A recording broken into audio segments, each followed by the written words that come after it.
outer sky and sacred shelter, want us to find out what is inside that coffin. That has been our primary objective since setting foot in this place, so turning back now is not an option, Mr. Li explained. Wang Zhao and Zhong Sanshao both looked at each other, and after a moment of silence, the latter spoke. We have to open the coffin, that much is certain. But it is a needless risk for us all to approach it. Surely, it won't take the strength of more than one person to go over there and open it alone. What are you trying to say? Mr. Li asked. Zhong Sanshao looked at Han Sun and said, only one person made it out alive when folks from Sacred came here. And the reason he made it was because of his distance from the coffin. He said he was the furthest away from the coffin when the shit hit the fan. So we should get one person to open the coffin while the rest of us hang back where it is the safest. Shit. I see it in his eyes. He wants me to be the one to prod the hornet's nest. Han Sun quickly realized. Although Han Sun wanted to be the one, he wanted to maintain his innocent look and not be forced to open it at the behest of others. Brother Han, your luck has carried you on shielded wings thus far. How about you test the mettle of your luck one last time with the coffin? We will satisfy your every desire. If you do, no request will be too outlandish. Zhong Sanshao phrased his request carefully and made sure to make it sound pleasant, but he was well aware that it was a tall order. Mr. Li cut across before Han Sun could respond, though, and said, how could you even think to place him in such a position? There's a red creature of some sort on the coffin already. You know the danger of this situation, and no volume of luck can change the odds of him opening the coffin without issue. Han Sun had come to like Mr. Li a lot. The old man had looked out for him a lot throughout the length and extent of the expedition. Thank you, Mr. Li. Only an animal could suggest I be the one to go up there. Han Sun said a whole lot more than this with the icy dagger-like eyes he gave Zhong Sanshao. But Zhong Sanshao was not happy with this, and he blusterously stepped forward to say, do you really think a bronze genocore human could survive everything we've been through? Do you all really think he survived a solo chase with the wolf pack without a scratch? This guy is up to something, I'm telling you. All is not what it seems with him, or with you. Mr. Li came to Han Sun's defense again, saying, now listen here. I haven't known Han Sun for very long. And I agree, he keeps to himself. But if there's one thing we know for certain, it's that he's a good man. Remember when he pushed the door open? He didn't even hesitate. Even if you are a lucky sod, you'd still wince when pushing it. He just touched it fearlessly. He knew it would open, and he knew there'd be a bunch of hungry, slobbering wolves waiting for us behind it. He tried to get us killed. Zhong Sanshao was getting a little ahead of himself. I do not fondly seek to look ill on others, but there is something off about Han Sun. Wang Zhao confessed his own feelings. I'll throw my hat into that ring as well. Something is not right with that dude, Su Yanming chimed in to say. If that is how you all feel, then nothing I say can change that.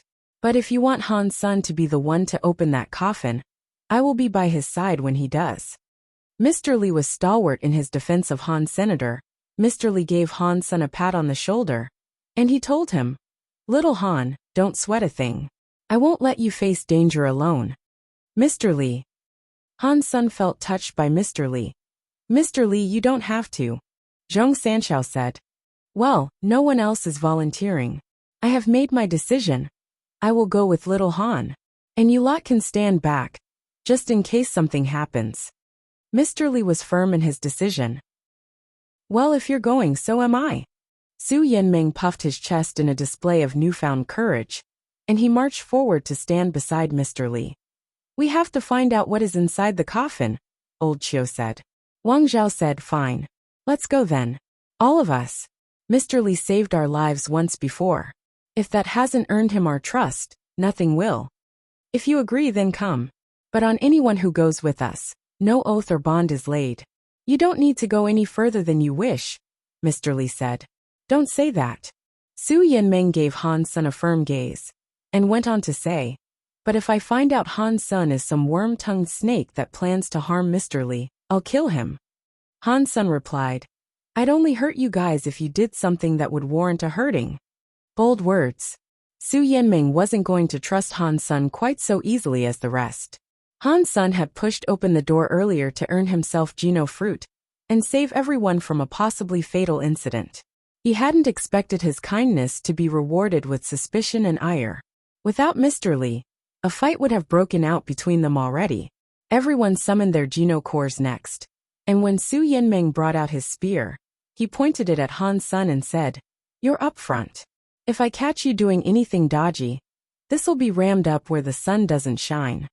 Mr. Li was as chummy as ever with Han Sun, and this speech made him walk side by side with him. He patted Han Sun on the shoulder again and told him, "Let's go together." Han Sun could not be bothered to explain anything. If he told them what had occurred during and after the wolf chase, it was highly unlikely they'd believe him. They all approached the coffin with bated breath. The creature atop it did not move or make a sound, but everyone remained as silent as they could. You could have heard a pin drop. But Han Sun's 9-life cat pendant began to burn when they neared it. And the closer Han Sun got, the hotter it burned. When Han Sun touched the pendant, he was scalded by the heat it had generated. The pendant did not have a reaction to the leader of Blood Legion, assuming that was who he was. But why is it reacting so strongly to this? Is this the real 9-life cat? Or maybe what I saw was an apparition, and the bones of the leader actually reside in this coffin. There was a lot to question, and a lot to be wary of. Still, assuming that was true, Han Sun noted that it would be very strange for the coffin to be placed where it was. Authority figures or leaders of much renown weren't known for making their resting places at the entrances of their palaces. The group walked forward until they were only 3 meters away from the coffin. There, they could now see the creature clearly and make out all of its distinct features. The so-called beast was curled up, and it had its head tucked beneath its tail. There was not, however, any life force that Han Sun could detect. But suddenly the tail moved. Unsure about what this meant, everyone stopped in their tracks and remained dead still. They peered at the creature with intense, twitching eyes. "It's alive!" Su Yinming hollered. The creature's tail swung again, like the slow lashing of a whip. The creature unfurled to look at the group that was approaching, and it did so with eyes that looked like a couple of red sirens. "It's alive!" Zhong Sanshao also called out, trembling as he took one step back in fear. The creature really did look like a cat, complete with oval eyes. Its gaze was menacing and cold, but it wasn't directly threatening. Everyone readied themselves for a fight. The group that had come before them encountered this creature, and died shortly after all. But the motionless standoff went on longer than anticipated. The cold, uncaring gaze of the cat developed into one of disinterest, after a certain amount of time elapsed. After a while, with the prospect of immediate danger diminishing, Zhong Sanshao said, "Now is the time to strike. It's not attacking, so let's take advantage of that." Everyone knew it might be for the best to remove the stranger danger that cat might or might not pose. But they'd have to do it together, if they chose to attack it. "No," Mr. Li said with a resolute voice. "It is not hostile to us. If we provoke it, and make it hostile, we may not even live long enough to regret it." "We can't just stand here though," Zhong Sanshao pleaded. Mr. Li said, "We can continue to approach it delicately, and assuming it does not do anything more, we will try to open the coffin." Everyone in the team looked at each other, to see how they each felt about that. Although they were all worried about what might happen, they all agreed it was best to approach the coffin slowly, without directly inviting hostility from the cat. Each step they took was slow and steady, exercised with great care and caution. And each time one foot settled back on the ground, they looked at the beast intently, to see if it had moved at all. When they reached the coffin, the cat had not moved an inch. It merely looked at them, with its tail brushing softly against the coffin it rested upon. Everyone approached the coffin from a different direction, surrounding it. Strangely, the creature seemed to be watching Han Sr. get a firm grip around the edges and lift it up, Mr. Li commanded softly.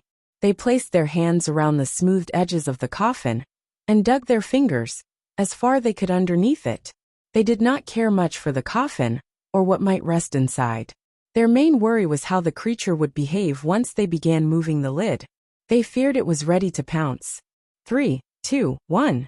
When Mr. Li finished the countdown, Everyone heaved the hefty lid up.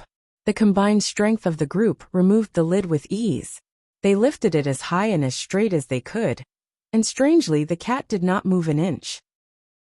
The beast looked as disinterested as it first had, and it didn't seem to care about what they were doing. Their mission was to find out what was in the coffin. Once they caught a glimpse of what was inside, they could return.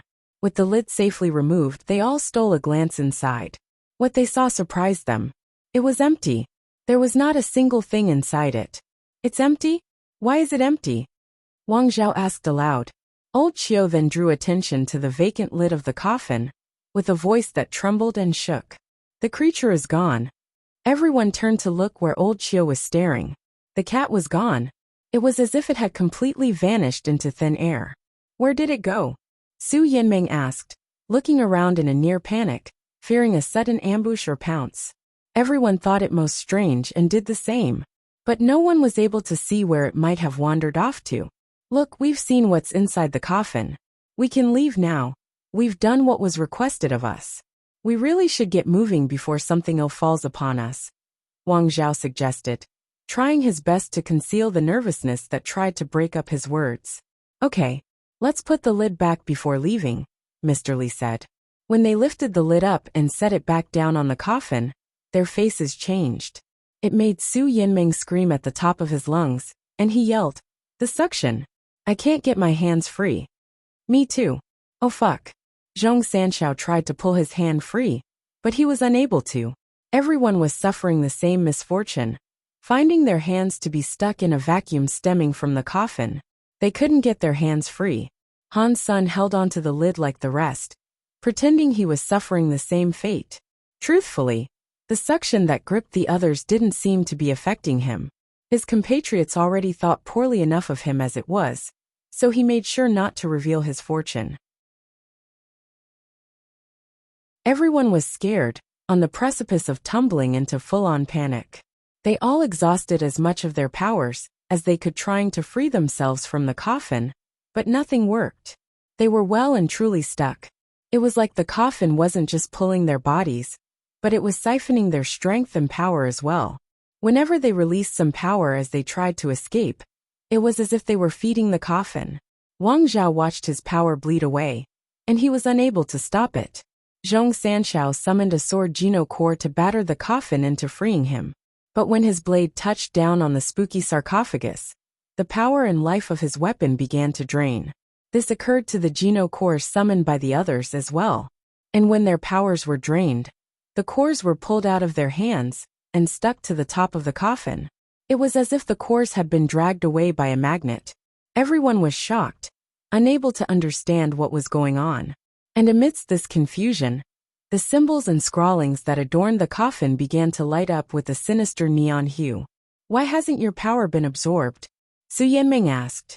His suspicions regarding Han Sun hadn't diminished, and now, they only heightened. To Su Yanmeng, the fact that Han Sun was unaffected was proof enough that he was some sort of traitor. Hearing this, they all turned to look at Han Sun, who was seemingly unaffected. Fuck. I knew something was up with him. Zhong Sanshao was furious, thinking Han Sun had willingly betrayed them, and so he summoned a Geno core and tried to attack him. Han Sun let go of his grip on the coffin lid and dropped the pretense. He swiftly moved to evade the attack and pleaded, "Fine, I'm not trapped. But it's not like I tried to get any of you hurt. This is as unexpected for me as it is for you. I don't know what is happening." Han Sun hurriedly took a few steps back. His former compatriots all had gemstone Geno cores, and if the rest sought to attack him, Han Sun did not fancy getting surrounded. "I knew we should have killed him when we had the chance," Su Yanmeng proclaimed. "Your body," Old Qiu suddenly exclaimed. Then, all the members of the party began looking at each other in fear. They were all aging at an extremely rapid pace. Su Yanmeng's hair turned white, and his skin began to gather wrinkles like weathered coarse leather. He was like an old man. Wang Zhao then shouted, "Mr. Li, why are you not affected by this?" Wang Zhao wasn't the only one to notice this, and when the group's enfeebled eyes looked over, they too saw him unaffected. Mr. Li smiled and took a step back, letting his fingers leave the cusp of the coffin's lid. "I wasn't trapped either. And I won't be getting any older. Do you know why this is happening? Surely, there must be something you can do for us. Everyone's face was turning grim, thinking they were on the verge of death. This is a coffin belonging to Blood Legion. The nine-life cat was suppressing the power within. Now that we've opened it, it is absorbing all nearby life forces to wake up what slumbers inside, explained Mr. Lee, with disturbing calm and resoluteness. What? How do you know all this? Is there a way you might save us? Old Chio pleaded. Old Chio was already an old man, hence the title. He had withered faster than the rest, and his skin was now not far off the stressed guttering of tree bark. Everyone's eyes were fixed on Mr. Lee. They knew his speech had taken on a different tone, and they had the suspicion that some veil had been removed. But still, they clung to their past vision of the man they had accompanied on their way inside. They desperately hoped he would know how to save them, and act upon the ability to do so. I can save you, yes, but that would nullify my reason for coming here, Mr. Lee said. You planned for this to happen. You wanted to kill us? The fear that had taken root inside Wang Zhao turned to wrath and rage. He was seething as he spoke, having suffered this betrayal. I am taking back what is owed. I already saved you all once, or have you forgotten? You said you were willing to lay down your lives in return, and now the time to do that has come. There shouldn't be a problem, should there? Mr. Lee's tone had become cold and callous. Wang Zhao found the situation incredibly disturbing, and as much as he wished to lash out and spite the man who had done this to them, he found himself unable to. The withering and brittleness of intense old age had settled in his bones, and merely remaining upright was becoming a trying task. Han Sen, although he hadn't been backstabbed himself, was shocked by what was happening. He had never expected Mr. Lee to do something such as this. Everyone had placed their faith in Mr. Lee, and they left no room for doubt. Their blind, unwavering trust had led them to the situation they were in, and they cursed themselves for it. Mr. Lee then turned to Han Sen and said, Little Han, which part of Blood Legion do you belong to? Han Sen was taken off guard by the question, and he wasn't sure how he might answer this. Han Sen knew there were two factions within Blood Legion. One consisted of the loyal, like Nan Litian. The others were considered traitors, like God's Retribution and Han Jinji. He didn't formally belong to Blood Legion, so he wasn't sure if he could give an answer. With no answer forthcoming, Mr. Lee didn't seem to dwell on his silence much. He moved on to say, I need sacred blood to wake up the coffin. You can help a bit. Mr. Lee cut his own hand open with his nails, and blue blood dripped from the palm of his hand onto the coffin lid. The blue blood was almost as bright as that of God's Retribution. What is your title within Blood Legion? Han Sen asked. Mr. Lee answered, Again, which side do you belong to? Did they not teach you about the leader? You are the leader? Han Sen asked with a quivering voice. Han Sen had always wanted to know who the leader of Blood Legion was.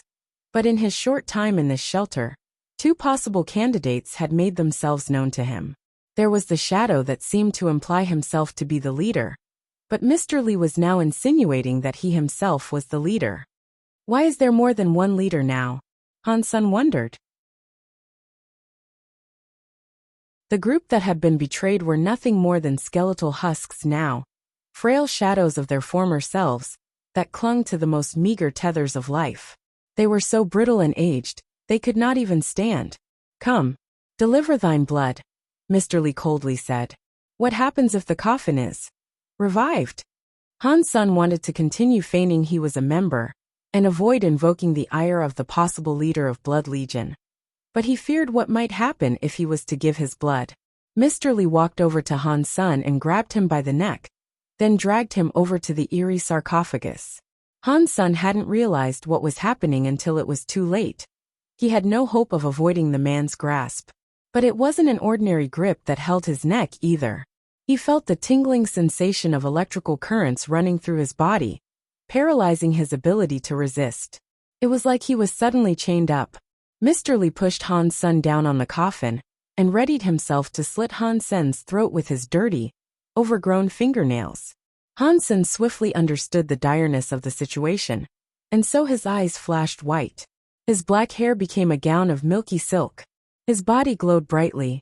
With that strength, Han Sun did not hesitate to pull away and perform super spank on Mr. Li. Pang!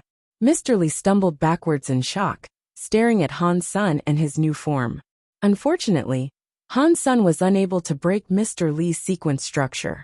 Trying to do that was like trying to pry steel with bare hands. He had gotten free as he had hoped, but he could hardly believe how strong he was. Mr. Li had to have the strength of a super creature. Han Sun turned around and began to flee.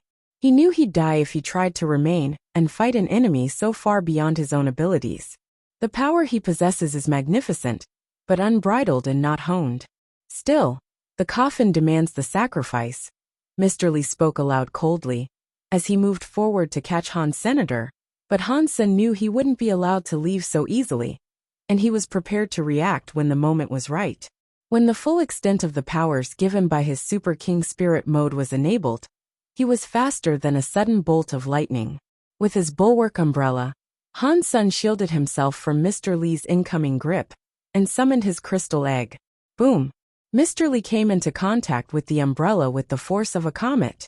The umbrella cracked, and the crash of the impact sent Han Sun hurtling through the air.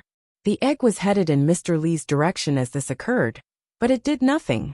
Mr. Li grabbed the egg, and with the sound of a pang, crushed it in his hands. Still, this prompted the jade skeleton to appear. The pygmy was quick to scramble out of its ruined shell, and it delivered Mr. Li a firm punch before flying over to Han's senator. This was an unexpected turn of events, which took Mr. Li by surprise. And where his palm had been struck by the creepy little skeleton, he had turned to crystal. This crater in his palm began to expand and web across the entirety of his hand and beyond, turning him into a jade-like statue. Over the course of a few seconds, though, Mr. Li's body turned entirely blue. It overlapped the spreading jade and vanquished it, removing the effect of the pygmy's punch. That is rare. You are the first I have witnessed use such powers in a sanctuary. Despite his desire to slit Han Sen's throat as a sacrifice, Mr. Li complimented him. Survival was the best Han Sun could hope for in such a dire situation, but he couldn't contemplate a way in which he might ensure a getaway. Han Sen's power was far inferior to Mr. Li's, and he only possessed bronze Geno cores. There was no hope of fighting back, or even repelling the man. Why are the people in Blood Legion struggling to adapt to life in the sanctuaries? Han Sun asked, wanting to stall his nemesis. Mr. Li knew Han Sun was asking nonsense, hoping to buy himself time. But he answered anyway, saying, Blood Legion members can absorb Geno points, but they cannot possess special powers. While we can use Geno points to become stronger, it is impossible for us to change our elemental alignment. Your blood is too light and impure, which is why you can do so like the rest. Who are you? Which generation do you belong to? You know, my name is Han, Han Sun said. There is no one named Han amongst the 13. Mr. Li looked genuinely curious. There was. My great-grandfather was called Han Jinji, Han Sun said. That is impossible. He joined the Legion, but he was an outsider. His heirs cannot possess holy blood, Mr. Li denied. Now Han Sun was thinking Nan Litian and Baby Ghost were telling the truth, and Han Jinji had been forced into Blood Legion. If you say he is an outsider, why would he possess the relic? As Han Sun spoke, Han Sun employed his Dongxian aura to determine the best possible escape route he could use. While doing this, Han Sun noticed the 9-life cat sitting upon the palace's rooftop. It was staring right back at him, swinging its tail. It's still here. Han Sun did not expect to see it there. Mr. Li answered the former question by telling him, if you know of the relic, you must belong to the lineage of one of the 13. Are you from the Qin family, perhaps? How did you know? Han Sun pretended, with a put-on tone of exaggerated surprise. The Qin family left Blood Legion a long time ago, so light sacred blood is to be expected. Mr. Li paused for a moment before saying, I cannot believe the Qin family is returning to the Legion. This is a most splendid thing to learn. Chapter 14:12. So if that is a good thing, why are we fighting? Bleeding is no good, Han Sun said with caution, stepping backwards as he kept up the lie. Blood is all. We are proud of blood, and we use blood to celebrate. If you are an heir of the Qin family, then your sacrifice is even more welcome. When I become sovereign to the Legion, I will handsomely reward your family." Mr. Li, as he spoke, came nearer to Han Sen. Not wanting to get too close, Han Sen leaped up towards where the 9-life cat was crouching. Han Sen's pendant had been acting up again, and it burned with great intensity when he neared the creature. It was directly reacting to the 9-life cat, not the coffin. The 9-life cat pendant was able to suppress blue blood, and the creature itself suppressed the coffin. So if Han Sen was in need of a deus ex machina to wholly alter the situation, that one would be as appropriate as any. Mr. Li looked at Han Sen and started to follow, but when he saw the 9-life cat, he frowned, quit the chase, and looked at it. Han Sen was delighted by this reaction, so he made sure to stay as close to the cat as he possibly could.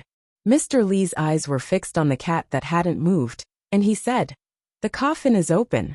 Why aren't you leaving? Do you really think I won't kill you?" The cat heard this and squinted its eyes and moved its lips, as if the man's words had elicited a smile. It jumped atop Han Sen's head, which came as a surprise to Han Sen, but then looked down on Mr. Li as if it were mocking him. Han Sen, acknowledging the cat had no intention of hurting him, thought to himself, "Wow, does the cat really hate the leader? What's going on here?" Mr. Li looked at the cat and jumped towards them both. Mr. Li's attention was unnaturally affixed to the cat now, but unfortunately for Han Sen, the cat was on his head. If he wanted his head to remain upon his shoulders, he had to evade each incoming blow as best he could. The pendant on his chest was burning hotter and hotter though. It shone red, as it seared the skin it hung across, and soon after, his entire body glowed red. And all of a sudden, Han Sen felt as if he possessed the power to destroy the universe. Han Sen punched Mr. Li and sent him flying. Mr. Li was sent barreling through the air, arcing down towards the ground. When he crash-landed, he skidded through the tiled ground for 10 meters, spilling blue blood from his mouth. "You do have the relic. Who are you?" Mr. Li looked at Han Sen and asked. "I told you. I am the heir of Han Jinji." Han Sen's pendant augmented his power, fueling him with a strength he had never felt before. "If you truly are, then you should die." As Mr. Li looked dim and swung his fist towards Han Sen, feeling overwhelmingly confident in his newfound power, Han Sen did not even try to dodge this time. He threw a punch to meet with the incoming fist. Pang! Mr. Li had no hope of matching with that strength, and again, he was lifted off the ground and sent spinning through the foggy atmosphere of the shelter. Han Sen leaped into the air and landed on a rooftop directly before Mr. Li, for whom the tables had turned. Han Sen unleashed a barrage of punches on Mr. Li, with the speed and ferocity of a tornado. Each hit was the lash of a spiraling wind, and the power he delivered in each strike was unlike anything he had ever felt before. Mr. Li was able to dodge a few strikes, but when the next ones landed, they were devastating. His defense was broken, and his body was next in line. Like a boxing bag propped up for training, Han Sen unleashed all the power he could on Mr. Li. His body was twisted and disfigured. Alu. The excitement of this ability to punch with manic speed and wretched power was a thrill like no other, and Han Sen imagined himself as Xie King, pummeling an unfortunate foe into oblivion. To destroy with nothing but one's fist instigated a primal ecstasy. Boom! Mr. Li was sent flying once more, and he crashed against the coffin. Han Sen wished to fly over there and finish him off, but Mr. Li, with his body being little more than a sack of bruised organs and broken bones, stuttered to say, "Han Jinji broke my legion, and now his heir breaks my mission? Curse your foul lineage!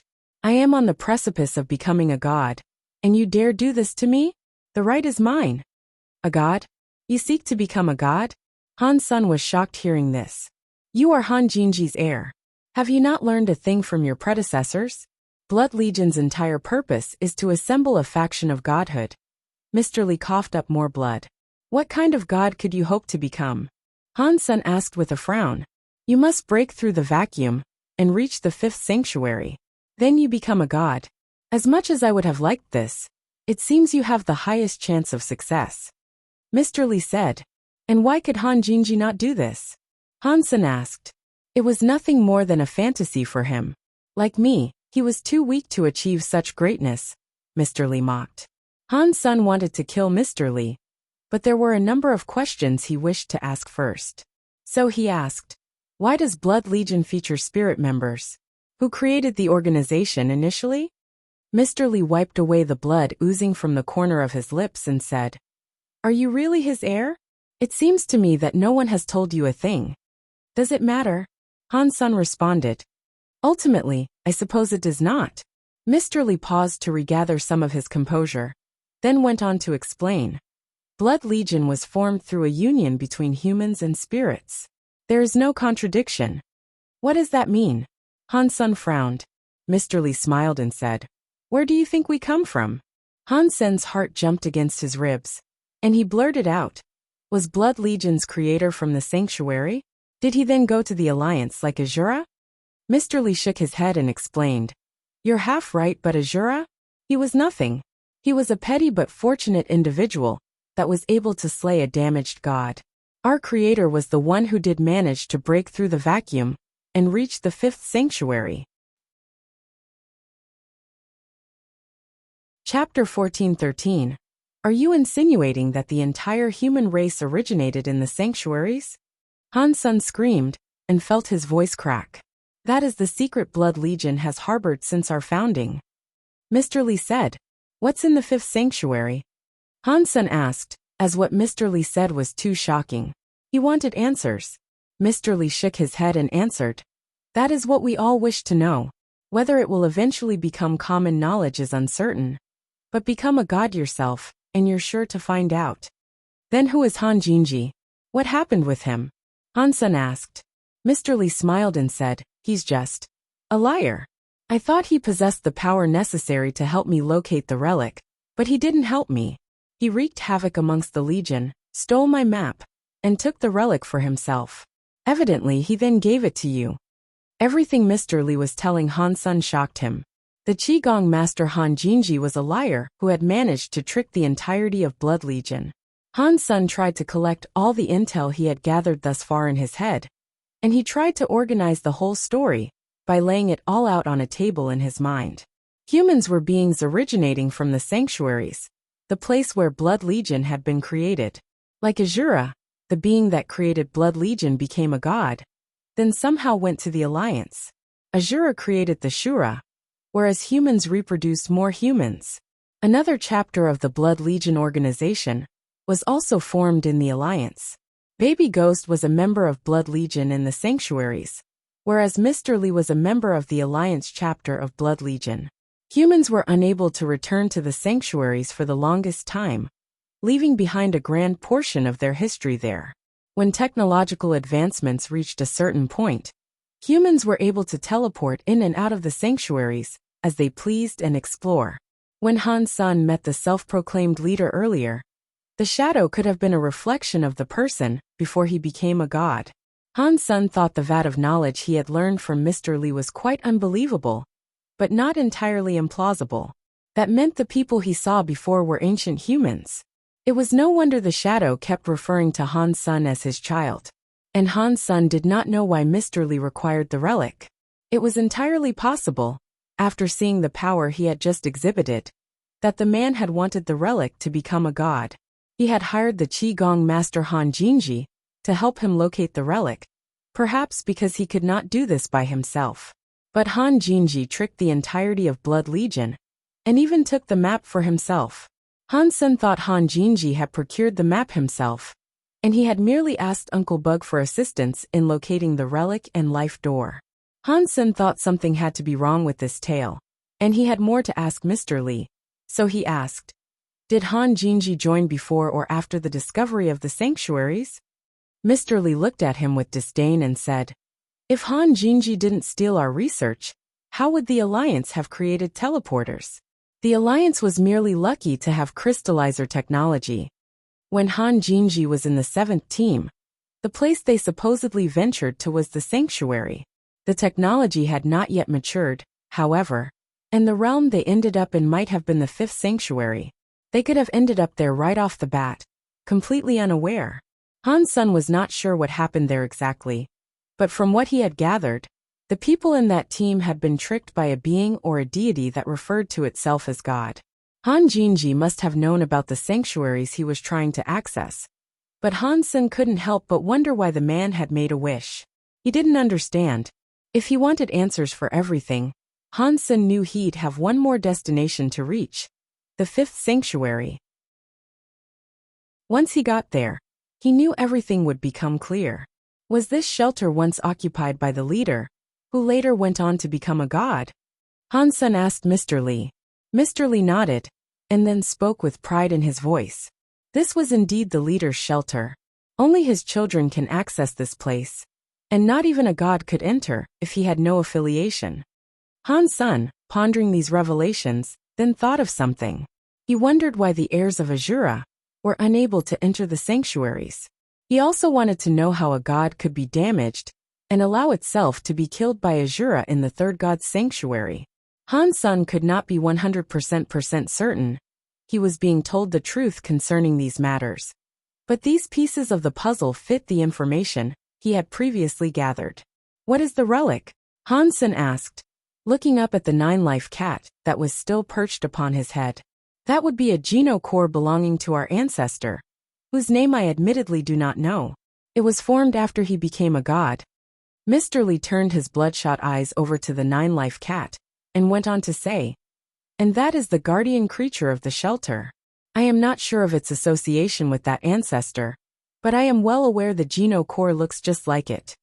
Han Sen wished to ask even more, but Mr. Li gave him a queer smile. He said, "Time's up." Han Sen's face changed. He knew what was happening, and so he threw a punch towards Mr. Li. Before the hit could land, the coffin began to shine with a bright light as the lid removed itself. Then, Mr. Li hopped inside with the last of his strength. "When I am reborn, I will rise as a god." Mr. Li's voice rang out as the lid of the sarcophagus closed. Han Sen gripped the lid and tried to pull it away, but no matter how hard he pulled, it would not budge. Save your strength. That is a relic belonging to God. None can open it if it does not want to be opened. Han Sen suddenly heard the 9-life cat begin to talk. Chapter 14:14. Isn't the pendant a Geno core given by this god dude? Can its power really not be enough to open the coffin? Han Sen asked the creature. He wasn't too surprised the 9-life cat was able to talk, given its reputation. 9-life cat squinted its eyes, responded to him, saying, "This thing is not a Geno core. If God had it, of course he could open the coffin. But you are not God. It's perfectly normal for you not to be able to open it." When 9-life cat said this, the red light on the pendant began to dim and fade away. Han Sen had already assumed it was the 9-life cat that had triggered the pendant's power to allow him to overcome Mr. Li. But he asked the cat, "Is there really no other way to get him out of the coffin?" 9-life cat coldly answered, "You are both heirs of the shelter's master, but there is something wrong with his blood. He was unable to see the master. Even though he has entered the coffin, there is a low chance of becoming a god in his state." The 9-life cat was rather chatty, and it went on to say, "And if anything, using the coffin to become a god might not be a good thing." "Why?" Han Sen asked.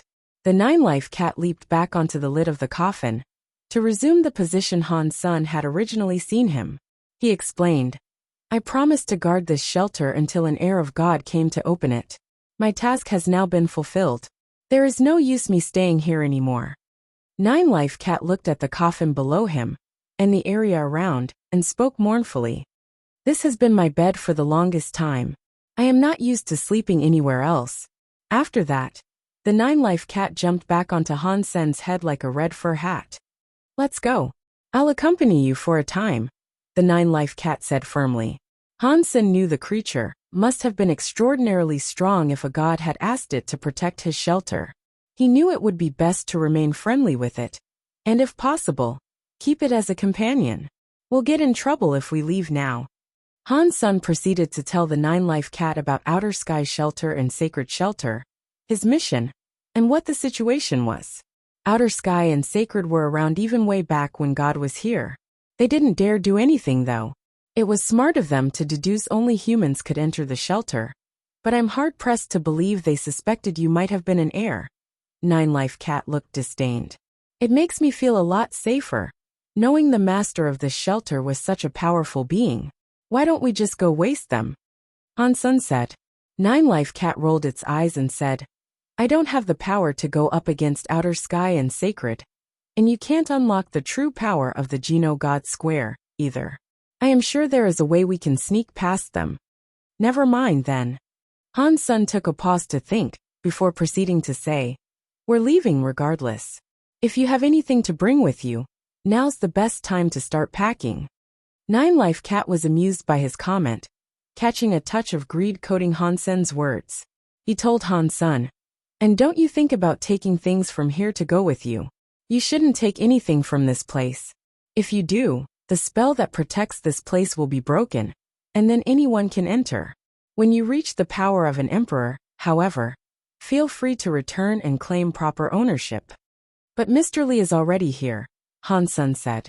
He is in the coffin and this is a shelter. You have the Geno God Square, anyway. Mr. Li will be in that stone cage for thousands of years, I suspect, regardless of whether he is successful or not, Nine-Life Cat explained. Han Sun was pleased to hear this, and so he said, in that case, I have nothing to fear. I could become a god 100 times over in that time. I suppose there is no concern then. It was a shame Han Sun was unable to take anything with him, but he would be walking away with the Blood Pulse Sutra's Geno Core and the Nine-Life Cat. It was a worthy haul that made him quite happy. Han Sun didn't yet know how to use real blood, or what benefit it could provide. It was very much like a newborn baby, in that you could not know what a newborn body could yet do or accomplish. He'd have to find out himself in time. It depended on the talent of the Geno Core itself. Some Geno Cores simply weren't great, and no matter how much time or effort you'd go into training and improving it, it wouldn't achieve much. Han Sun managed to get the Nine-Life Cat out of the shelter, and when they were beyond the mist-draped walls, he decided to follow the cat, which seemed to have a specific direction it wished to go. By the way, do you have a name? Han Sun asked the cat. You can call me Cat God. The Nine-Life Cat squinted its eyes. I don't understand. If we were all heirs of the master of the shelter, why did the rest of the team have to die? Aside from Mr. Li, the others should have seen the master's shadow, Han Sun asked.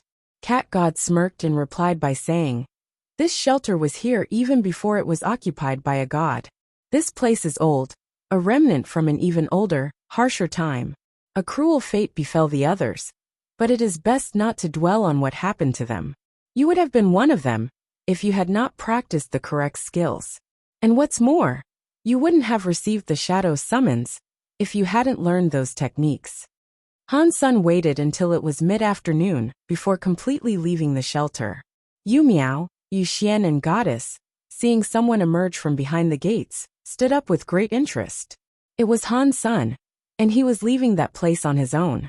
They immediately suspected what might have happened, and they were shocked that only a single human, with a bronze Geno Core, had survived the trials inside that place. But it didn't seem as if they paid attention to Cat God's presence. It was almost as if the cat did not exist, or was invisible to them. What happened inside? You must tell us everything. Goddess immediately asked Han Sun. Chapter 14:15 No. There is no need to answer. Come, we can talk when you return, Yu Miao said, stepping in front of Han Sun near Goddess. Excuse me? You said we would share the discovery together, and that it was a joint effort. We were to cooperate on this matter. Goddess's face was swiftly turning sour upon hearing this. Our cooperative venture is done now. Yu Xian, take him away, will you? Yu Miao coldly said. I won't let you get away with this so easily. Goddess had known a fight might break out, if only one person from a particular team made it out. The collaborative effort was little more than a farce. Han Sun had prepared a speech for what he uncovered, but he was barely given the opportunity to speak. Yu Xian's pace with Han Sun was incredibly quick. As he pulled him away, the area swiftly turned into chaos, as the spirits and creatures of outer sky and sacred clashed arms. Yu Xian summoned a ship, and he used it to drive Han Sun away to a safer location. It wasn't long before they approached an old, big, yet grand shelter. He arrived there at an alarming speed. You just need to tell us what happened inside the shelter from beginning to end. Tell us everything, and the reward is yours. Yu Xian was worried Han Sun might soon die as the others have before, so he wanted to get Han Sun talking as soon as possible. Yu Xian quickly assembled a panel, and Han Sun told them everything he could. He avoided the more sensitive points by skirting around them, or making things up, but for the most part, he told them what had transpired in the shelter. Han Sun described the tower to them, and told them how a man had died after reading a line of text. He also told Yu Xian about the Wall of Destiny, and the wolf packs that had hounded them after it. He even told them about the coffin, and how all his team had died beside it. There were certain things Han Sun made sure not to mention, however. These included him being the one to push the wall open, the shadow he had encountered, Mr. Li being the leader of Blood Legion, and the presence of a 9-life cat. After Han Sun recounted his tale to them, the spirit next to Yu Xian opened an eye directly in his forehead. The eye glowed with a mysterious, otherworldly hue, and it gazed at Han Sun. The look from the eye was invasive, and Han Sun could sense it purveying what it could of his mind. Fuck. They want to read my memories to see if I am telling the truth. Han Sun was shocked, and he hadn't expected this to occur. However, Cat God whispered to him, "Close your eyes and do not resist. Pretend to be in pain, and I will handle this matter." Han Sun closed his eyes and scrunched his face with exaggeration, pretending he was in pain. Eventually, that invasive feeling came to an end. The spirit closed his third eye and turned to the others, saying, "He wasn't lying. Everything he said was the truth." Then it seems we have failed once more. Or at least our efforts were for naught. The coffin was empty? Damn. Yu Xian sighed. While Han Sun stood there before them, vacant-minded looking, Yu Xian asked the spirit beside him, "What's wrong with him?" The spirit answered, "My truth-seeing I broke his memories. His mind might have some trouble, going forward.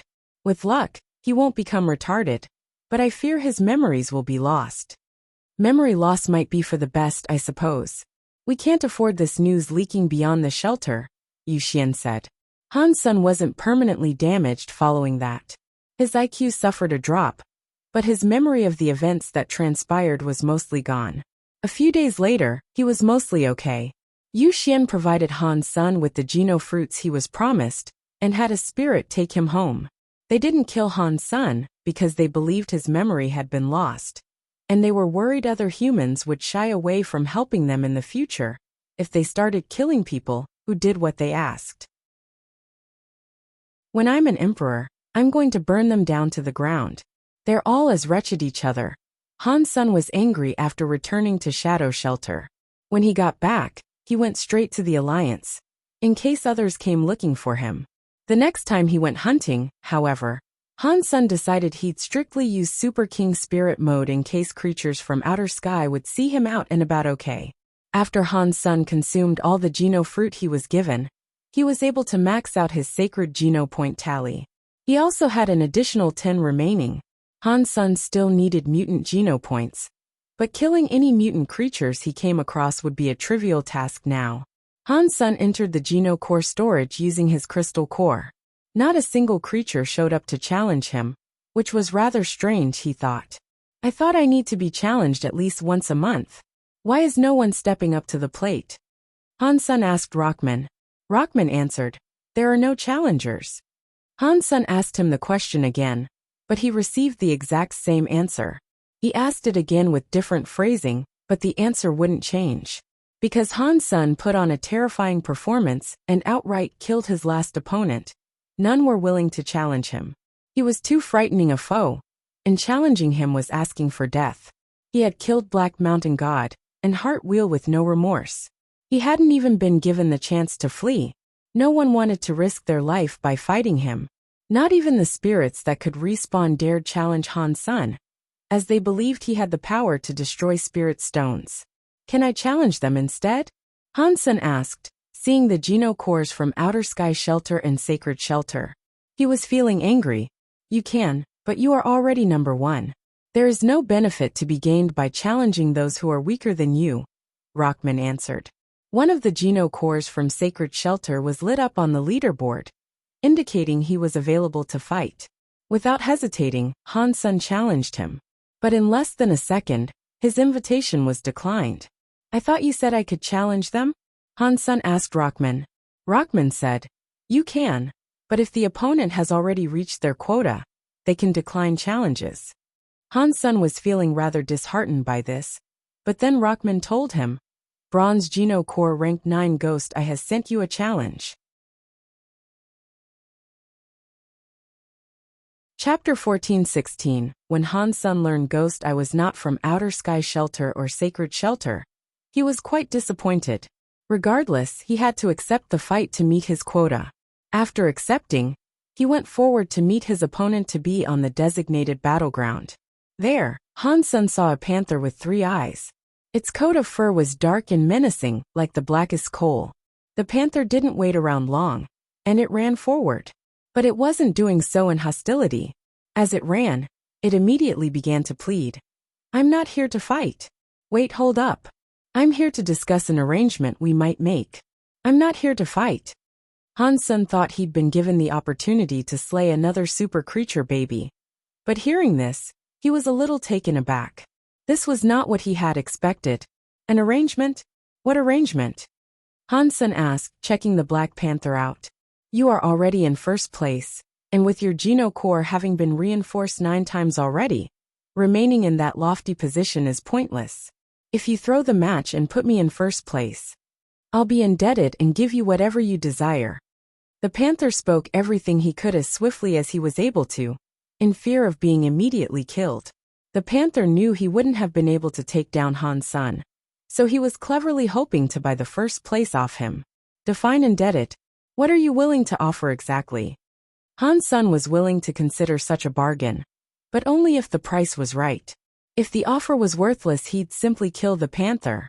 Although no deal had been struck, the panther was exuberantly happy just hearing he was willing to consider a deal.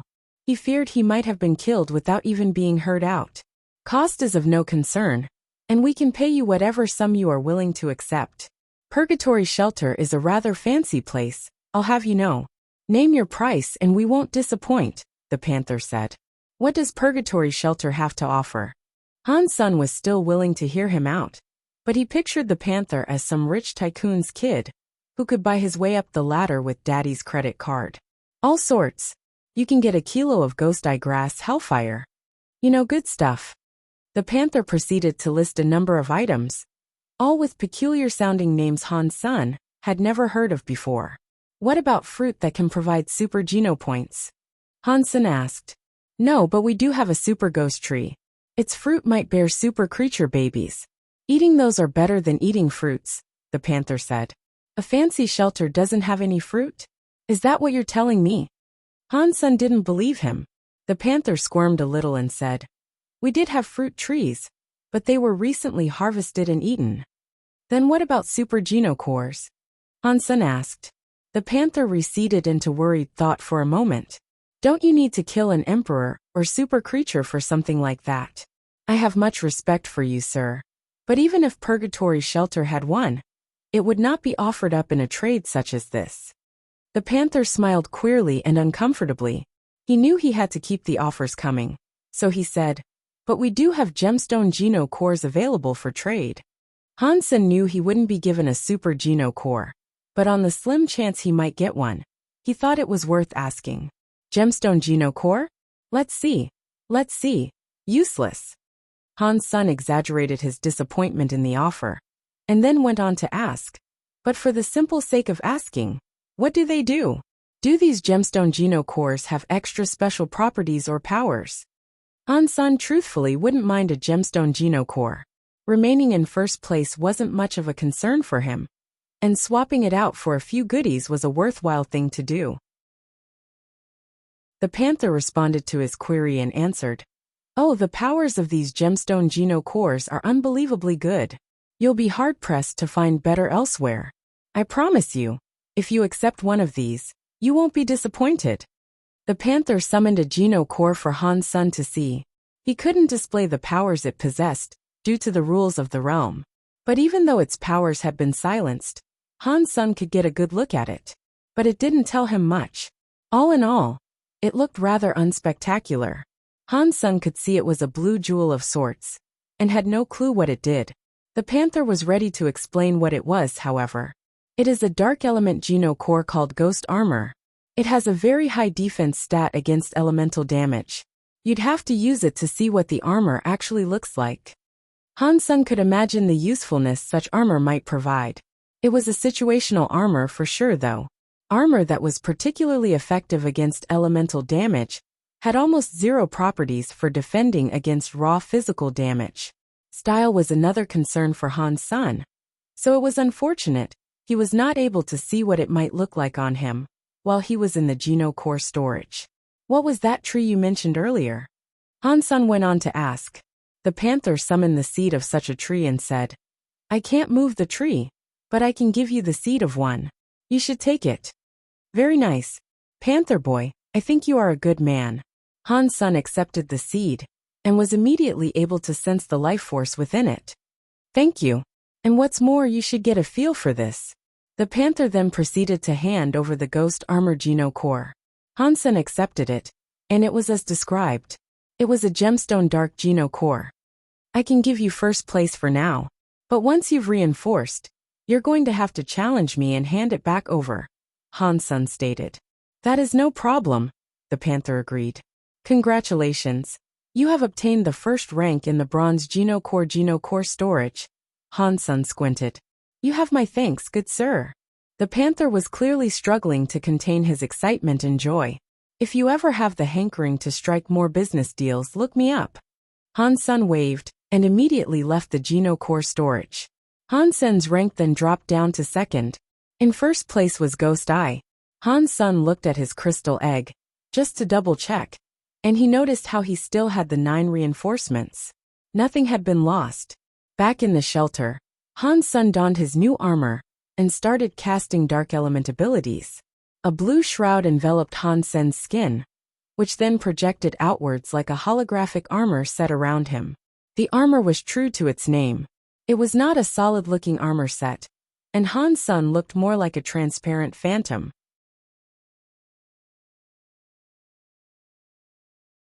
Chapter 14-17. It wasn't a bad bargain, all things considered. After trying out the armor for a bit, Han Sen grew rather fond of it. Its properties were right up his alley, in how it masked the user inside, and obscured their life force. Its defense boosting was remarkable. Geno core armor was also defined differently than Beast Soul armor. And if you wanted to, you could use a set of each at the same time. I should really get to first place again. Maybe someone else will want to make a trade with me too, Han Sen said to himself. Before he returned, though, Han Sen took the time to plant the super spirit tree seed in the garden. He used a single life drop from the black crystal on the tree, and watched as it immediately sprouted, and began to grow. 1 life drop was the equivalent of 1 year of growth, and he wondered how long such a tree might take to fully develop and bear fruit. The next day, Han Sen returned to the Geno core storage and challenged Ghost Eye. When the panther received the challenge invite, he declined it and told Han Sen, I gave you the seed in order to achieve first place. Why would I hand over this lofty seat so soon? The panther had never planned to give it back to Han Sen at all, and he had even gone so far as to get in touch with other spirits, who were willing to trade with him for the first position instead. The panther received another challenger's invite, which he accepted merrily. It was a spirit that wished to buy his way to first place too. The spirit was the sort with a fat wallet, and the panther was sure to walk away with wealth that would cover the losses he incurred to Han Sen, and then some. Han Sen wasn't angry over the panther's rejection. In fact, he understood and laughed. If you think you can avoid me forever by declining my challenge offers, you are a naive little brat.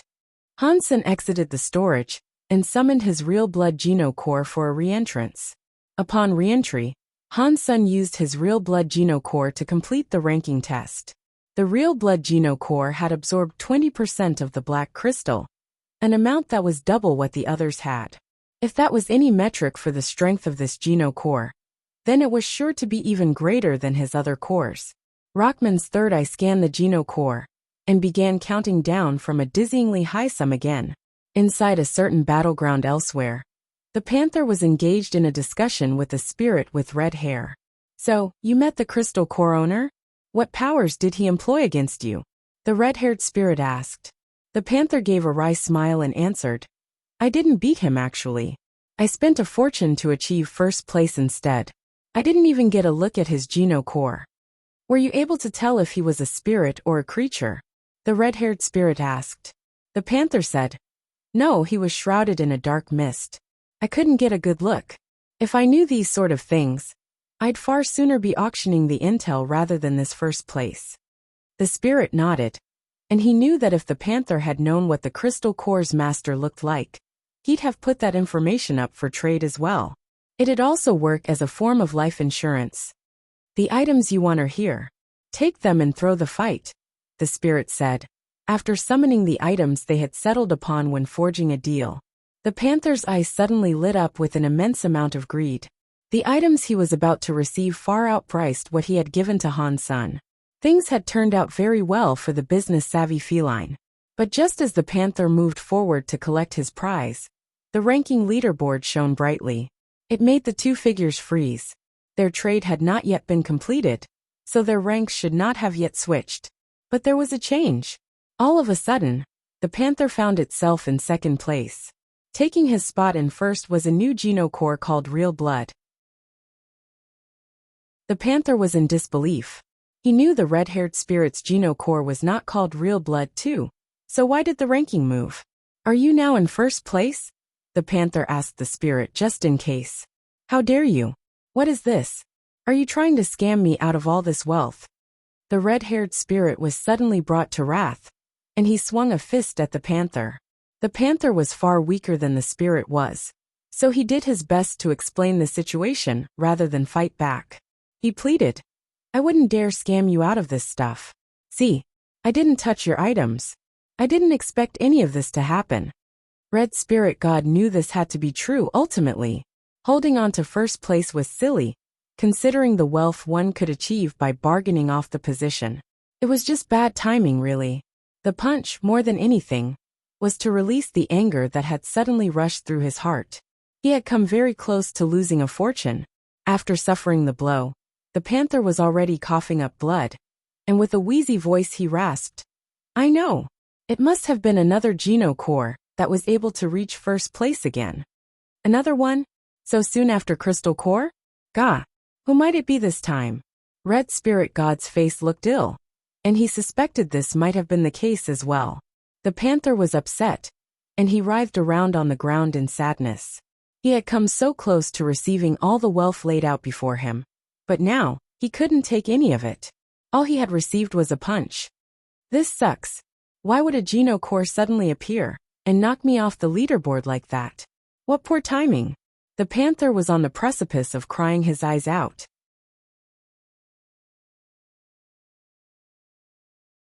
Chapter 14:18 Real Blood Geno Core reached first place and created a big fuss across the fourth god's sanctuary. What's going on recently? Another geno core has jumped to first place? Who could create a geno core that's scary? It feels like the fourth god's sanctuary is in for a big frightening change. When these powers grow, we could see the sanctuary turned upside down. I wonder, is Crystal Core stronger? Or is Real Blood really the new champ? I'd say it has got to be Real Blood. Otherwise, it wouldn't have overtaken Crystal Core. Crystal Core lost to Ghost Eye on purpose, that is why it's now behind. You are aware he one-hit killed Heartwill, yes? Gee, this is so scary. Everyone is so strong, how am I supposed to live? Sacred and Outer Sky Shelter should be worried the most. When these two forces grow and mature over time, those two big shelters are the ones likely to be in the line of fire. I wonder if it's possible for one being to govern the entirety of the fourth god's sanctuary, all at once. Is that possible? It has never happened before. Have you ever heard of a geno core achieving first place through the test before? Now there's two at the same time, so it is hard to say. This is all so very scary to think about. I wonder who might possess them. Are they spirits? Or creatures, I wonder? All the fourth god's sanctuary, we're talking about Real Blood Geno Core. The bosses of super shelters were trying to find out who owned it, but they had no clue. After Real Blood achieved first place, however, No one dared to challenge the elusive Geno core. After what happened to Black Mountain God, no one was reckless enough to challenge a core that could leapfrog the rest and achieve first place in such a manner. But with no challengers to face, Han Sun became rather bored.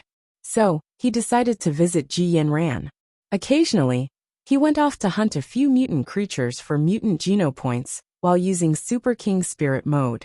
But most of the time, he stayed with Ji Yanran. Her belly had developed quite the bump, and the baby she was having was going to be a boy. Han Sun wanted to be with her during this time, and not do anything else.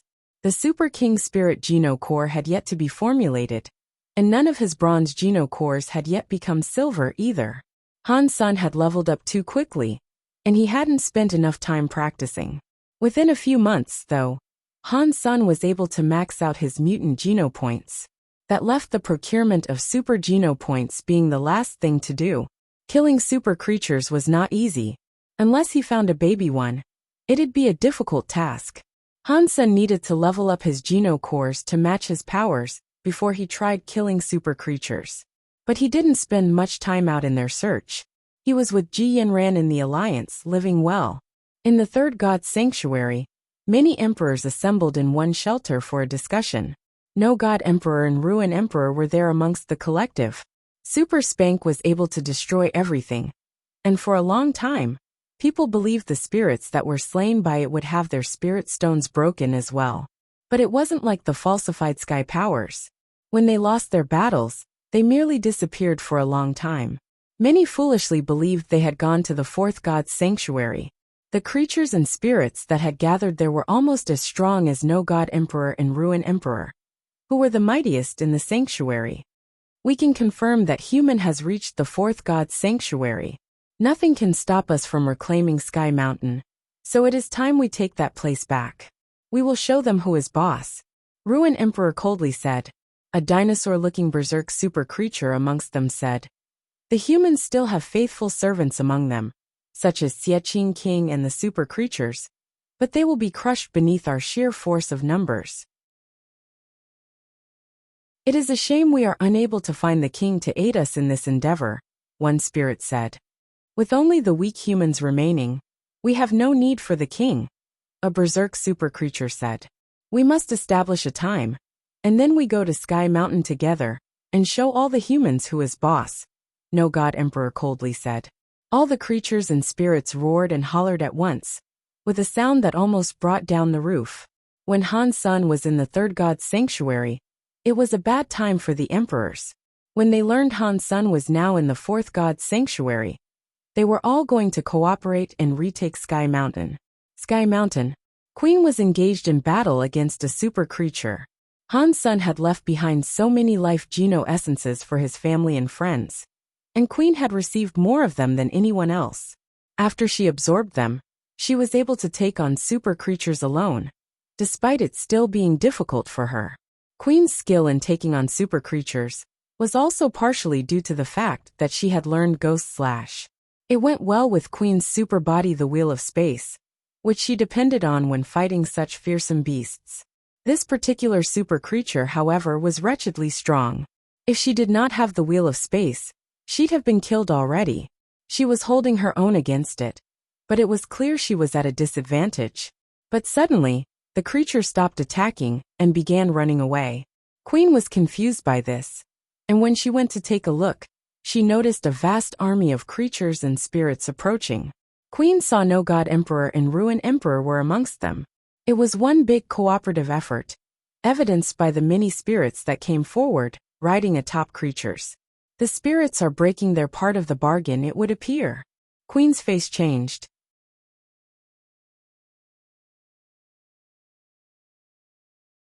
Chapter 14:19. Seeing the horde before her, Queen immediately turned tail and fled back toward the shelter she resided at.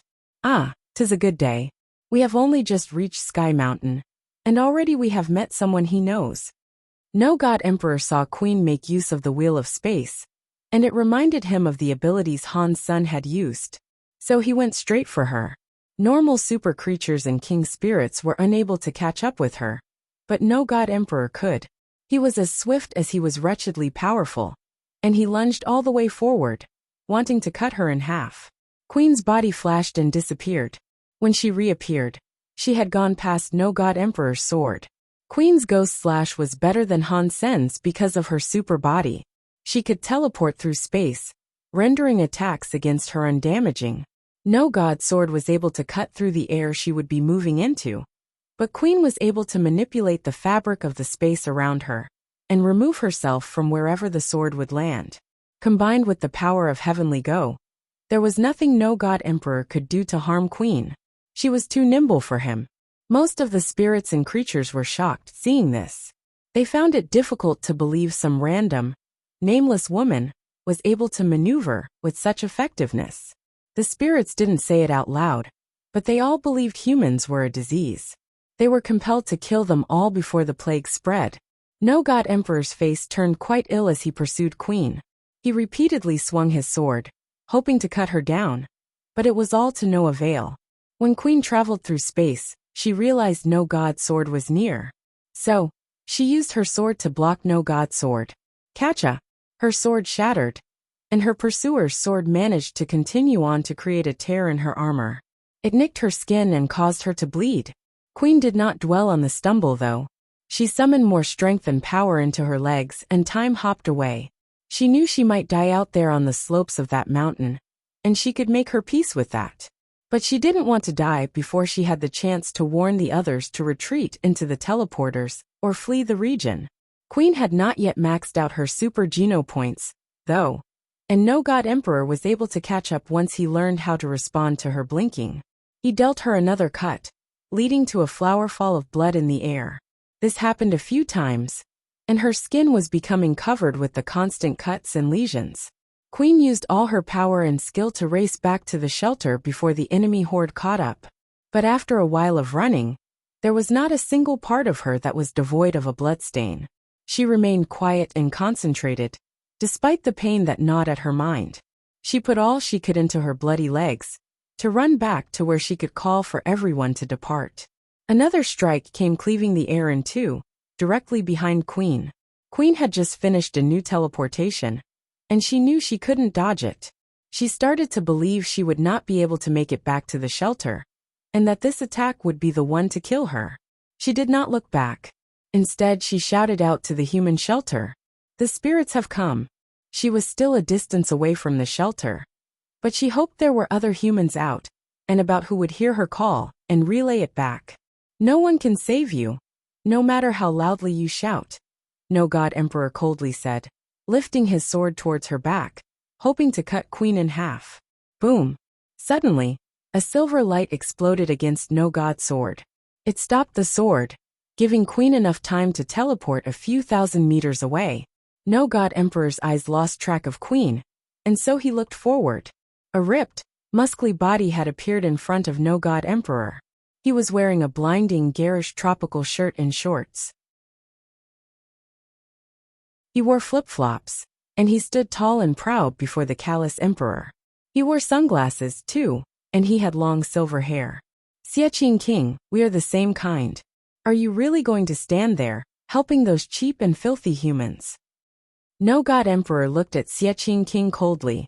Xiaqing King looked at him with disdain, and said, "Who said we are the same kind? Cut the shit, fool." No God Emperor was so angry, and so he said, "I'll kill you, you traitorous human humper." After that, No God Emperor began swinging his sword towards Xiaqing King. Xiaqing King's arms were bulging with muscles, and his hair and shirt was waving. He punched towards No God Emperor's No God sword. "Yes, if you wanted a fight, we should fight. What's the use in wasting time?" Xiaqing King shouted. Pang! The skin on Xiaqing King's knuckles split a little, and blood welled up from the cut. No God Emperor stumbled backwards after the strike, however. The spirits were shocked to see this. They were all surprised No God Emperor was unable to bring down Xiaqing King. Xiaqing King's silver light began to stream outwards, nearly blinding the battlefield. It was like a silver sun, wreaking havoc across the plain.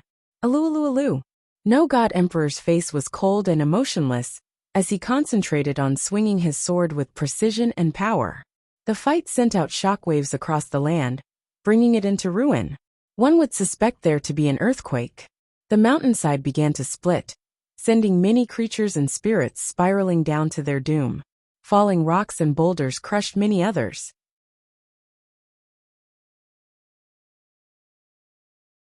Chapter 14:20. Let no god handle him. We will proceed onwards to the shelter. Ruin Emperor coldly said, and commanded the rest of his subordinates to avoid Xieqing King and head for the human shelter. Spirits, are you going to betray the treaty established with the king? A disdainful voice bellowed across the landscape, and then many others approached.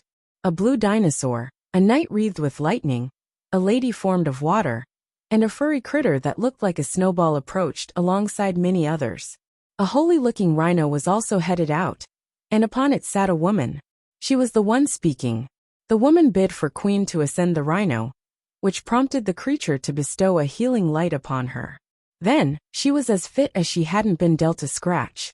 The king may have established a deal with Han's son, but we signed no such treaty, Ruin Emperor coldly said. Why waste time with talk? Their elites are here. Kill them and take back what is rightfully ours. And let these lowlives know who is the real boss. A big dragon roared in the sky. Then, the army of creatures and spirits began racing towards the shelter in unison. Emperors and super creatures went also. The land was blanketed by the coming forces, as an endless bastion of creatures roared in their charge. Thorn Queen spawned countless vines to lash, impale, and choke the legions that ran forward relentlessly. The ground was dyed red with the blood of her victims. Drybone King brought out his heartbone and began playing the instrument. All around, the hearts of the enemies exploded inside their chests as they heard the rhythm. Water Fairy became a tidal wave of spooky proportions. It did not soak or drown the enemies it came across. Instead, it stuck to them like jelly, then sucked them dry until they scattered like dust. Blue Dinosaur was a lot less fancy, but just as brutal. He swung his tail to crush entire battalions, scooping many up so that he could munch on them. Baby Ghost, Qing Jun, and Rock Giant rushed forward to do combat as well. And as they did, trails of blood marked their wake. Quickly, the spirits came forward to fight Drybone King and the rest. Drybone King, I have longed to do battle with you. You and me one-on-one. Now is the time we decide which of us is stronger. A king spirit came before him, barking at Drybone King with a hammer in each hand. The spirit beat the hammers together, and the hammers unleashed a rain of thunderbolts, which all came bearing down on Drybone King. Drybone King froze, and beat the heartbone instrument to summon an invisible power to repel the Thunder Dragon power. Boom! When the forces struck each other, no sound could be heard. Their clashes operated on a frequency that was too high-pitched for anyone there to discern. But the shockwaves kicked up were so grand they rattled the earth. Dust, soil, mud, and blood were thrown into the air. Dong! Dong! Dong! While the two of those drummers fought, no creatures could go near them, as they destroyed everything. Some creatures around were too slow to leave their proximity, and were immediately killed. The ground shook, and the calls of thunder were frightening. Water Fairy, how about taking on me and my water powers? A female spirit appeared to challenge her, casting a sky river towards Water Fairy. Rock Giant, let us see if the strength of a mighty creature can compete with the power of a spirit. Face me, a giant spirit said, creating a big hole in the ground. Ruin Emperor, meanwhile, was flying towards the woman atop the Holy Rhino, but Purple Emperor cut him off before he could reach her. You dare lay your fingers on me? Ruin Emperor had the ability to trap and stifle the powers of anything that came into contact with him. Purple Emperor laughed, swung his purple sword towards Ruin Emperor and said, "Why would I not dare?" Ruin Emperor's face then swiftly changed, not daring to accept the hit to be delivered by Purple Emperor. Purple Emperor was fully grown now, and that hit he was to deliver would break hell and kill Ruin Emperor for good. So, even Ruin Emperor with his ruin powers would not dare risk getting hit by that. The fight below continued to rage on, and Queen, having fully recovered, wished to rejoin the battle. Luolon merely frowned. They were a force to be reckoned with, and they could take on any individual emperor, but there was just too many for them to deal with. Drybone King and Water Fairy were not emperors yet, either. There was little they could do to fight and repel the oncoming hordes. Although Holy Rhino could issue torrents of healing at a consistent rate, it still wasn't enough to keep all their forces healthy and fighting. At least they weren't going to lose swiftly, though. There were many emperors and spirits headed for Zero now too. They still wanted her dead, but she was able to mow them down with her red beams of light. Her falsified sky powers could also destroy the spirit stones of the spirits she slew as well. It is the heir of Godslayer Luo. Even he failed to kill me. Do you really think a weakling daughter of his like you can kill me? A spirit had come prepared. When another spirit was killed, an emperor came. The emperor was holding a mirror, and Zero moved forward with her bone dagger. With that mirror, the emperor was able to block her falsified sky powers, and she was unable to kill him. You are not strong enough to break my Tin Life mirror, Tin Life Emperor said with disdain. Zero frowned, but did not relent. After she restabilized herself, she lashed out at the emperor once more. Tin Life Emperor is dealing with Godslayer Luo's heir. In the meantime, focus on felling Holy Rhino and the woman atop it. A command was issued, and the majority of the remaining king spirits and emperors turned their attention to the rhino.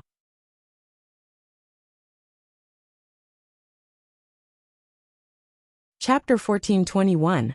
1421 Boom.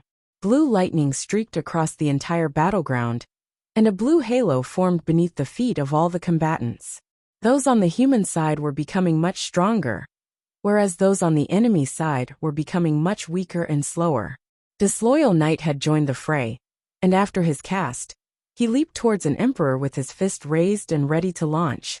Serpent Throne donned the appearance of the lady chef, and she raced forward to engage another emperor with her weaponized fork. Kill the rhino first. Kill their healer. The two emperors that were engaging Serpent Throne and Disloyal Knight roared, and stopped the other spirits and creatures from helping them. The rest of the spirits and creatures roared, and went for the rhino. With the rhino still there, unless they could kill Dry Bone King and the Water Fairy in one hit, they wouldn't die. The rhino was a berserk super creature that had managed to open 10 gene locks. Its heals were so effective, broken legs would hardly be felt, as they'd be repaired and restored instantly. Dragons soared across the sky, blitzing the ground below with trails of fire. Centipedes and other grotesque creatures were headed for the rhino. The holy rhino roared with its holy light, and wove a fabric of dandelions across the earth around him, imbuing his allies like Dry Bone King and the others with a greater pool of health, and a stimulant like zest and energy to fight the king spirits, emperors and other elites. Although the rhino was powerful, it was harmless. It couldn't stop the horde of monsters that were coming after him. The battlefield was a mutilated hellscape. It was like a bunch of monsters pulling at a rhino in hell. Luo Lan was sitting atop the holy rhino, which was not moving. She simply smiled. Sky Emperor was the one who reached the rhino first. He planned to fell the rhino and Luo Lan simultaneously, but as the emperor arrived near her to deal a killing blow, Luo Lan raised up her hand and made a simple waving gesture.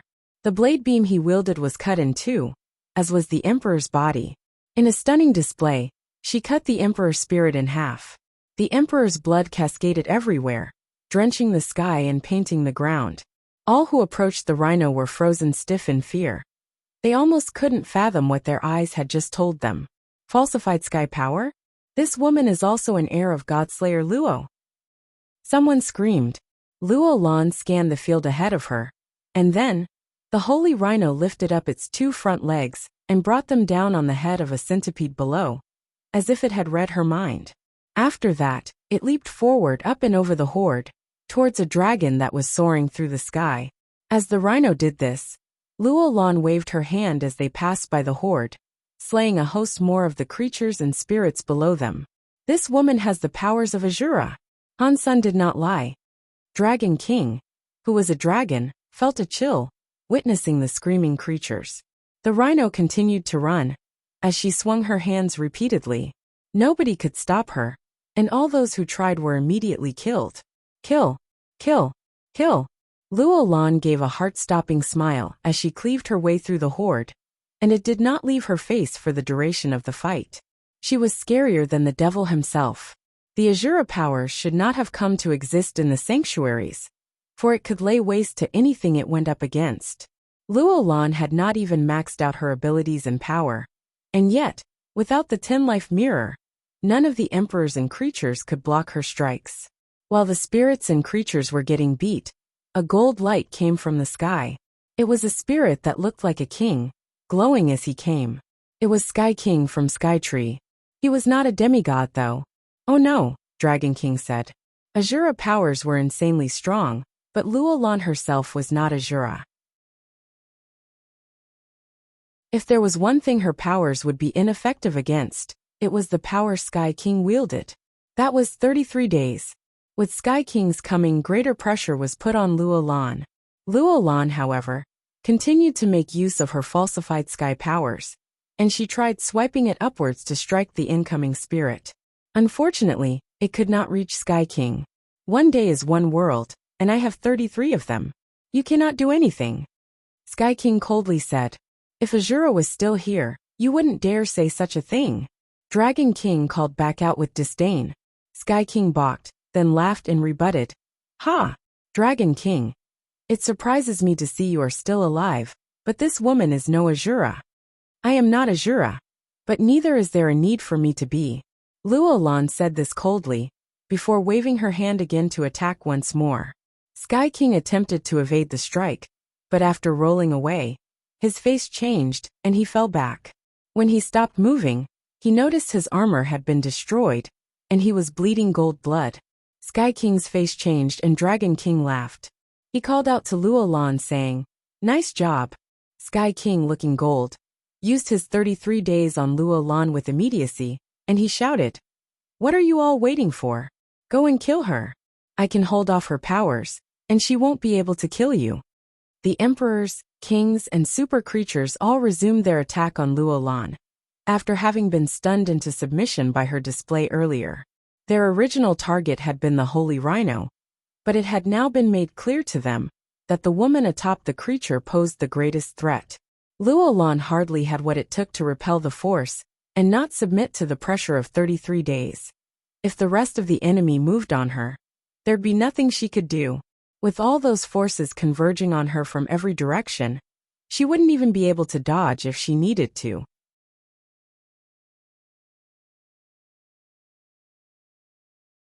Dragon King was in shock. Luo Lan was Han Sen's mother, and if she died during this conflict, it would drive Han Sen mad. Everyone who looked upon Luo Lan wished to help her, but she was coming under fire from all directions, just as they themselves were. A rescue did not seem possible, but then she did something else. Luo Lan threw a white fluffy orb into the sky. It was Snowball, and he clearly wasn't fond of what Luo Lan had just done. He rained down tears and summoned a big white orb. Boom! All the grisly powers were absorbed by the ball in its descent to the ground. Despite the number of hits it incurred, it did not break. It was a little misshapen by the beating, but it rebounded to its original shape quickly after. Ignore the orb, kill the woman first. Sky King shouted. The army rushed towards Luo Lan once more, and like a guided bulwark, the orb rolled before her, deflecting all the hits that came. Of course, there was a limit to the damage it could ultimately sustain, and it couldn't protect her from every single strike from every single angle. An emperor had managed to find an opening in her defense, and with a fist that wielded a killing frost, he saw his chance to get her. Luo Lan was still focused on Sky King, and she didn't have the time to turn around and take the emperor out.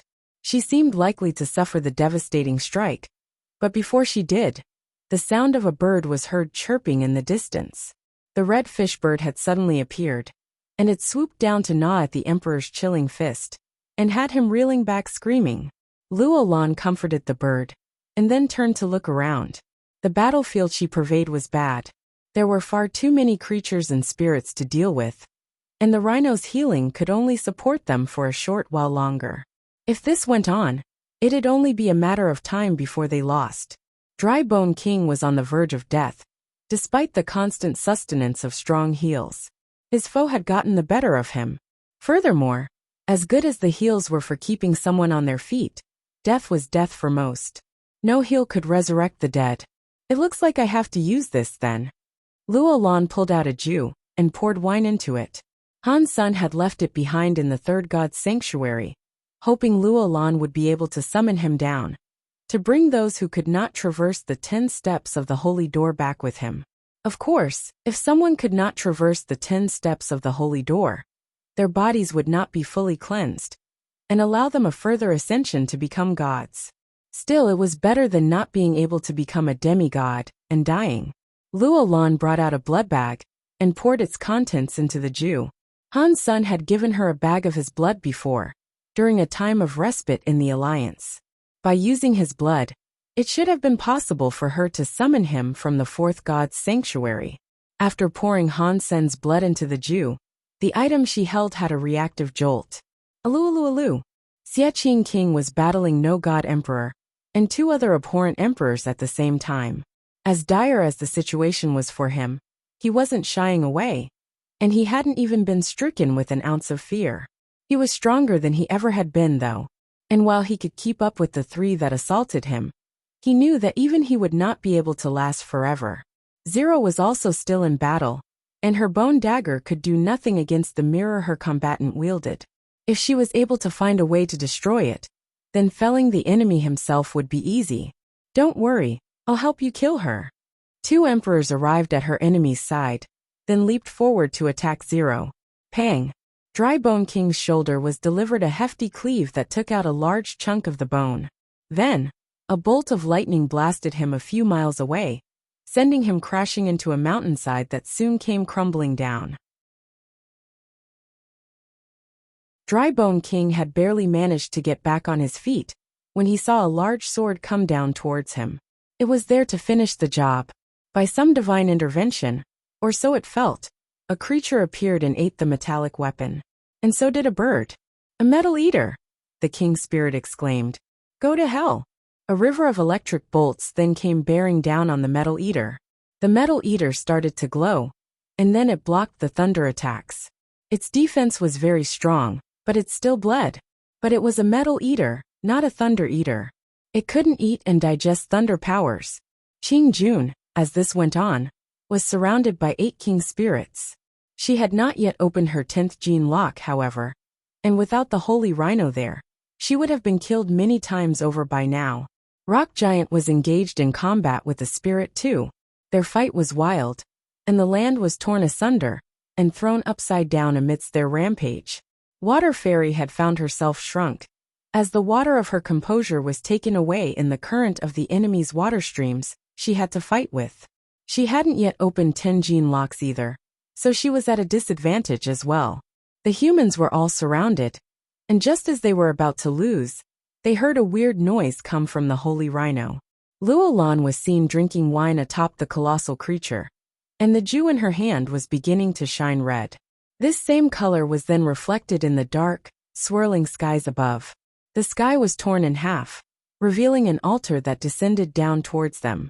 Upon it was a statue, modeled and sculpted to the look of Han's senator. The creatures that wanted to kill Luolan turned to see the altar, and then, their faces changed.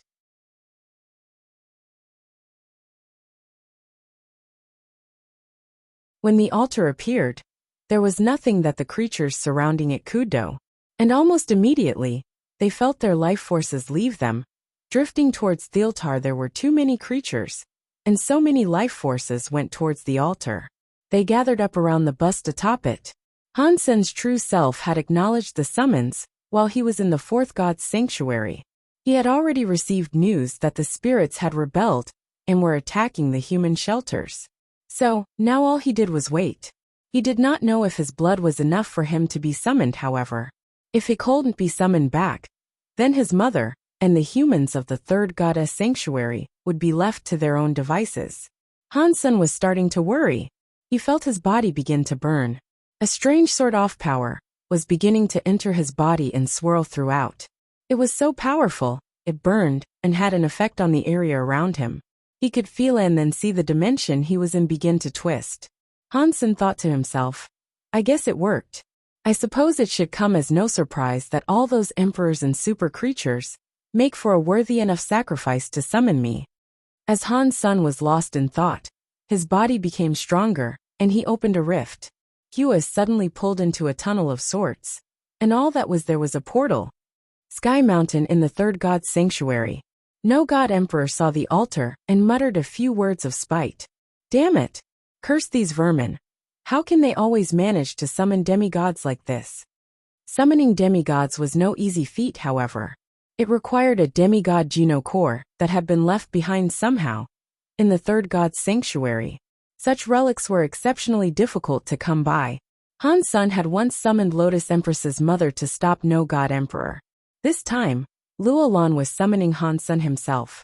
It seemed this could be a repeat occurrence, since the same relic had been used to achieve this twice since its discovery. No God Emperor knew he should make himself scarce and flee. He had witnessed the power that Night Empress possessed. What awaited them was not something Abing of the third god's sanctuary could resist. And although Han Sun had only been a demigod for a short amount of time, he grossly outperformed everyone and everything else that existed in the third goddess sanctuary. No God Emperor wasn't going to underestimate what the young man. Many of the creatures and spirits there had no clue what was occurring, while those that did spared no time in trying to run off. But before they could do that, they suddenly felt as if they had no place in that world. They couldn't feel their bodies, and even if they could run, they weren't sure where they could go. They were robbed of their senses, and they were unable to see or hear anything. They could not even smell either. It was only them there they could see, and the altar. What they could see was just that altar. It was like nothing else existed now. No God Emperor did his best to try and escape, but he could not even feel his body and his beloved No God sword.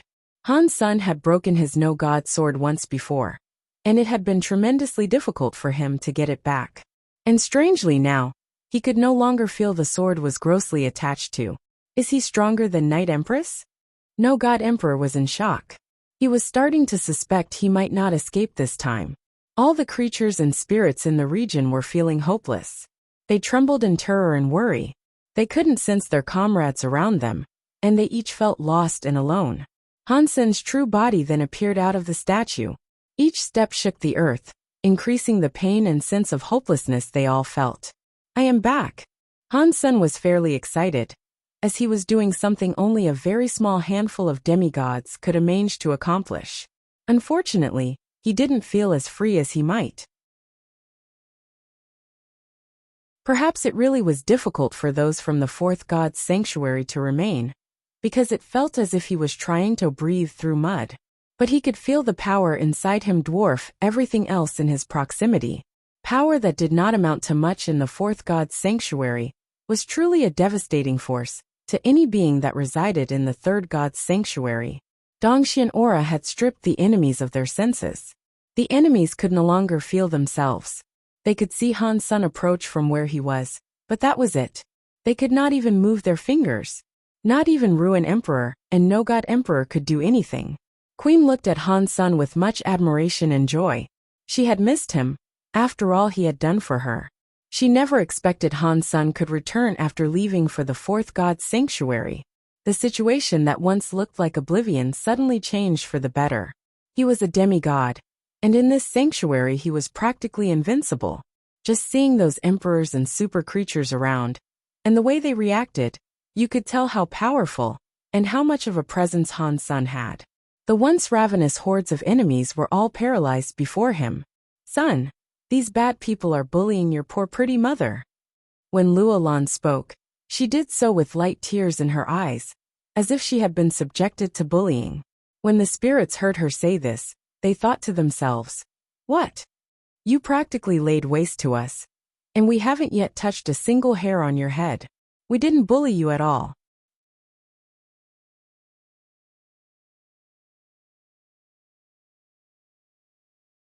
Damn you all! Han Sun gritted his teeth.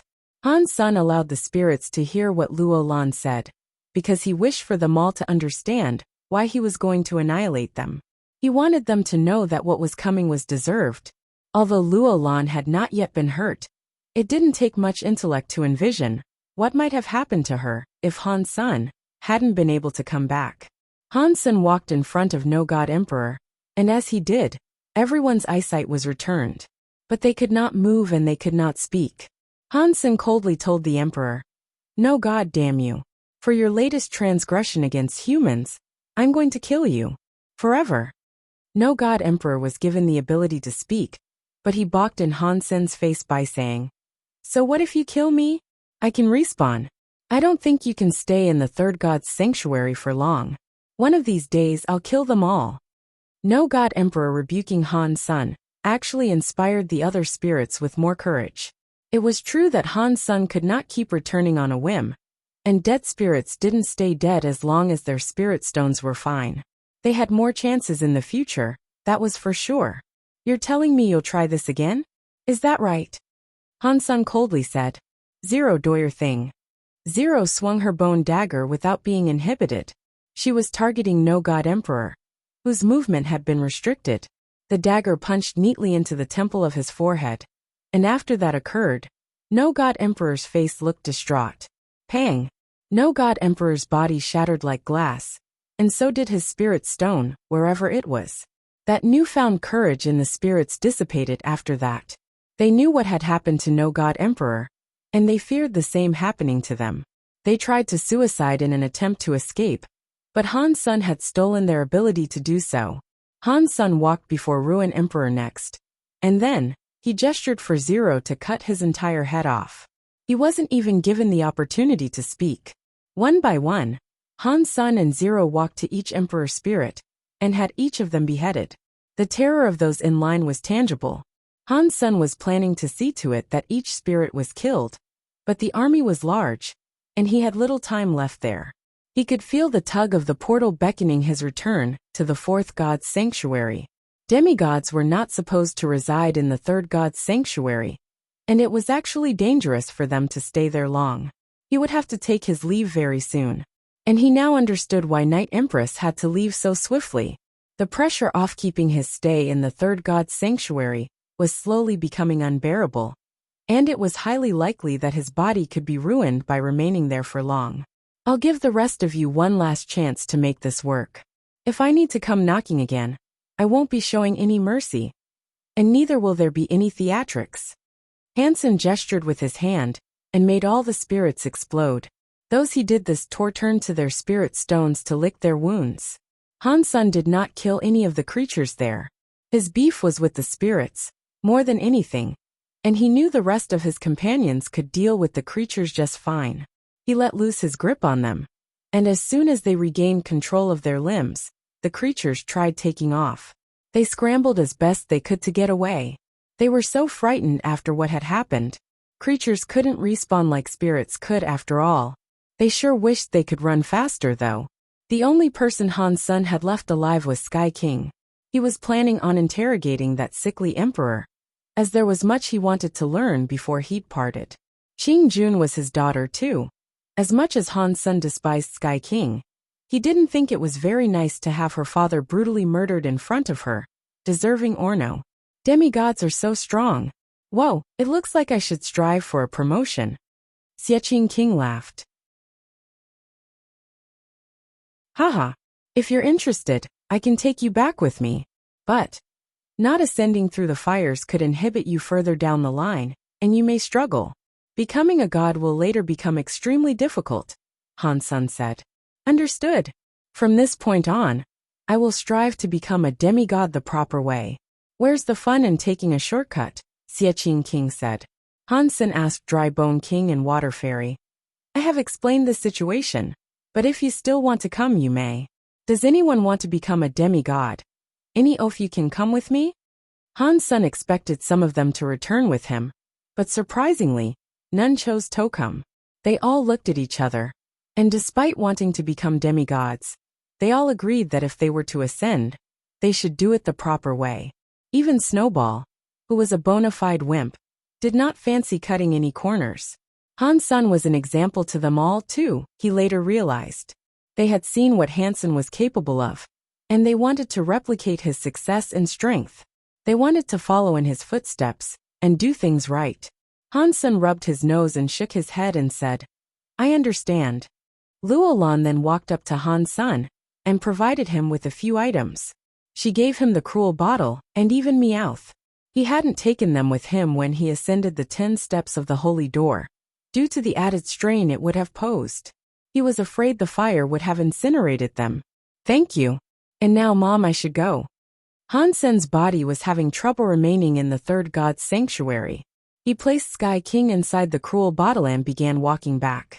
Han Sen could at least chat with his mother back in the Alliance whenever he was Shetto. There was no need to do it there. Han Sen waved goodbye to everyone, and then stepped back into the vortex-like portal that would take him back to the fourth god's sanctuary. Inside the cruel bottle, Yiksha, Sky King, and even Meowth were all fine and safe during their transport. Han Sen was just going to treat Meowth like a pet, sort of like he always had. He wasn't bringing it through to do any fighting. Many emperors had been slain in the third god's sanctuary, and with the prospect of Han Sen possibly returning, none dared to attack the humans again. They could keep Sky Mountain. Han Sen returned to the Alliance to be with Ji Yanran shortly after this escapade. Asher's due date was incredibly soon. He was very excited to have a son. There was nothing for him to do in the sanctuary right now, anyway. He could not take on super creatures, so the best thing he could do was train and practice, which oftentimes did in the Alliance. Ji Ruozhen and his wife had been taking good care of Ji Yanran. During the time, she had been pregnant, and Han Sen had been absent. And while Luo Lan was overjoyed she'd soon have a grandson, Han Sen did not fully trust her with the ability of raising a kid. The next day, Ji Yanran was taken to the delivery room.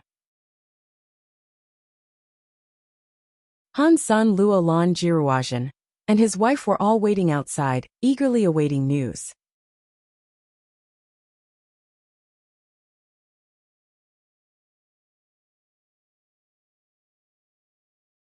Ji Ruozhen asked the computer to scan the baby, and he was surprised to learn that its fitness was over 100 already. That was better than a super creature in the first god's sanctuary. If they had scanned the baby while it was in its Super King spirit mode, that figure would have undoubtedly been much higher. The hardy genes of the Ji family must have composed most of this baby. I shouldn't be surprised to hear it is that good. Ji Ruozhen smiled. President Ji, how could you say such a thing? Luo Lan balked in disapproval, and Ji Ruozhen replied, Oh, forgive me. It is a combination of the Han family and the Ji family. Congratulations on the spawning of a decent grandchild. Luo Lan said, Yes, congratulations to you too. What happened in the hospital was kept a secret, known only to those who were present. There was no point in reporting the incident and letting others know the baby had such high fitness. When the time came to name the baby, however, Han Sen had much trouble. Naming things was never his forte. So, lacking the creative fortitude, Han Sen consulted his mother for ideas. Luo Lan suggested the names Han Sweet, Han Steelbowl, and Han Richboy. It seemed his mother was as hopeless as he was when it came to naming things. He quickly disregarded all of her suggestions. He then went to ask Ji Ruozhen for naming advice. He believed Han Sen and Luo Lan were giving him the honor of coming up with a name. He had no idea it was because they were totally unable to come up with a fitting name themselves. I will come up with the greatest name this universe has ever seen or heard. Ji Ruozhen patted his chest and staunchly proclaimed. Ji Ruozhen went straight to the library to dig out a trove of ancient books, and he even visited a number of fortune tellers to come up with the right name. When he was done, after exhausting much time and effort, he settled on the name Han Little Flower. Han Sen realized those bullshit books weren't going to help him either. And it seemed no matter what he or anyone else tried, they could not come up with a decent name for Han Sen's successor.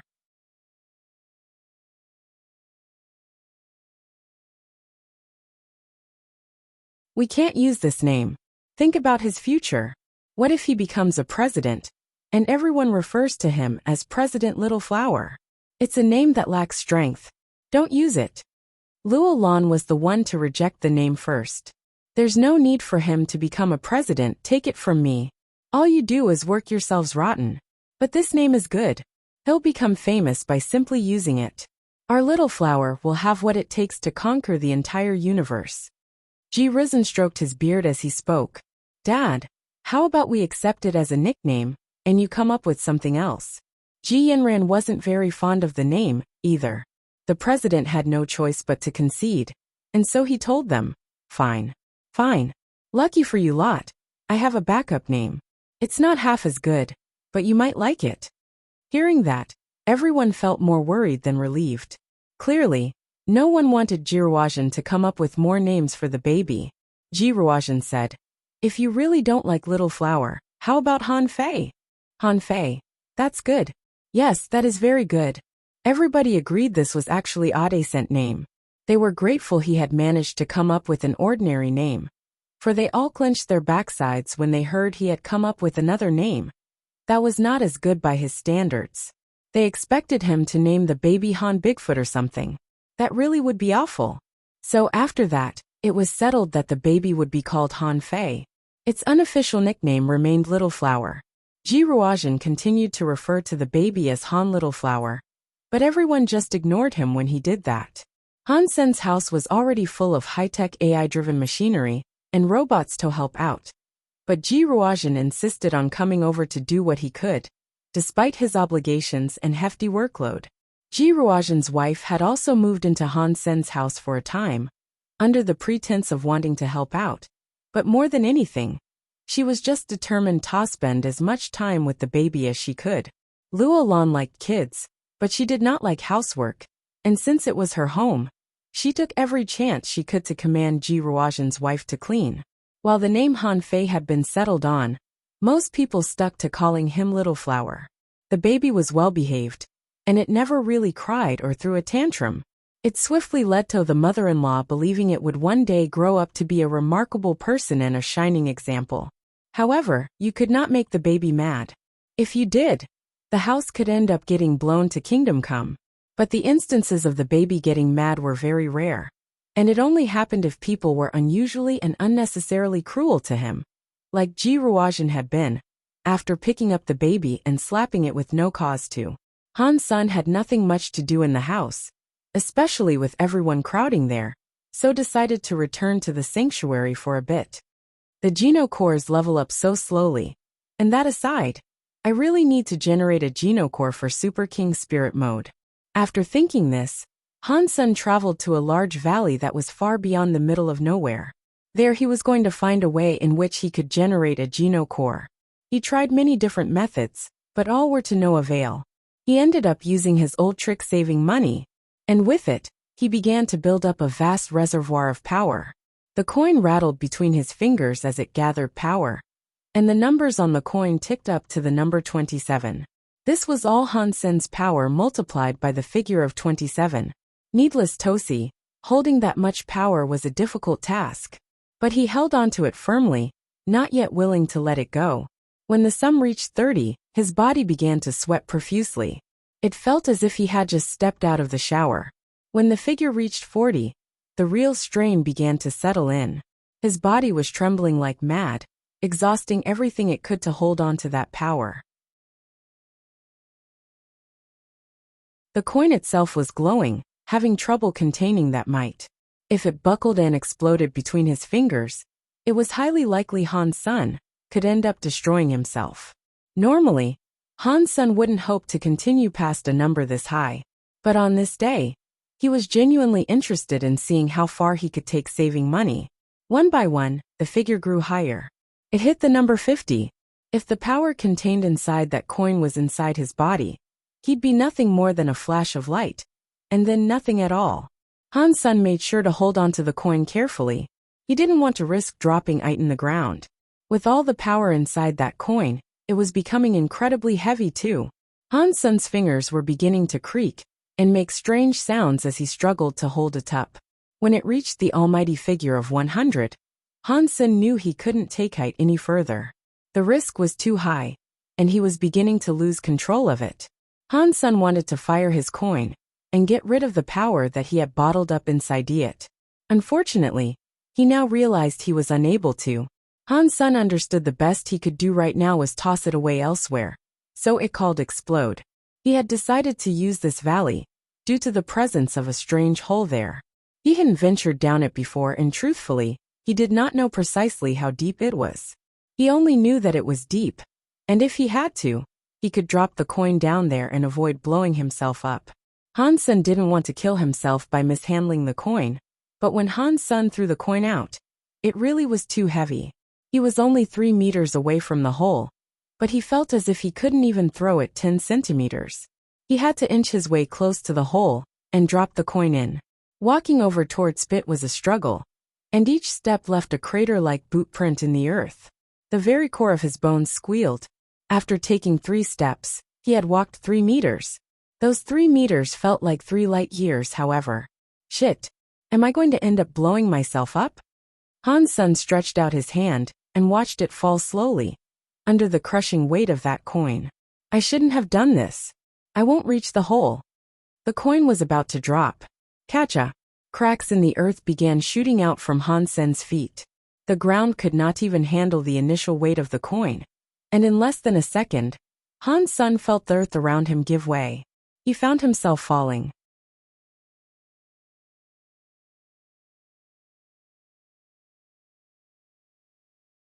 As the ground collapsed and Han's son found himself in free fall, he let go of the coin to plummet by itself.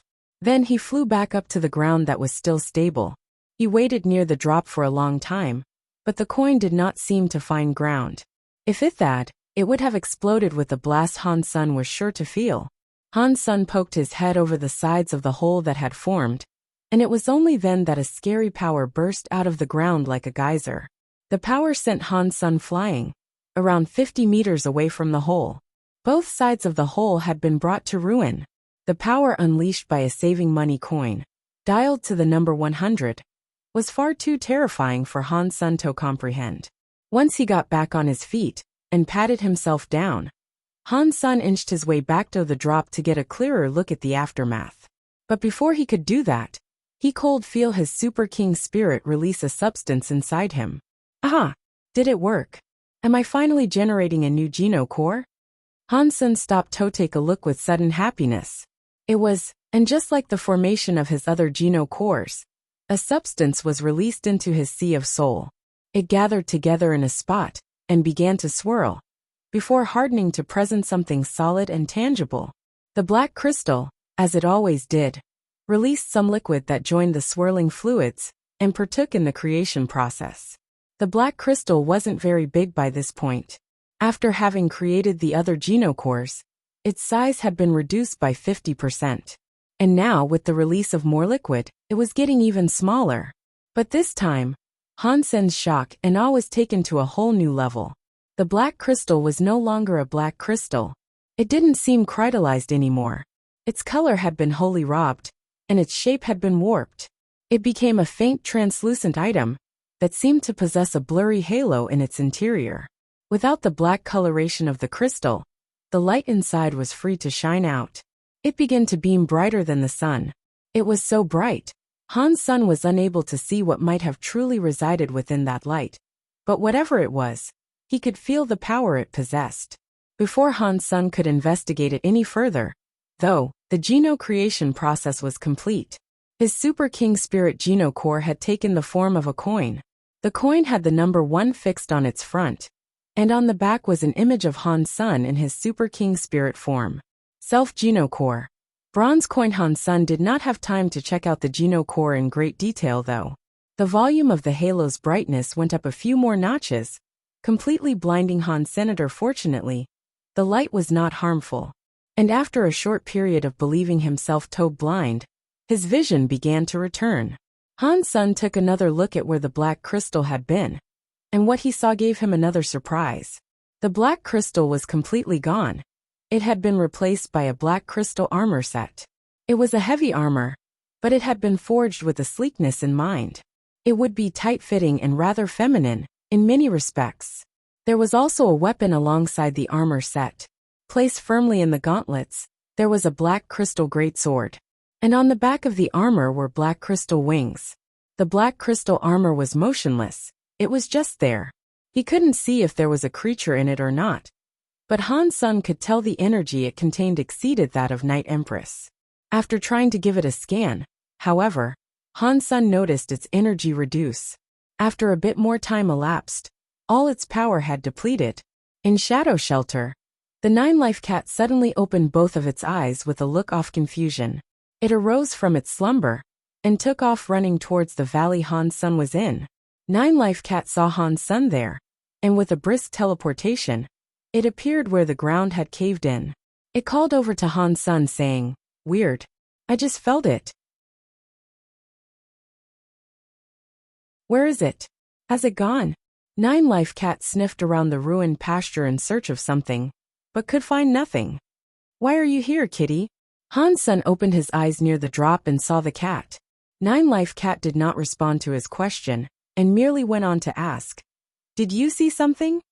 "What? What did I see?" Han Sun asked, obviously confused. Nine Life Cat ignored Han Sun, and began talking to itself, pondering something intently. "Am I mistaken? This thing shouldn't be here." "What thing? What are you mistaken about?" "Hello. Are you going to talk to me?" Han Sun walked up to the Nine Life Cat while asking. Nine Life Cat shook his tail saying, "It's none of your business. You still only have a bronze geno core. When are you going to become a god? You should really think about hurrying up. Does it matter to you whether or not I become a god? What interest do you have in me affairs?" Han Sun said. Nine Life Cat looked at Han Sun with a fairly serious look. He told him, "If you don't become a god, how am I supposed to get back?" Nine Life Cat then realized he had just said something he shouldn't have. This prompted Han Sun to ask, "Back? Back where?" "It's nothing." Then Nine Life Cat started walking away, as if nothing had happened. "Are you from the fifth sanctuary? Am I supposed to be your transport there?" Hansen asked after it. Nine Life Cat did not turn around. It continued to walk away, and as it went it answered, "Getting to the fifth sanctuary isn't easy." Han Sun wished to ask more questions, but all of a sudden, Nine Life Cat disappeared. Han Sun shook his head and disregarded the cat. Then he returned his attention to the Sea of Soul. The armor set was still there, but it was dead and devoid of Alifairs. He could not bring it out of the Sea of Soul for some strange reason, and all he could do was view it with mild curiosity. The armor set, for what it was worth, gave him the same feelings he received whenever he inspected the black crystal though. Han Sun wanted to go back now, but before he took off he saw something flicker in the hole. It seemed as if something was down there.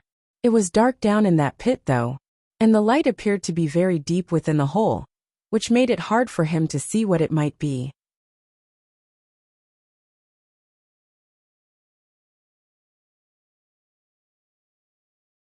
After using his Dongxian aura to scan what he could of the pit, Han Sun was unable to detect the presence of any creature residing in the dark down there.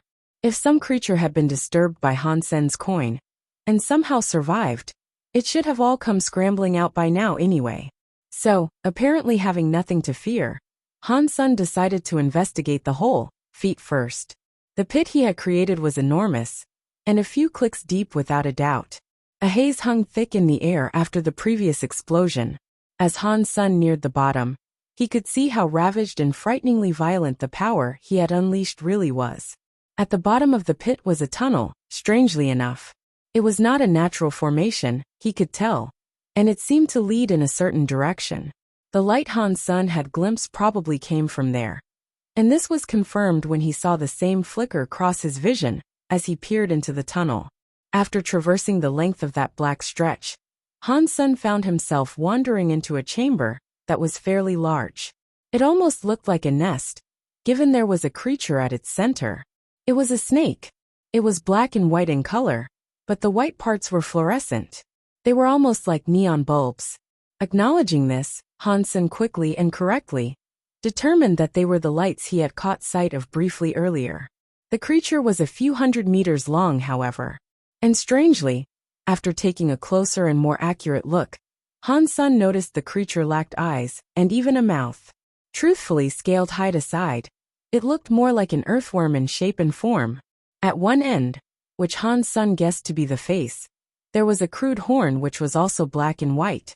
It didn't wriggle around on the spot, either, as worms often would. It could move and slither around just like a snake. Han Sun gave the creature a scan, and did not rush over to the earth-dwelling beast.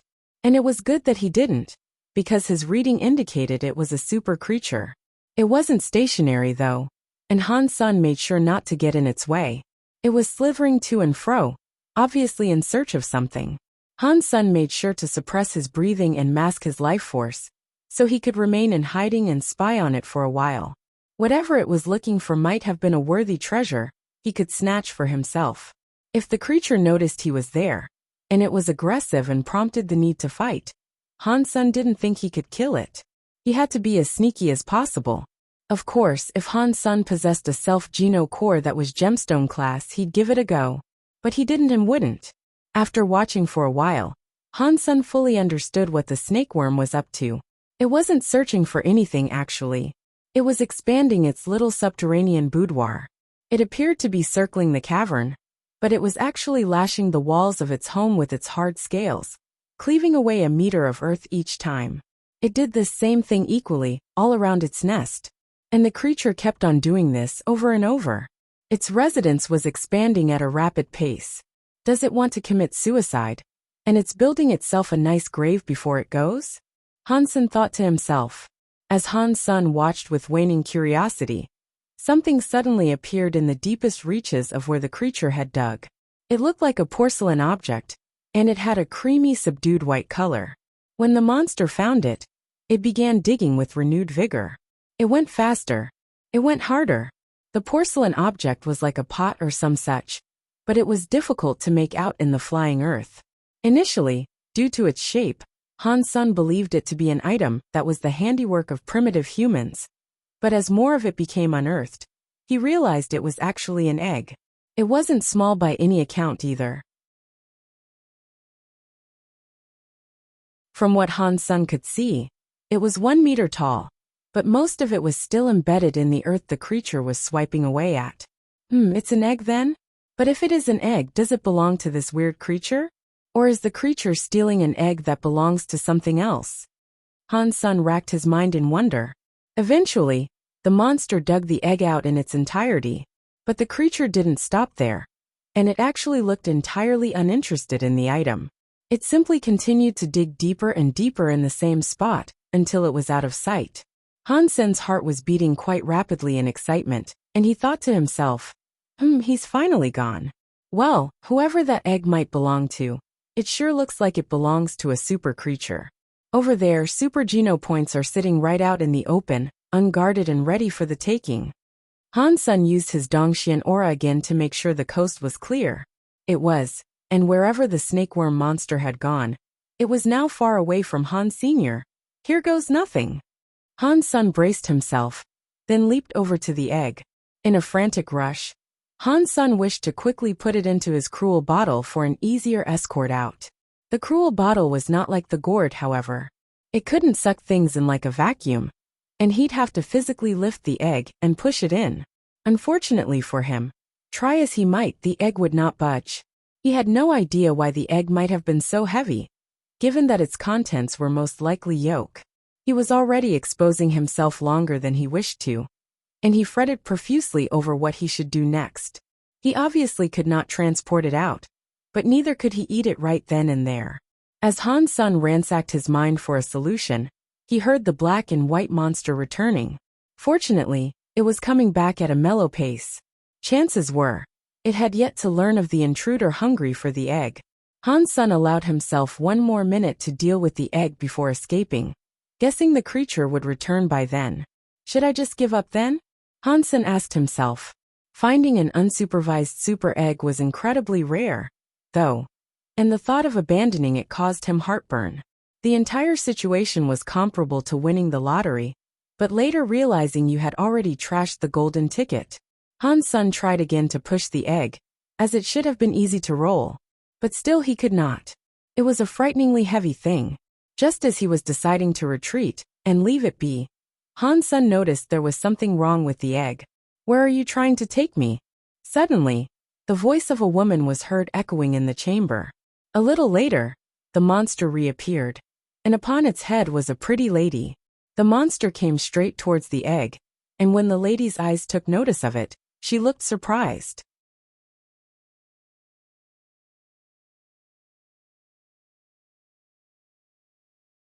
Snake King, this egg looks special. Does it belong to a super creature? The lady dismounted the snake and ventured towards the egg. She stroked the egg as she spoke. The big snake nodded to the lady. Good. We haven't had super creatures in our shelter for a long time. It would be best if we brought it back with us. The lady went on to say. The snake wrapped itself around the big, heavy egg, and tried to lift it onto its scaled back. But when the Snake King pulled to lift it, the egg shattered instead. It was an unexpected and slightly disheartening shock to incur. But as they watched it shatter, something came falling out of it. It was a humanoid-shaped creature that came tumbling out, one that glowed white and bright. The creature was actually Han's senator. The issue with the egg, Han's son had realized, was that it was actually empty and devoid of any yolk. So, what he did was dig underground and come up underneath the egg. From the bottom, he was able to insert himself into the egg and prepare to play the part of a newborn, something he figured he'd be good at. At first, he only wanted to get a glimpse of what might have been left behind in the egg, if there was anything. He did find something inside the egg too. It was an abundance of fragrant aromatic mushrooms. They were pleasant to his nose, and he planned to eat them. But all he had the time to do before his cover was blown was pocket the mushrooms. The mere scent of the mushrooms was enough to excite the cells in his body. It was truly invigorating. And it got Hansen thinking of the various ways he could sizzle and serve them whenever he returned home. These are good, these are so good, Hansen told himself repeatedly, before putting them all inside his cruel bottle. And unlike the unfathomably heavy shell that had veiled the mushrooms, they were easy to pick. All in all, he managed to collect 7 of the wide-brimmed shrooms. He was going to escape shortly after, as he was well hidden, and the subterranean passage he had carved out for himself would take him a good distance away from the snake's chamber. But before he could get out, the snake grabbed hold of the egg and clumsily broke it with ease. Hansen came tumbling out, which was a surefire guarantee of his presence being exposed. The need for an act came then. When Hansen looked up, he saw the lady and the eyeless snake looking down at him. The lady was not a human, that much was certain. She had cat ears and a fluffy foxtail, which delighted Hansen's inner fury. Hansen could sense she was not a spirit, and she was most likely a humanoid creature, and a fine one at that. Unfortunately, he was unable to detect what strength she possessed, and what level she could be classed at. Whatever she was though, he knew he shouldn't underestimate her. Should I run? Hansen wondered to himself. Before he could come to a decision, the woman spoke to him. She said, "We mean you no harm, you cute little thing. I am the master of Dark Spirit Shelter. I was hoping you might be able to join us there." Hansen was surprised, but also a little relieved. They were not hostile. And what's more, they believed he was a creature. When Hansen was in his super spirit mode, spirits believed him to be a spirit, and creatures believed him to be a creature. Hansen didn't play it like a doe-eyed newborn though. He went straight to business asking, "What kind of shelter is it? And how many super creatures reside there?" "All children of Dark Spirit need to have their own shelter to grow up in. But for now, there is only me and the Snake King here. If you join, that makes 3. The lady blushed as her tail stood up alongside her ears that twitched left and right like a couple of rotating satellite dishes. Hansen mulled the situation over swiftly and came to the decision it wasn't an all-bad proposition. With how gullible she had been, he said to himself, "Whoa, she's easy to fool. Perhaps I should go after her and see what goodies I can wring out of her." "What are the benefits of joining your shelter?" Hansen asked. "You are newly born, aren't you? Me and my big snake can protect you. We can offer you food, warmth, and much loving care." The lady blushed again, and did so at several random intervals. She went on to say, "We only have mushrooms to eat for the time being, but it is early days yet. As we grow and prosper, what's on the menu is sure to expand." "Okay, but what is your name?" Hansen asked. The lady was half expecting Hansen not to agree, but she told him, "My name is Ling Mayer. What about you?" "My name is Dollar," Hansen answered, thinking it had been a long time since he last used that alias. "Well then, Dollar, let's return. If Dark Spirit found you, things would not turn out so well." Ling Mayer invited Hansen to ride on Snake King's back. She seemed to be a very naive woman, so Hansen asked her all the questions he could think of. He wanted as much intel as he could possibly gather. Hansen was surprised by what he heard. The dark spirit she had referred to was actually a tribe of super creatures, Will this tribe come after me if they know I kidnapped Ling Mei? Han Sun asked himself, thinking of what he could ultimately do with the catfox girl. Ling Mei didn't stop talking to Han Sun along the way. He learned he was in a large underground realm, one that would not make for a short trip. Han Sun was expecting, from how humbly she spoke, that her shelter would be something rather small. He wasn't expecting much, but what greeted his vision would have disappointed him, even if he set the expectation bar at its lowest possible point. He was frozen at what he saw. It was a cave, next to a dirty river that babbled like a wheezing exhaust. This is what you consider a shelter? Han Sun asked, unsure if she had been pulling his leg. This was the first time Han Sun had been to a shelter that wasn't an island of polished constructs. It was a hole in the underground and little more. Ling Mei blushed, as she frequently did, and told Han Sun, there aren't many shelters down here. But don't worry, we are sure to claim a bigger shelter someday. This is just our temporary residence. Han Sun smiled like a weirdo, telling her, actually, you don't have to stay in this place. That little pit is not worth our time. With our combined might, you and I can most certainly conquer or claim many shelters above ground.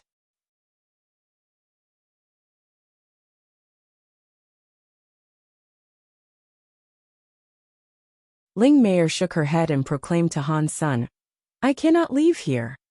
Why not? Han Sun asked. We made a deal with another tribe, and it is because of this deal that we cannot go to the surface, Ling Mei vaguely explained. What deal? And with who? Han Sun asked. Ling Mei cleared her throat and said, I don't know, but our elder said that we must adhere to 100-tribe deal or something of the sort. If I go to the realm of the Landwalkers, and I end up dying, nobody will avenge my death. Han Sun had no clue what she was talking about, and from the look on her face, neither did she. It sounded like an agreement between many tribes that occupied the underground space, but Han Sun thought it to be silly. Regardless, Han Sun followed her to the cave. It was barely more than an alcove, and it was nothing close to an actual shelter. It was rugged and filthy, and you could even see the scrape marks of the Snake King's scales. Clearly, the shelter had been haphazardly constructed by the Snake King. There were a few mutant and primitive creatures inside the place. All in all, there were around 20. They were creatures that had been found, maybe stolen, when they were babies. They looked rather weak and almost malnourished. For Han Sun, it was as if he had stumbled into a cellar sweatshop. With an ally like Snake King, I'm sure you could procure a better shelter for yourself. This is grim. Han Sun couldn't understand why they were so willing to live in squalor. Ling Mei vehemently shook her head again, and she told Han Sun, Snake King is accompanying me on the orders of the elder. He won't help me try to claim another shelter though. Han Sun thought to himself, she must be important to the family, if the elder was willing to take care of her to that extent. But still, these living conditions? Han Sun, while he wanted to go, still thought it best to forge a better relationship with her. He'd get nothing if he was to duck out now.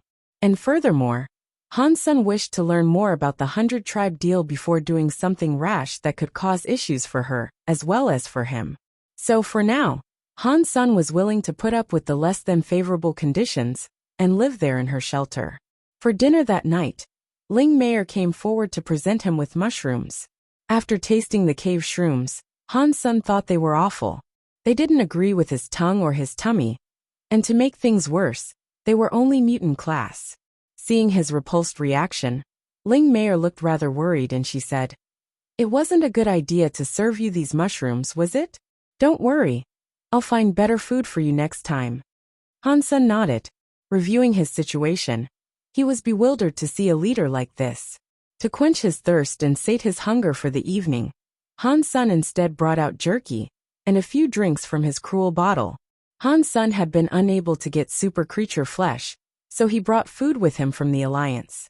As Han Sun munched on the chow he brought with him, Ling Mei did not take her eyes off it. Her gaze was intense. Do you want some? Han Sun asked with a queer smile. Ling Mei shook her head and shyly told him, I am the master of this shelter. I cannot indulge myself on my subordinates' food. I should really go look for better stuff to serve you. It seemed to him that she was super willing to treat Han's son like a dear pet. I don't mind. Are you sure you don't want to try some? Han's son tempted her to try his food. Ling Meier gulped and wiped the drool that had escaped the corner of her lips. She shook her head again. How are you supposed to know what I like if you don't try some of this stuff? Go on, have a bite. Han's son passed her a bag of jerky and a can of soda. Fine, just a nibble. Ling Meier ended up taking a hearty bite of the jerky and almost drowned herself in rapid consumption of the soda.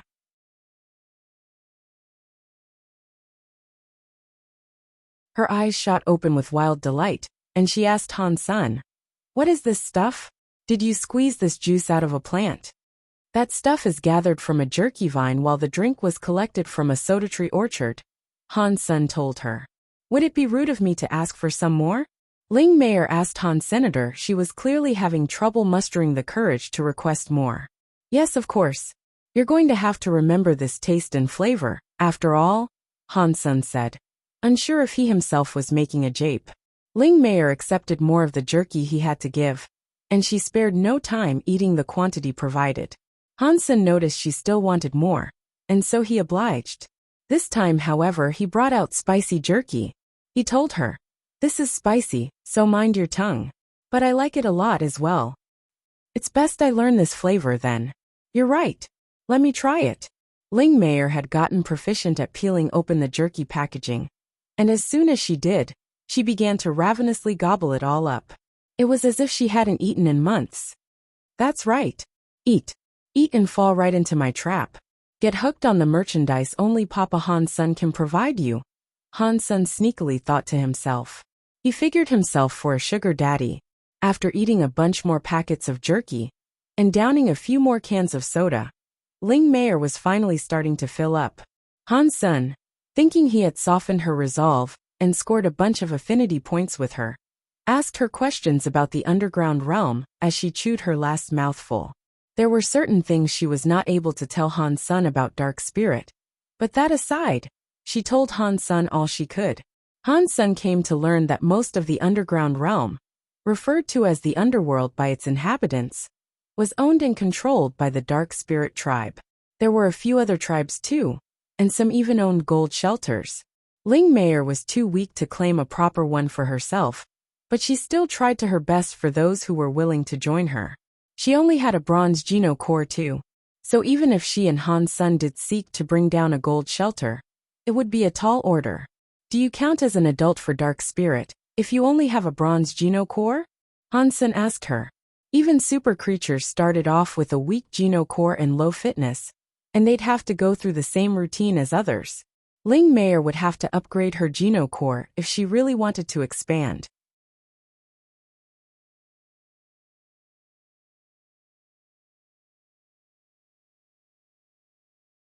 We are considered adults the moment we generate a self-Geno core. And once that happens, we are sent away from Dark Spirit shelter in the expectation we will survive and thrive. There was a glimmer of sadness veiled behind the curtains of her speech, despite her attempt to put on a brave and proud face. Han's son thought to himself, "It looks like Dark Spirit controls most of the underworld. If they didn't have a firm grip on the entire place, they wouldn't let their people come and go freely. So, how can I lure her to the surface? They surely won't come after us up there. So getting her to go and leave this place is the only struggle." Han's son racked his brain for a solution, and as Han's son pondered this, his attention was drawn to a voice outside the cave. "Ling Meier, are you in there?" Ling Meier's face completely changed. She hopped onto King Snake's back and yelled at Han's son, "Come on, we have to go." "What are you afraid of?" Han's son asked. "I'm not afraid." Before she finished speaking, a dark shadow began entering the cave. It was a man with cat ears and a tail just like Ling Meier. It was clear that he was a family member of hers. He was riding atop a green bug that was the size of a bull. "Where are you running off to this time? Come quickly fight with me. And when you lose, come. You know what awaits. Don't try running off." The man's voice took on a threatening tone, and he didn't seem like a nice person at all. "I'm not running." Ling Meier said this and scowled at Han's son with her kitty fangs on full display. She wasn't happy Han's son had been so slow. Bring forth one of your creatures, so that it might fight against my green bug. If you lose, you come back with me, as was the deal. The man hopped off his mount and took a few intimidating steps forward. The bug followed after its master, looking all smug as well. Your bug is a gold genocore, whereas mine is not even silver. That's not even fair, Ling Mayer protested. 1 year. That was the deal. You're the one who has wasted their time, hiding in this dump for that duration. If you'd prefer, I could always go contact the elder and see what he has to say about this whole situation, the man said. Spirit 13, don't be ridiculous, Ling Mayer said. She tried to put on a stout voice, but it trembled. She was squirming in her seat. Then how about I go and see the elder to ask what he considers to be ridiculous? Spirit 13 turned to leave. Fine. We'll fight. Ling Mayer stopped him from leaving, but she was falling right into his ploy. The saddest part was that she probably knew. Spirit 13, with the smuggest and most punchable face in the universe, turned back around and told Ling Mayer, choose your best combatant. The choice is yours. Ling Mayer looked at the only 2 mutant creatures she possessed and sighed. One of them was only a baby after all. Times had indeed been tough for her. The mutant jade rat already had a silver genocore, so that was her best bet. It wasn't much, but that was where her hope would have to lie, she thought. She was still willing to go forward with the proposed fight, but she already believed her fate to be sealed. But then, Han Sun stepped forward and asked the two, and here I thought you two were related. Ling Mayer spoke with much regret, saying, yes, we are. But if I lose this fight, I need to return home and produce babies for him. What? How could a sick deal like this come about? A fire blazed through Han Sen's eyes, and he looked at Spirit 13 with much disgust. The Dark Spirit Genocore was able to tame creatures easily, and of course their Genocores could still fight as well. Regardless, it was something Han Sen fancied. He didn't want to lose it to that man. Han Sen thought Ling Mayer would make a fine secretary for him in the surface world too, and she seemed to know a lot about the new realm he had just discovered. He wanted her to leave with him, not with Spirit 13. Now that Spirit 13 was taking her away, all for making babies, Han Sen was fuming mad. The jade rat looked nervously at the bug it would soon have to fight. It was facing a gold genocore enemy and it knew it. It didn't fancy its chances, that was for sure. Classes aside, the rat was tiny compared to the green bug as well. It didn't stand a snowflake's chance, and everyone in the cave expected a brutal outcome to befall the poor squeaker. Come on, let's get this over with, Spirit 13 callously said, now with a raised voice. The green bug summoned a scythe, and it leaped forward, ready to kill the rat within a moment's notice. You can do it, Ling Mayer hopelessly called out, as if a raised spirit was all the rat needed to even the odds. The jade rat squealed and stood in place, frozen with terror. And just when Han Sen and Ling Mayer thought the little critter was going to summon its genocore and fight back, it simply scurried away. It ran to the hills. Shit, are you serious?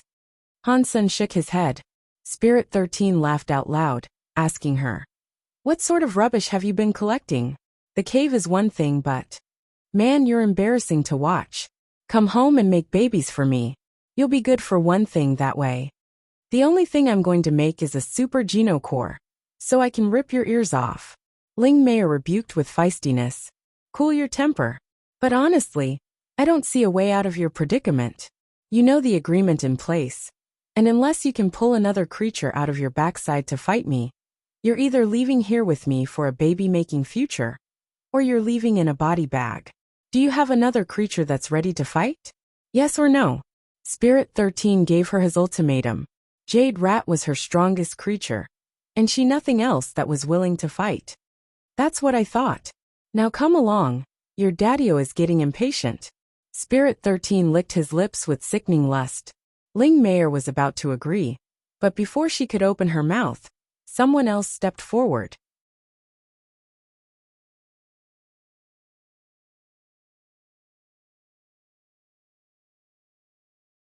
Let me fight it. Han Sun walked in front of the green bug, with his speech directed at Spirit 13. It's all the same.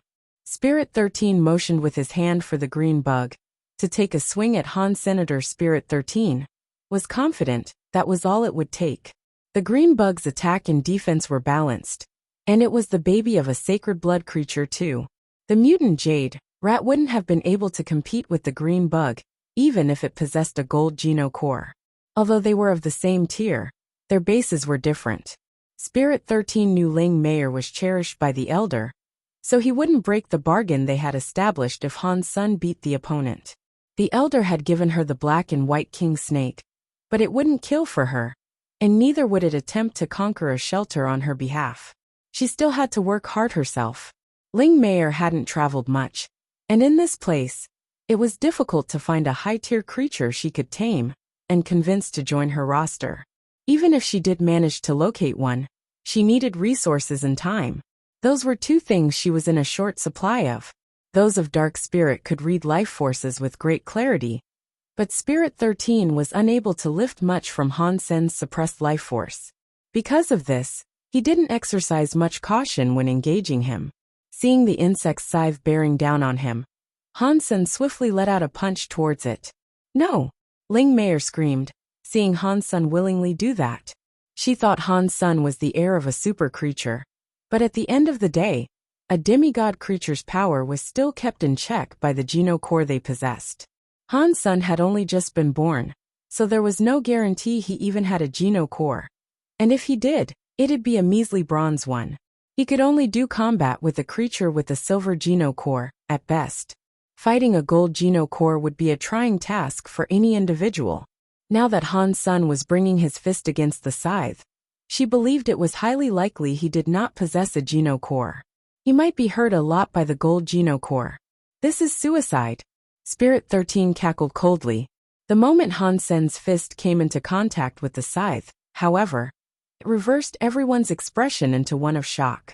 The big green scythe, after coming down on Han Sen's brutal fist, shattered into glitter like a flurry of stars. After Han Sun broke the creature's geno core, he then moved to bring that lightning-fast fist down on the green bug's shell. The carapace was immediately destroyed, and the bug swiftly died. Sacred blood creature green crystal bug killed. No beast soul gained. The geno core was shattered. The flesh is edible. Consume its flesh to earn 0 to 10 sacred geno points randomly. That was purely an exercise of Han Sen's simple physical power, and he did not even use super spank. Han Sun had maxed out his ordinary primitive, mutant, and sacred geno point tallies. Green crystal bug would have needed a gemstone geno core to challenge him properly. Now that Han Sun could kill the likes of that with his plain physical power, there was no need to exert much effort and trouble himself. But this punch had shocked the other two completely. What Han Sun had just done so simply would have required a gemstone geno core sacred blood creature. Even Dark Spirit's super creature heirs required a gold geno core to perform the feat he had. Ling Meier thought Han Sun had just been born, and if that was true, it was a frightening thought that he already had such strength. Spirit 13 looked ill, and he said, "I can't believe you were able to tame something so wretchedly strong, but I'll be back." Spirit 13 flew away after that. King Snake was there guarding her, so he couldn't do anything bad to her even if he tried to. "Dollar, you are so good. You must be a baby of the mightiest of super creatures. Was your parent a berserk super creature, I wonder? You're better than me even. My parents have sacred blood genes in them. They weren't pure super creatures." Ling Meier had run right up to Han Sun to say her piece. "I guess," Han Sun said. Ling Meier was the heir of a super creature, but she still only had a bronze geno core. She also lacked social skills, which made her a very easy person for Han Sun to trick. Now, Han Sun was too lazy to even make up a story. After Han Sun killed Green Crystal Bug, Ling Meier really wanted Han Sun to stick around. Unfortunately for her, she didn't think she had anything that would make him desire to stay with her, especially when she had already started eating his food. "Meier, did you say there was a gold shelter nearby that was unclaimed? Let's go take it," Han Sun said. Ling Meier was no longer feeling like much of a master, but she found herself surprisingly happy. She asked Han Sun, "Yes, which one? There's a few of them." She did not know anything, so Han's son would have to do the claiming himself. He proceeded to ask her a few questions, and then he went off to get her a safer place to live in. Han's son needed to use a teleporter to return to the Alliance too. He had to check in whenever he could, because the family would worry if he was absent for too long. Inside a shelter in that underground realm, Spirit 13 looked horrible. He was getting told off by a dark spirit that looked just like him. I tamed that green crystal bug for you. How could you lose to Ling Mayer? The dark spirit man spoke harshly. Dad, she somehow found an extremely strong creature that shattered the gold Geno core, and one hit killed the bug. Spirit 13 was speaking with a bitter tone. The dark spirit man looked dim, and he replied, How old is Ling Mayer? How was it possible for her to tame a creature such as that? Father, what I'm telling you is true. I witnessed it with my own eyes. Spirit 13 was swearing profusely. If it is indeed true, it must be because the elder is helping her explicitly. Spirit 13 heard the remark with shock, and he said, Do you think the elder gifted her the creature? The dark spirit man laughed coldly and responded, Ling Mayer is as average as they come. The blood of her parents is only half super blood, but she earned all the benefits such genes could provide her. The elder must think she could become a super Geno core. Otherwise, he wouldn't have given her his Mount Snake King. If the elder is protecting her, then that means I have no chance. Spirit 13 frowned. The elder should not be able to break his own law. I will help you get Ling Mayer to improve our own lineage. The dark spirit man coldly laughed.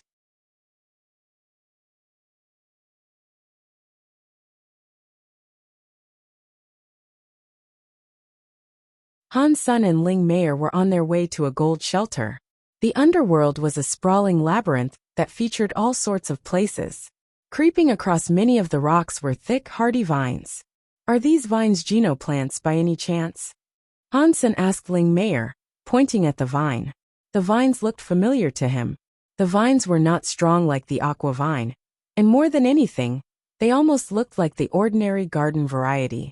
This is the underworld's holy vine. They support the entire world. We down here are its protectors. When we finally acquire a gemstone Geno core, we are allowed to return to Dark Spirit Shelter.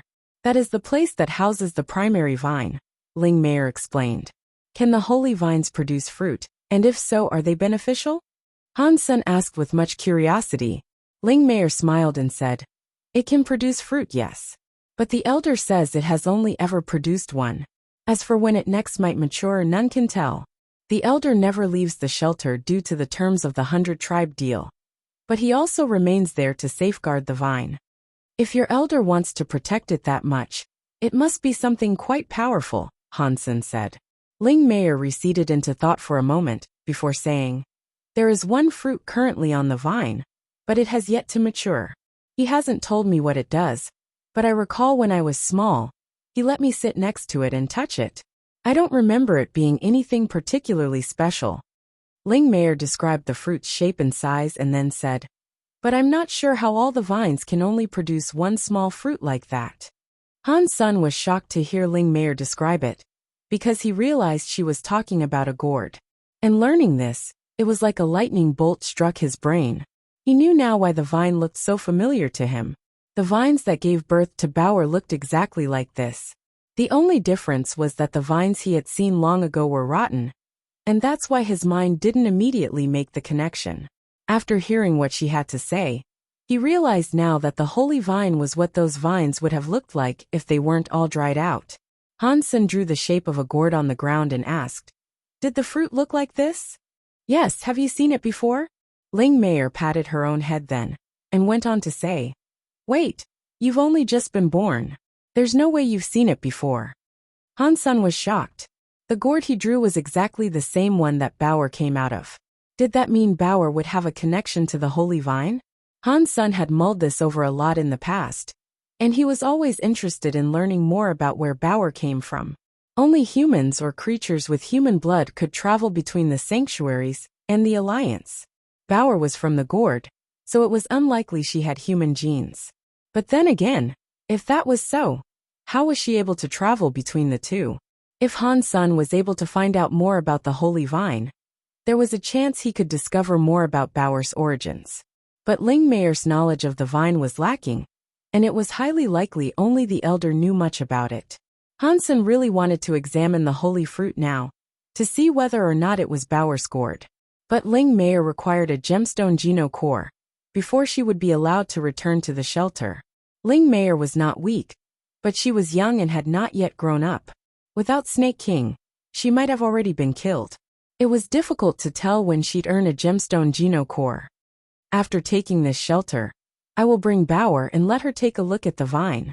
Han Sen decided to help Ling Meier take over a gold shelter. Shelters of the underworld were hewn from the stone of the realm itself. They came before a stone gate, which Han Sen inspected keenly. There was a lock on it that had not yet been opened. It was unclaimed. The Black and White Snake King had found this shelter before, but he was prohibited from helping Ling Meier take it down. Observing the large construct, Han Sen noticed the presence of many creepy mask symbols adorning the stonework. Usually, the symbols that adorned the gate of a shelter were in some way connected to the shelter's power. What this indicated, however, Han Sen could not quite tell. Judging from the size of the gate, Han Sen did not believe the shelter would be particularly big. It was either a silver or gold shelter. This is it. Han Sen broke the lock and opened her up. Han Sen and Ling Meier entered the lobby of that place, while the Snake King stayed behind. Can we really take this place for ourselves? Ling Meier looked uneasy and unsure. The lobby was host to a stone table and a number of stone chairs. On the furthest wall from them, there was a large depiction of a gold mask. The mask was the same as what he had seen on the gate to the shelter, but this work was far prettier than the cruder exhibits outside. Before they approached it, however, the gold mask suddenly came to life and raced towards them. They weren't given much of a chance to retrieve their Geno cores to respond to the threat, and what was coming to them looked like a gold Geno core. Swiftly, Han Sen responded by firing a coin at it. The coin planted itself firmly on the gold mask's forehead, but it did not stop the mask as it came right for Han. Senator Han Sen frowned. The single coin could have been too weak, so he then fired a barrage of coins at it.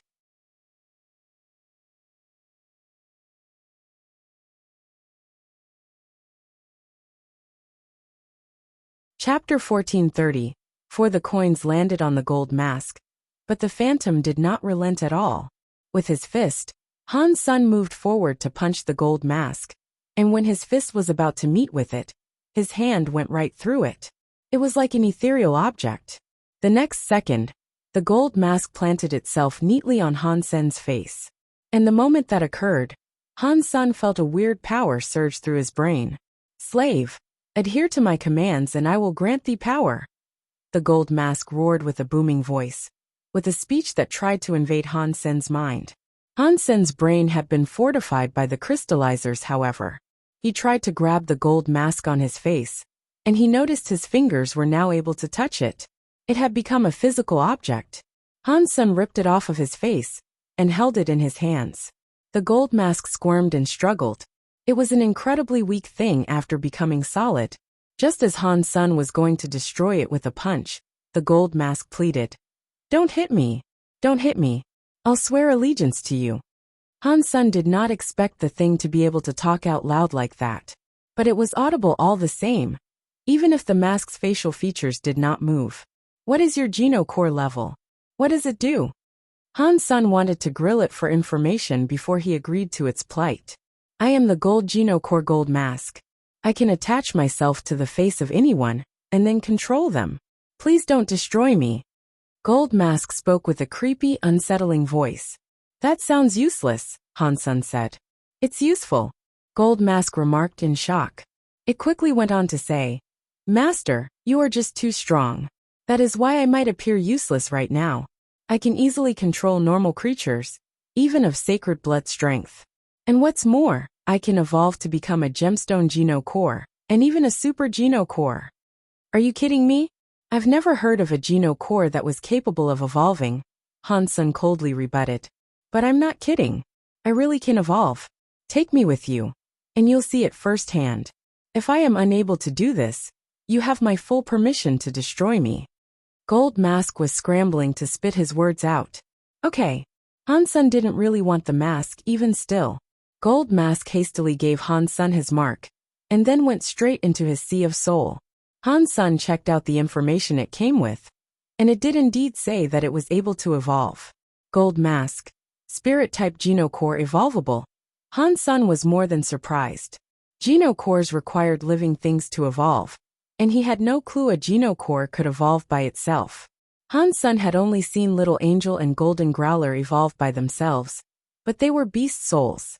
The Gold Mask would save Han-sun a lot of trouble though.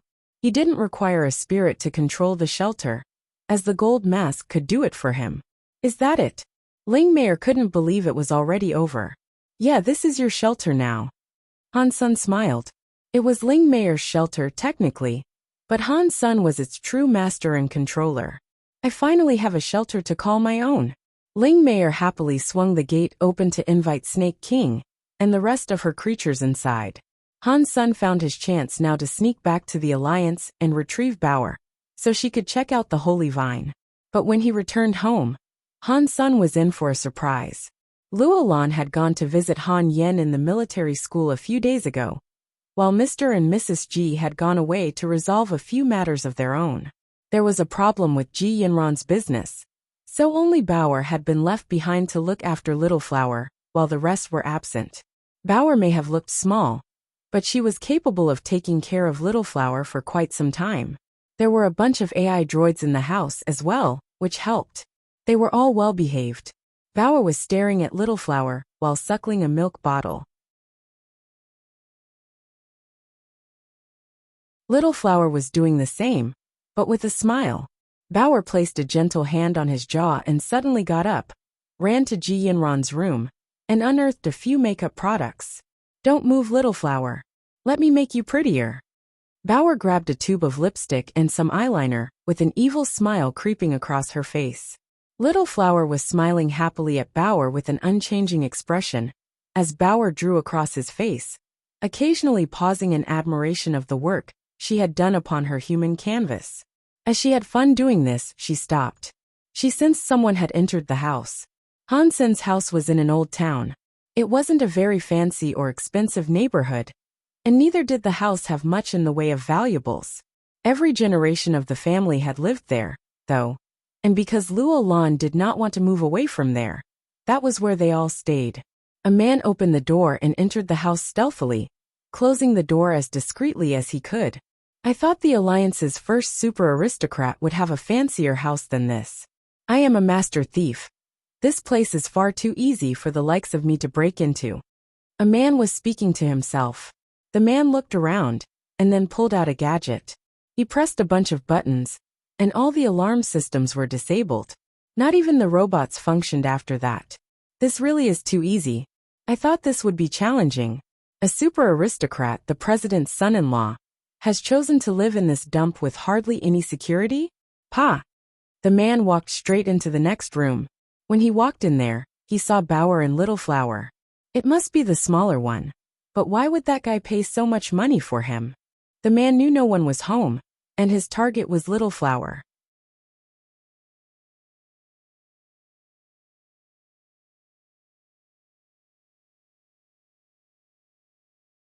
Chapter 1435.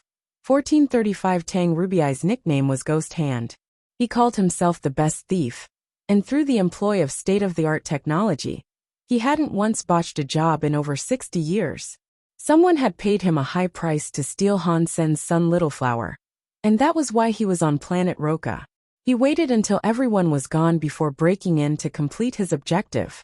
People these days are way too naive. They rely on robots to do everything for them. Even a rookie thief could get this job done without breaking a sweat. Tang Rubiai was speaking out loud to himself as he stepped towards Little Flower. Do you want some ice cream, little girl? Smiling warmly, Tang Rubiai offered a blue gemstone ice cream.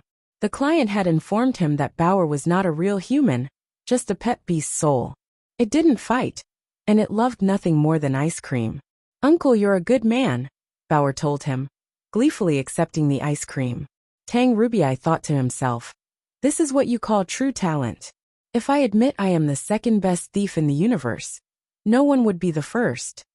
As Bauer licked away at her ice cream, Tang Ruby gently moved to pick up Little Flower and said, "Little baby, let me take you someplace fun."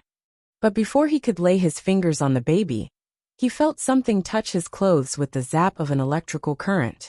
He promptly turned around to see what the issue was. His senses were excellent, and he had not detected the presence of anyone else in the house. But strangely, his clothes were still being pulled. He had not been caught once across all the years he'd been active. And if he was to fail now, his image and reputation would be forever tarnished.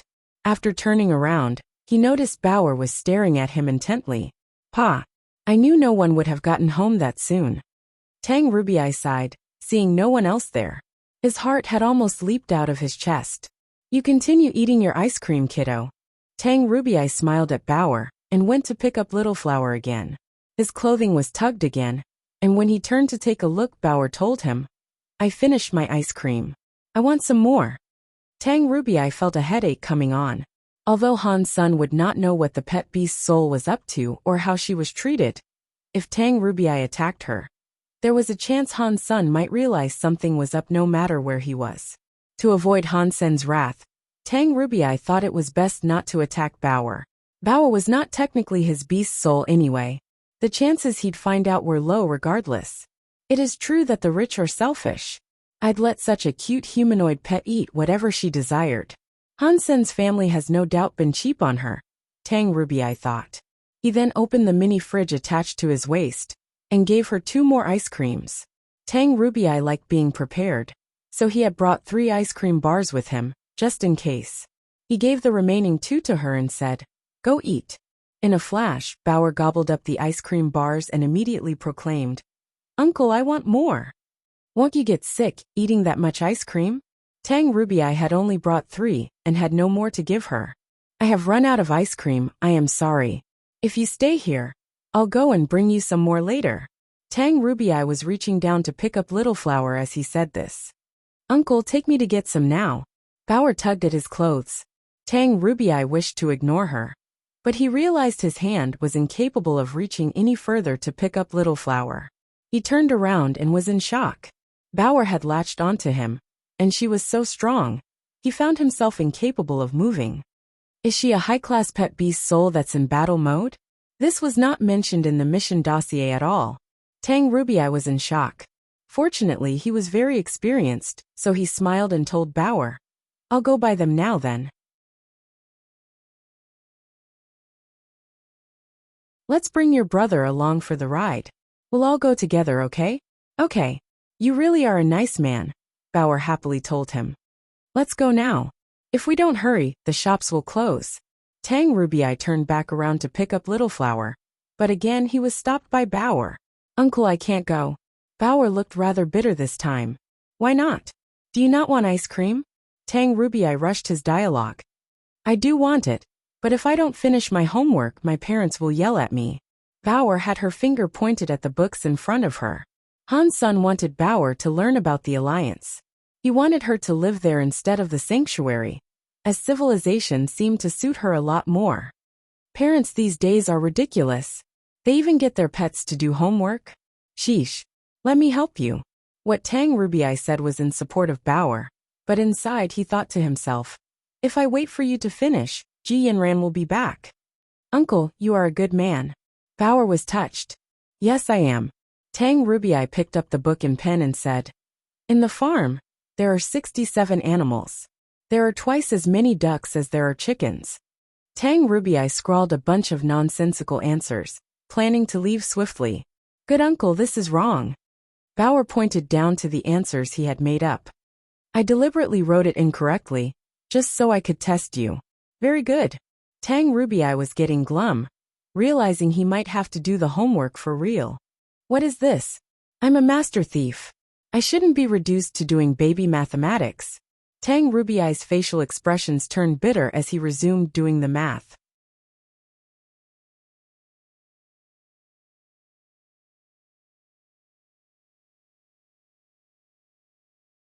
His heart sank even lower when he realized there were some questions not even he was able to answer. He had studied many of these subjects many long decades ago, but by now, He had forgotten everything. He had no clue on how to come up with the solutions for the more complicated questions. This is horrible. How can they allow a kid to trudge through something so hard and brain-melting? This is sure to ruin their childhood. Whoever created this textbook should be executed, Tang Rubii angrily proclaimed. Bauer tried to comfort him in his distress, saying, "You are right. You should execute my father. But you still need to do this. Why don't we take a break and go get some ice cream? If something occurs, I'll get your back and cover for you." Tang Rubii patted his chest. Bauer shook her head and said, "No, we have to do it now. If I don't finish this before he gets back, he'll destroy me with his belt again." After that, Bauer's eyes began to well up with tears. What an animal! How can such a young kid be subject to such horrible treatment? I should really go to see child services and take him to court. Tang Rubii felt genuinely angry, seeing how frightened and fearful Bauer was becoming at the thought of her father. Bauer looked like a nice and cute child. To think of her getting her hide whipped by a belt would make anyone mad.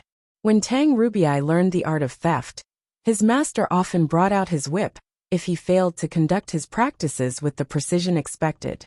He knew exactly how Bauer felt, and he could empathize with her. "Don't worry. I will complete these exercises for you. I won't allow you to get hit anymore." Tang Rubii had no choice but to complete her homework for her.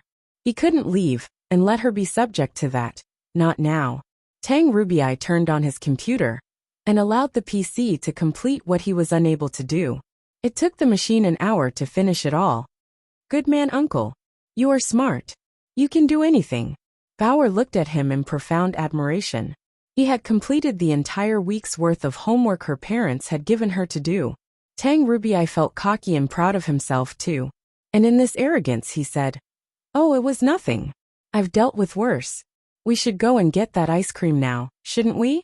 If we don't get going soon, all the shops will close." Tang Rubii reached over to Little Flower then, prompting Bauer to yell, "Good uncle. Don't touch him." "Why? What is it?" Tang Rubii was dealt a heart-stopping shock, thinking she might have discovered he was in fact a bad man. But still he played it cool. Bauer came clean, honestly telling him, "Good uncle, my parents are afraid someone will try and steal my brother. So they had a machine planted on him. If someone unfamiliar touches my brother, it will trigger an alarm. If my parents and grandparents learn it was me who allowed a stranger to come in and take my brother, I'd be so screwed. They'd kill me for merely letting you in." Tang Rubii breathed a sigh of relief, knowing his cover had not been blown. "I knew a super aristocrat, and the son-in-law of the president wouldn't really employ such cheap and crappy security. But I've never heard of this before. Was this device placed inside the child? If Tang Rubii was unable to steal the baby, how was he going to accomplish his mission?" While he racked his mind for an idea of what to do, Bauer ran off into her room. She came back out holding a remote, which she promptly handed over to him. Then she said, "Good uncle, I know you are a good man, so you will need to push that button to disable the security and its alarm for a brief period of time."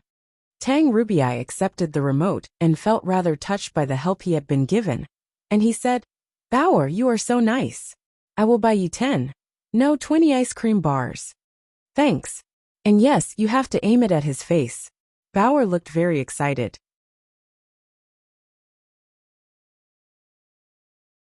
The device was injected into his brain.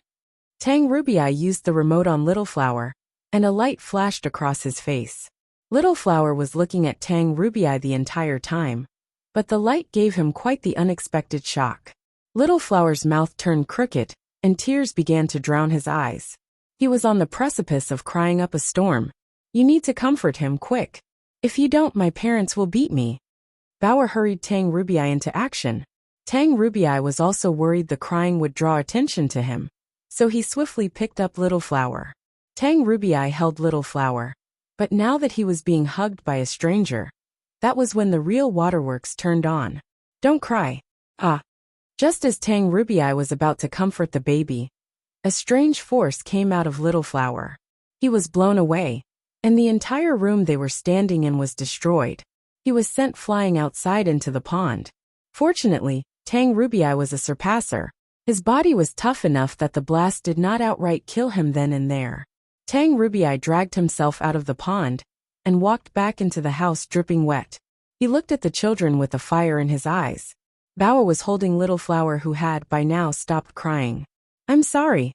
I forgot to tell you he has an intruder explosive device too. But don't worry, I've turned it off now. Let's go," Bauer said, looking at him. Tang Rubiai grew suspicious of Bauer then. He stood there soaking wet, his hair black and smoldering. He seemed to be in a horrible state. He'd look like a dubious individual if he brought the children out onto the streets now. "Good uncle. If people see us on the streets, they will tell my parents. And then they'll hit me again. Use this." Bauer pulled out a big suitcase on wheels and climbed into it with Little Flower. Tang Rubiai's suspicions died down a little after that. All he wanted to do next was close the suitcase and get out of there. But with Bauer in there, the suitcase wouldn't close. He tried to push her head down to make her fit. And then suddenly Han Sun walked in.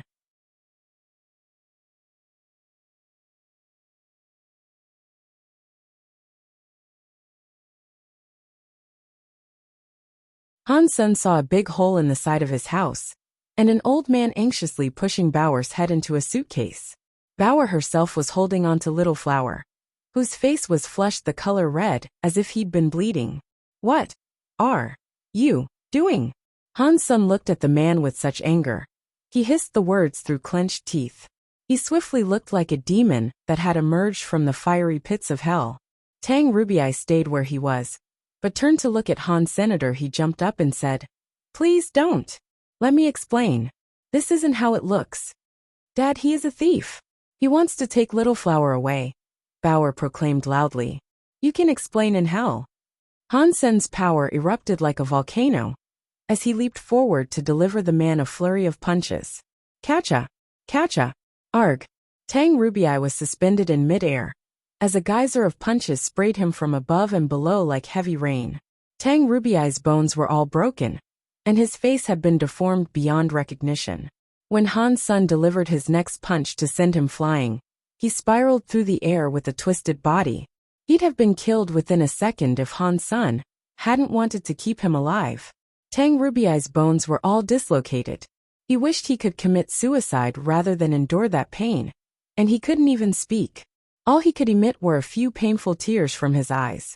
Han Sun picked up Bauer and Little Flower and realized it wasn't blood that was on his son's face. It was crudely smudged lipstick.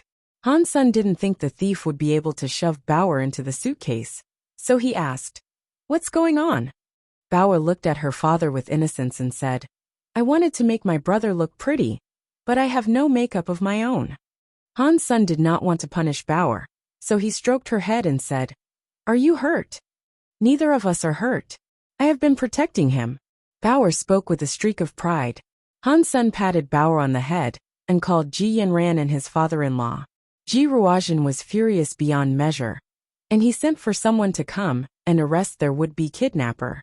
Han Sun was unable to interrogate the man himself, but Ji Ruozhen had people who could do it for them.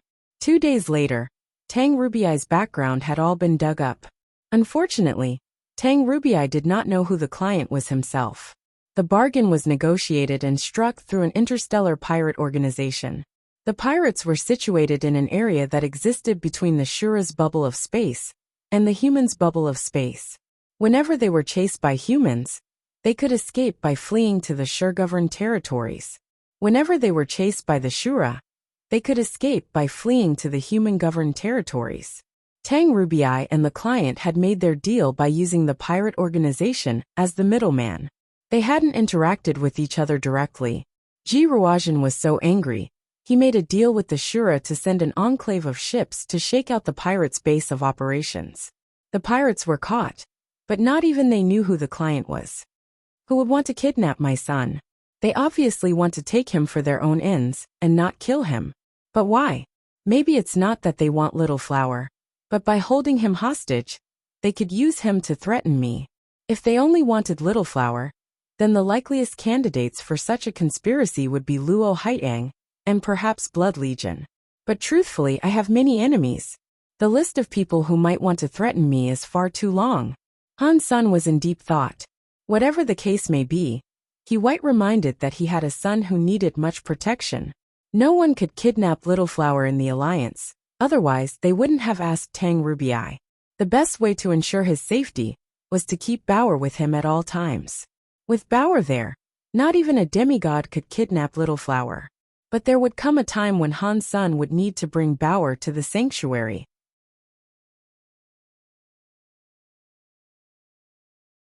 For those times, he'd call on Zero to look after Little Flower in her stead. Zero hadn't left the third god's sanctuary yet though. If she did, she'd end up spawning in the fourth god's sanctuary alongside Han Sun next time she returned. With Luo Lan gone for the time being, though, Han Sun had to ask for Zero to come back. When Ji Yanran finally returned, she complimented and praised Bauer, and made sure to buy her many gifts. I need another thief. That one earned me a lot of ice cream, and he even did my homework for me. And now I'm getting showered in praise and snacks, Bauer thought to herself, as she scoffed down the food she was given. Han Sun then brought Bauer with him back to the sanctuary. He convinced Ling Meier to escort Bauer to see the vine. Bauer, let's see if you have a connection to this thing. Han Sun pointed at the vines they had come to. Bauer looked to be in shock when she saw it. She looked at the holy vine intensely, and she reached out to touch it. Don't touch it. It's dangerous, Ling Meier screeched, looking shocked. But it was too late. Bauer's hands had already touched the vine. But after she did, nothing extra transpired. Han Sun felt safe, despite Ling Meier's continued expression of surprise. How is this happening? Only those of us in the underworld should be able to touch it. If others do, it can dry up and wither their bodies. Maybe she's special, Han Sun said. Bauer jumped back and returned to Han Sun. And then she turned to stare in the direction of Dark Spirit Shelter. Dad, I want to take a look over there. It looks quite familiar, and it may be related to who I am, Bauer said with seriousness.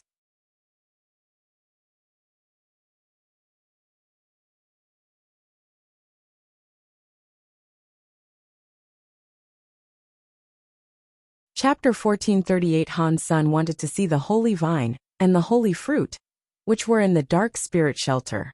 Many super creatures occupied that place though, so he knew he couldn't just go there. Wait a bit and we will go, Han Sun said.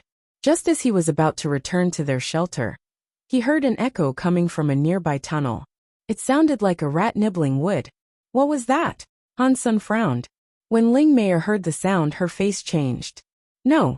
Why are there corpse-chewing maggots here? What is a corpse-chewing maggot? Han Sun asked her. A scary creature that is native to the underworld. They can eat anything they desire, and wherever they go, things won't grow in their wake. If they head towards us, that will be very unfortunate. It is highly likely the shelter we have just claimed would be lost. Ling Meier was speaking in a rush. What's their level? Han Sun asked. They are sacred blood creatures, but they grow quickly, and it's their gemstone geno cores that make them as strong and fearsome as they are. Creatures of the same level would have no chance of breaking their shells, unless they were unnaturally powerful. And if you can't penetrate their shells, you won't be able to kill them.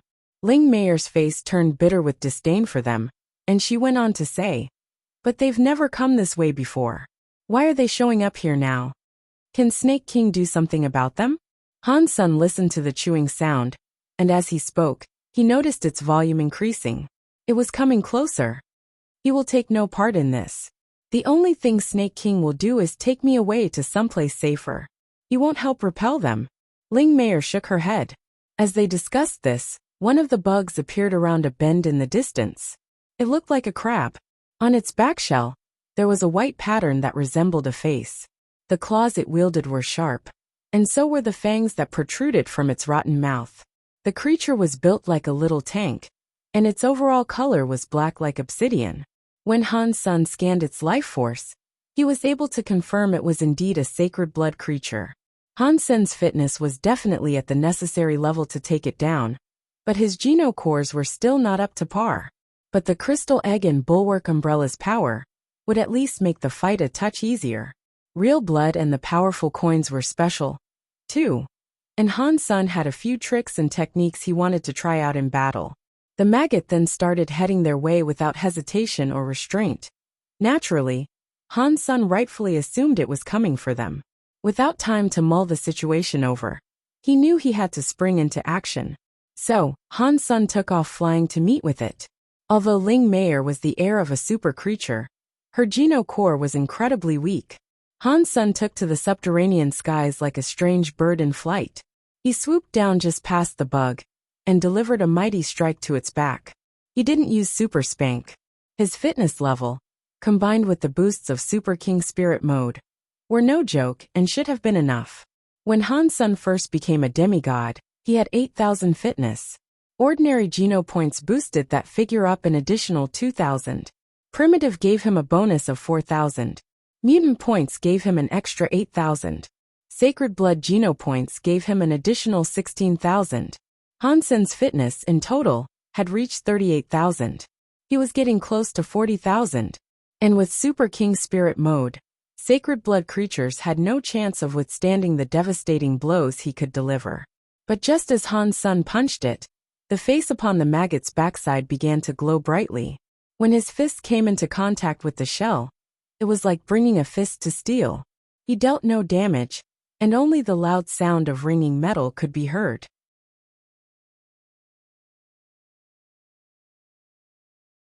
Inside a cave, Spirit 13 and his father, Spirit 12, watched Han Sun fight. Seeing Han Sun punch it, Spirit 12 could not help but laugh. His punch far exceeds that of a Sacred Blood creature. There is no way Ling Meier tamed such a being. The elder must have given it to her. He is so strong. What if he manages to kill the corpse-chewing maggot? Spirit 13 asked with worry. Spirit 12 looked disdainful, and he said, even if he can kill Sacred Blood creatures with ease, he has no hope of defeating a wretch like that. The maggots have a ghost armor Geno core, which provides incredibly high defense. Unless he is an elite of the highest order, he won't be able to break the Geno core. Han Sun fought with the creature for a while as those two spoke between each other. Try as he might though, he had found no success in penetrating the shell. He could tell the shell was its Geno core, however, and that the real bug was inside that hardy carapace. Do you think this measly armor can stop the likes of me? Han Sun used Yin Yang Blast, and with his Yin force, he drove a fist right into the middle of the creature's belly. Han Sun was left reeling in shock. Not even that punch worked, and there was a chance the creature itself was just as strong as the shell. The claws of the bug ground across the rocks as it moved. It had found itself unable to deal with its primary aggressor, Han Sun, and it thought Ling Meier would make a far more viable target. It was going for her. Ling Meier went to hide as the maggots scratched marks into the ground, scrambling after her. It then went for mask shelter. The shelter's gate was closed tight, and there were defensive wards in place. But this did not deter the maggot. It simply ran up to the gate and began banging on it like a siege engine. After a big boom, the gates swung open and the warding broke. The creatures Ling Meier had collected were all still inside. The maggot ran in and immediately grabbed a snake creature. Quickly it began to devour it. Han Sun frowned and started to gather power in a coin. He fired it at the bug, which made it move slower. The maggot looked as if it was hauling rocks with its new speed. Han Sun wanted to kill the maggot, but all of a sudden, he saw many more of those same creatures appear. There had to be at least a dozen of them. One of them was even twice as large as the one Han Sun had been dealing with. It was clearly the king of the maggot enclave. Spirit 13 was excited seeing this, and he said, "Father, you are too good. You own this group of maggots."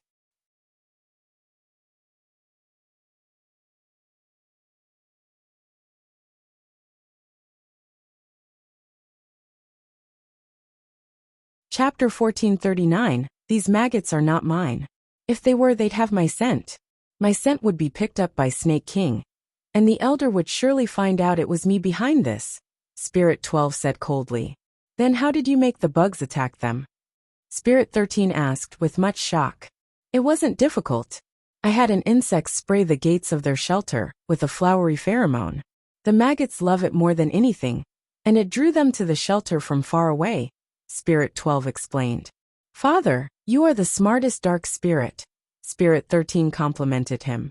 While they spoke to each other, the maggots were almost all inside mask shelter. There are too many of them. And even the Maggot King has come. We should just give this place up and run. Ling Meier was shouting. She was not afraid of getting killed, as the black and white snake would not let her die.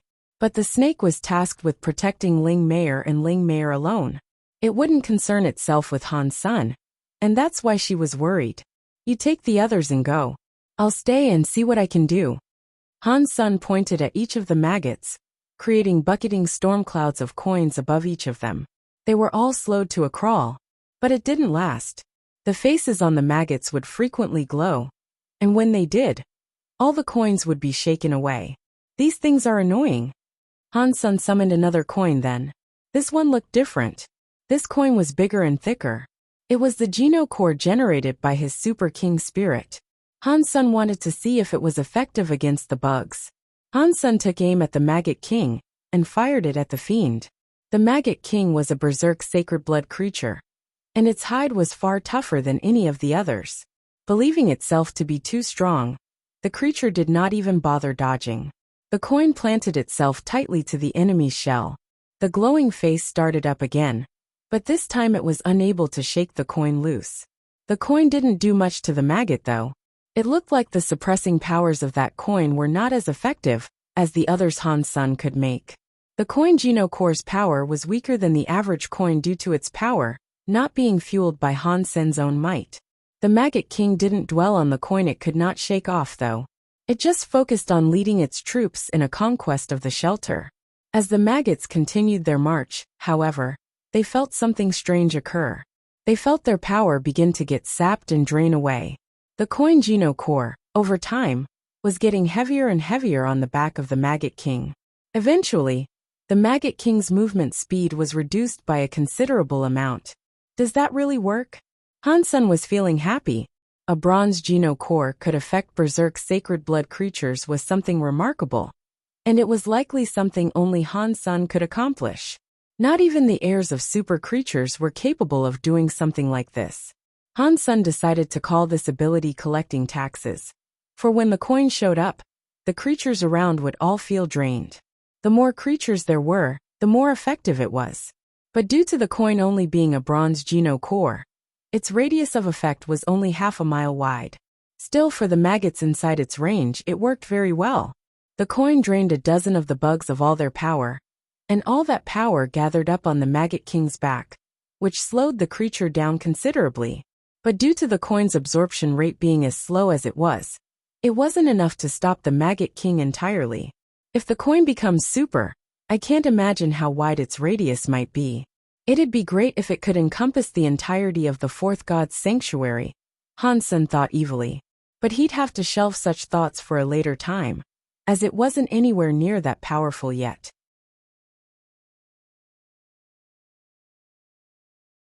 It slowed down the advancing creatures, but it didn't stop them completely. Han Sun didn't expect the coin Geno core would stop them though, and slowing them down was enough for him right now. Seeing the maggots in front of the shelter, Han Sun summoned a Geno core and threw it towards the Bug King. Something gold landed on its head. It was the gold mask that Han Sun had just obtained. Gold mask was one tier weaker than the foe, but it did tell Han Sun it could control sacred blood creatures. It was floating towards the creature slowly, though, and Han Sun imagined the average creature could dodge it with ease. That was why Han Sun had to use the coin to slow down the Maggot King. He wanted to see if the mask was effective enough to control sacred blood creatures. Again, the Maggot King did not dodge. The mask fell upon its face and molded to its shape for a perfect fit. The Bug King squealed and shook its head violently, as if undergoing some mental battle. The other maggots took notice of this and moved towards it to help. But the closer they went to the Maggot King, the more their power was drained. The Bug King used its pincers to try to rip the mask off its face, but it kept moving up and down shakily. The mask was probably fighting for the control of its claws. After a while, the coin Geno core had amassed a ludicrous amount of power, and it was enough for the gold mask to ensure full control of the king. Before long, the Bug King ceased its resistance. It screamed, and then, the entire enclave of maggots came over to Han Sun. They stood in front of him like an army awaiting his command. Spirit 13 and Spirit 12 could not believe their eyes.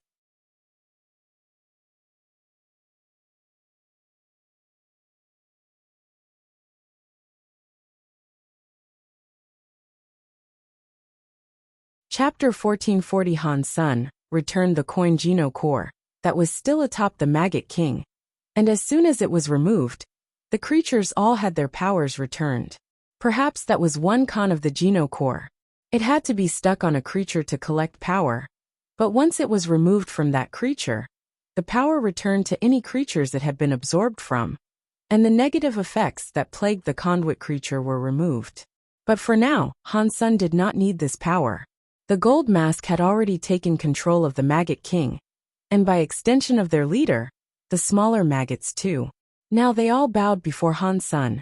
"Please issue me a command," the gold mask said, while controlling the Maggot King.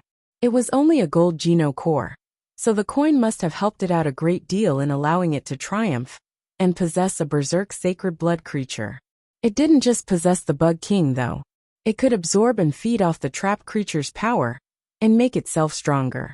Han Sun looked happily at the 40 maggots in front of him. It appeared that he had just earned himself a legion of hardy meat shields. Spirit 12, on the other hand, looked ill. It had been a difficult task for him to lure them there, and the last thing he expected was Han Sun being able to tame them and bring them to heel. He felt as if he had gifted 40 powerful sacred blood creatures to his enemy by mistake. If he wasn't afraid of Snake King, Spirit 12 would have gone over to kill Han Sun right then and there. "Dad, what do we do? This guy is too strong. He even managed to tame the Maggot King. And what is that gold mask he has?" Spirit 13 asked in shock. "I cannot believe the Elder favors her that much, and was willing to provide her with such powerful creatures." Spirit 12 looked dim. "Does that mean I won't be able to have her?" Spirit 13 looked sad. Spirit 12 looked green, and he answered, "She will join our family eventually. Her blood may not be pure, but she has all the worthy benefits you require. If you can have sex with her, you'll be granted a powerful baby, I assure you." Dark Spirit was comprised of intelligent people, but they still had an instinct for creating a pure lineage with good blood. They weren't too different from humans in that way. They chased beautiful people, subconsciously wanting good genes. But the maggots were unable to beat him, and he tamed them instead. "What else can we do? Can you do something?" Spirit 13 asked. Spirit 12 laughed and said, "We will think of something, but for now let's go back." Ling Mayer watched Han Sun return to the shelter with the maggots in tow, and she believed herself to be dreaming. She could not believe a berserk sacred blood Maggot King had suddenly become a member of her shelter. Han Sun asked Gold Mask, "Why did the maggots come to our shelter?" Gold Mask, who had its proverbial fingers in the Maggot King's mind, said, "They love the smell of Zelluo flowers. They followed its powder here." "Zelluo flowers?" Han Sun frowned. Gold Mask brought the Maggot King over to the gate and gave it a sniff. "This is the scent." Han Sun scanned it with Dongxian aura and picked up traces of a powdery substance on the ground. Han Sun scanned the area around and picked up a trail that led through the gates and beyond the shelter. "Someone is behind this. It must be Spirit 13, Han Sun thought to himself. "Dollar, I am the master of this shelter. Should I do something?" Ling Mayer asked with a shy and awkward look. She was supposed to be the master of the shelter, but Han Sun had done everything on her behalf. She felt rather embarrassed every now and again. "Can you give a good massage?" Han Sun smiled. "What is that?" Ling Mayer shook her head, having never heard the word massage before.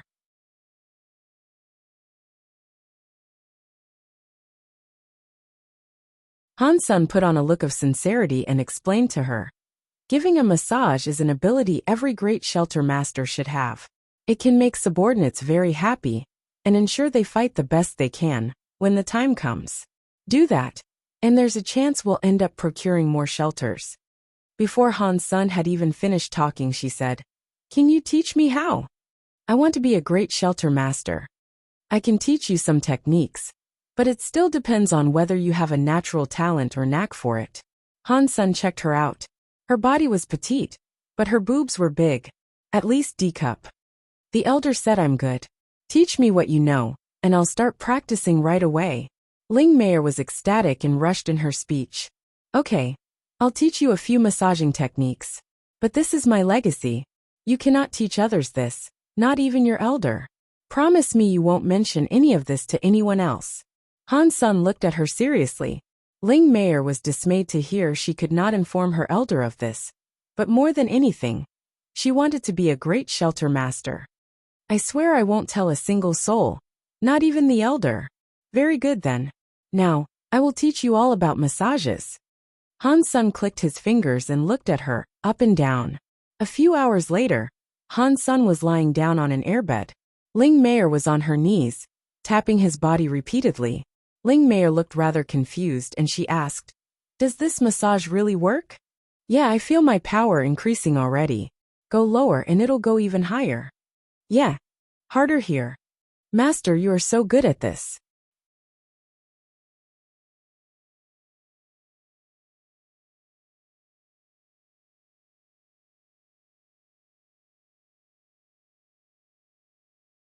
Chapter 1441. 1441. Has your attacking power increased yet? Ling Meier asked as she performed a Thai massage on Han Sun. It is increasing, yes. Keep going. Han Sun said, reveling in the comfort provided by the massage above and the airbed below. Bauer, who was near, started to say, "Oh, great shelter master, I want to increase my power too." Ling Meier moved over to her and then began massaging Bauer. Han Sun decided to sit up and ask Ling Meier, "Do you know where Spirit 13's shelter lies?" "Yes, what about it?" Ling Meier inquired, as she was busy massaging Bauer. "According to the Dark Spirit rules, are you allowed to bring down the shelters of others?" Han Sun asked. "You are planning on taking down Spirit 13's shelter?" "No, you can't take down a shelter belonging to someone in your own tribe. You either have to claim one that was unclaimed at the time, or conquer a shelter that belongs to another tribe entirely." Ling Meier shook her head. Han Sun always liked exacting revenge, and nothing would put him off the concept. This time, though, it sounded like he'd have to do it quietly. "I need to think on this a bit more." Han Sun got to devising a way in which he could whack Spirit 13 without arousing suspicion. Han Sun wanted to boost Ling Meier to gemstone level too, so she could return to Dark Spirit Shelter. If she could go back, Han Sun and Bauer could potentially get a good look at the Holy Vine and its gourd. It would take a while for this though, and it had been made clear by now that if he didn't get rid of Spirit 13, he'd keep harassing them without stopping. He had already tried to assassinate Han Sun, and it would be best if Han Sun eliminated Spirit 13 before one of his next attempts actually had a chance of succeeding. Han Sun asked Ling Meier about Spirit 13, so he could learn more about the threat he posed and devise a method in which he might succeed in taking him out. The Dark Spirit Elder had 4 children, but some of the children reproduced with sacred blood and others with super creatures. It was because of this some were weaker than others. Spirit 13 was a descendant of the 4 children, and the eldest was called Spirit 1. Spirit 13 was the 13th generation, and that was why he was so named. The other 3 dark spirits were not like them, though, and Ling Meier was a descendant of the 4th child. After the years that had elapsed, their blood had gradually thinned. When they mated with others of a different kind, there were no sicknesses or ill results. As a result, they were all allowed to mate with different races. Spirit 13 was the weakest. There was a big battle before the 100-tribe deal was hammered out, and it had resulted in many elites perishing. Only Spirit 13 and his father, from their entire lineage, survived.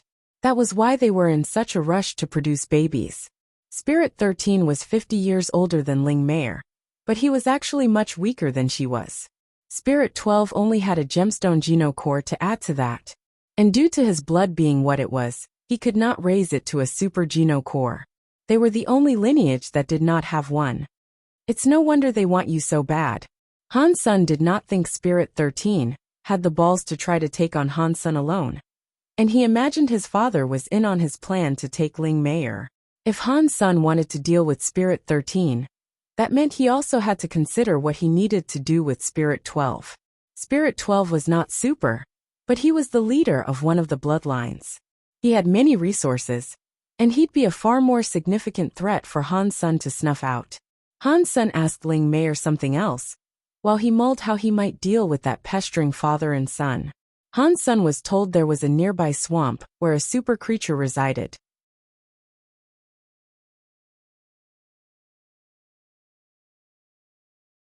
It was a dozen miles from the shelter, but it lived alone. Ling Mayer told him about that to warn him and make sure he stayed away in case something bad happened to him. Han Sun was interested after hearing this, though, and he made sure to ask what sort of powers this creature possessed. Okay, she says dragon has a cold element Geno core, and its breath can freeze people. My fitness, combined with jade skin, should be enough for me to resist and adequately combat that cold. I should definitely go give it a shot. Han Sun was now thinking about this. Han Sun wanted to be able to combat super creatures again. Han Sun never gave up an opportunity that allowed him to take down a super creature. But thus far, he hadn't been strong enough to fight one in the fourth god's sanctuary. Han Sun found an excuse to return to Shadow Shelter after that. Mask Shelter lacked access to the Geno core storage, and he thought someone had tried to challenge him. Who dares challenge me, huh? Han Sen's real blood had been there for a long time, and he was curious to learn who thought they had what it took to take him on. All of a sudden, Rockman read out the challenger's Geno core, and Han Sun learned it was called Six Paths. Which shelter the combatant hailed from he did not know.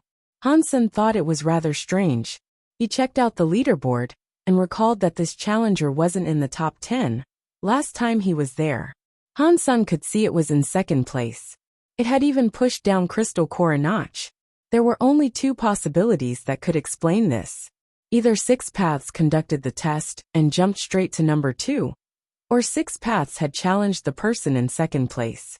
Crystal Core was number 5 now. He didn't use it anymore after losing to Ghost Eye. As a result, it had gradually descended the leaderboard. Han Sun donned his armor and accepted the challenge. The only thing he didn't do was hide his life force. He didn't want others to piece together that he owned both Crystal Core and real blood. The battleground was still set to the scene of a sand-buried city, lodged in a desert. There was a man in gray, standing on a tower in the distance. He held a black sword.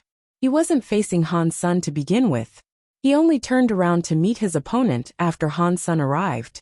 The enemy looked just like a human, but Han Sun could tell it was a spirit from the purple eyes he possessed. My name is Six Paths.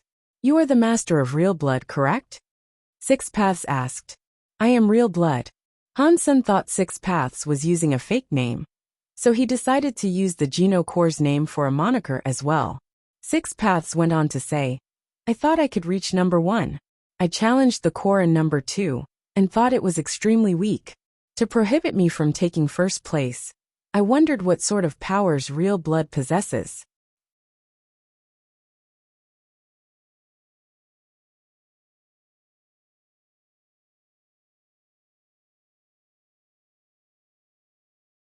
Chapter 1442. After hearing Six Paths speak, Han Sun thought it sounded like he was confident in his chances of reaching first place. But the placement test had actually put Six Paths in 5th place. Crystal Core had been in 4th place, and when Six Paths conducted his test, he could not pass it. Where are you from? Han Sun asked. The spirit sounded very confident and full of himself, so he must have had some modicum of proper talent. I am an emperor that was created. I come from pure chaos. I have no parents nor background. There is no need to concern yourself with this. Just fight, Six Paths said with a cold tone of voice. Han Sun smirked. Do you think I was born yesterday? Born emperors start with Emperor Geno cores. You sound like the son of an emperor. Six Paths looked at Han Sun coldly and told him. When I came from chaos, I had an Emperor Geno core.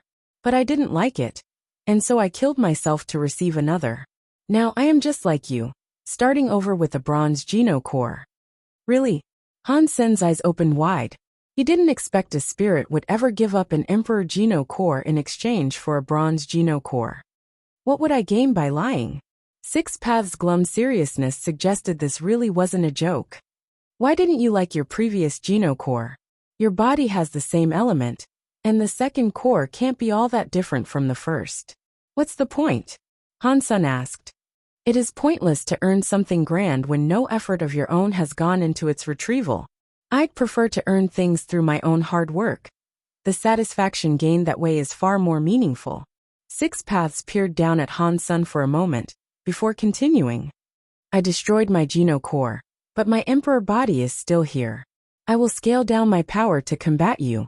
Okay, let's see what you got. Han Sen used his hands like blades and began slashing towards him. Han Sen was employing Ghost Slash, which involved the powers of time and space. Six Paths pulled out his sword and struck Han Sen's hand. The collision of powers made an explosion. Six Paths was not moved, but Han Sen staggered backwards through the air a few meters. I know your power. I will scale down. Fight me, Six Paths said. Han Sen frowned and thought to himself, he really does have the body of an emperor. Ordinary super creatures could never possess such power. Han Sen looked dim, but he wasn't going to turn his nose up at the prospect of making battle with an emperor. Han Sen did not use his real blood Geno core, and instead, he used his phoenix techniques to fly towards Six Paths. Six Paths scaled his level to match Han Sen, and his speed and power were brought down to a similar, more manageable amount. Use your Geno core. Six Paths blocked Han Sen's attacks 3 times in a row with just his hands, and his opponent still refused to use his Geno core. Feel free to use yours. I'll use mine only when I need to, Han Sen said. Okay then. So be it. Six Paths pulled out an ancient sword. Han Sen felt a chill run down his spine when he saw it. It was wholly black with no sheen or gloss. It didn't reflect a single thing, and it looked almost sullen. The appearance of the sword made something clench in Han Sen's gut, as if he was in danger. As Han Sen watched him hold the sword, he believed the spirit really was named Six Paths. His sword, the Six Paths sword, became one with its wielder. My Six Paths sword has 6 different powers. I will make use of the first. It is called Heart Sword. Six Paths pulled out his sword. Han Sen only knew there was an animal path, but he had never heard of the heart one.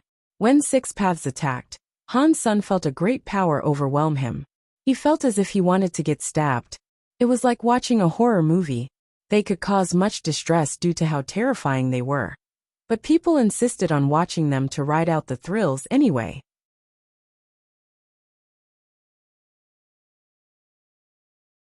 Han Sen felt like a moth, drawn to a flickering flame that could incinerate him. Han Sen used his phoenix techniques to dodge, but he couldn't shake the desire of wanting to get stabbed. Fortunately, Han Sen had an incredibly strong will. Most would find themselves thrown onto the sword by now already. Six Paths attacked swiftly, and over time, the attraction grew stronger. Han Sen was having to fight physically and mentally, the latter being the temptation. From Han Sen's point of view, Six Paths was an alluring person. He felt as if he wanted to die by the spirit's hands. Although Six Paths scaled his power down, Han Sen realized he was at a genuine clear-cut disadvantage. This had never happened to him before. This heart sword is evil. Han Sen did his best to fight back against that suicidal attraction. Six Paths was able to see into Han Sen's mind and read what was going on. And he said, the path of the heart is one of faith. It makes people believe what you say, regardless of whether you're right or wrong. Your faith becomes stronger than everything else, and that is why it is called Heart Sword. Han Sen thought the man was extremely attractive, and he felt small and unworthy in his presence. Six Paths had gone on to tell Han Sen his secrets, but Han Sen was so selfish he hid everything. It made Han Sen feel like he was a much worse person, and Six Paths was someone he could greatly admire. His sword was extremely attractive. This skill is so powerful. I cannot believe I underestimated a spirit in this sanctuary. Han Sen thought he was invincible against those of the same level as him. Now Six Paths had revealed to him that spirits of such might, at that level, still existed.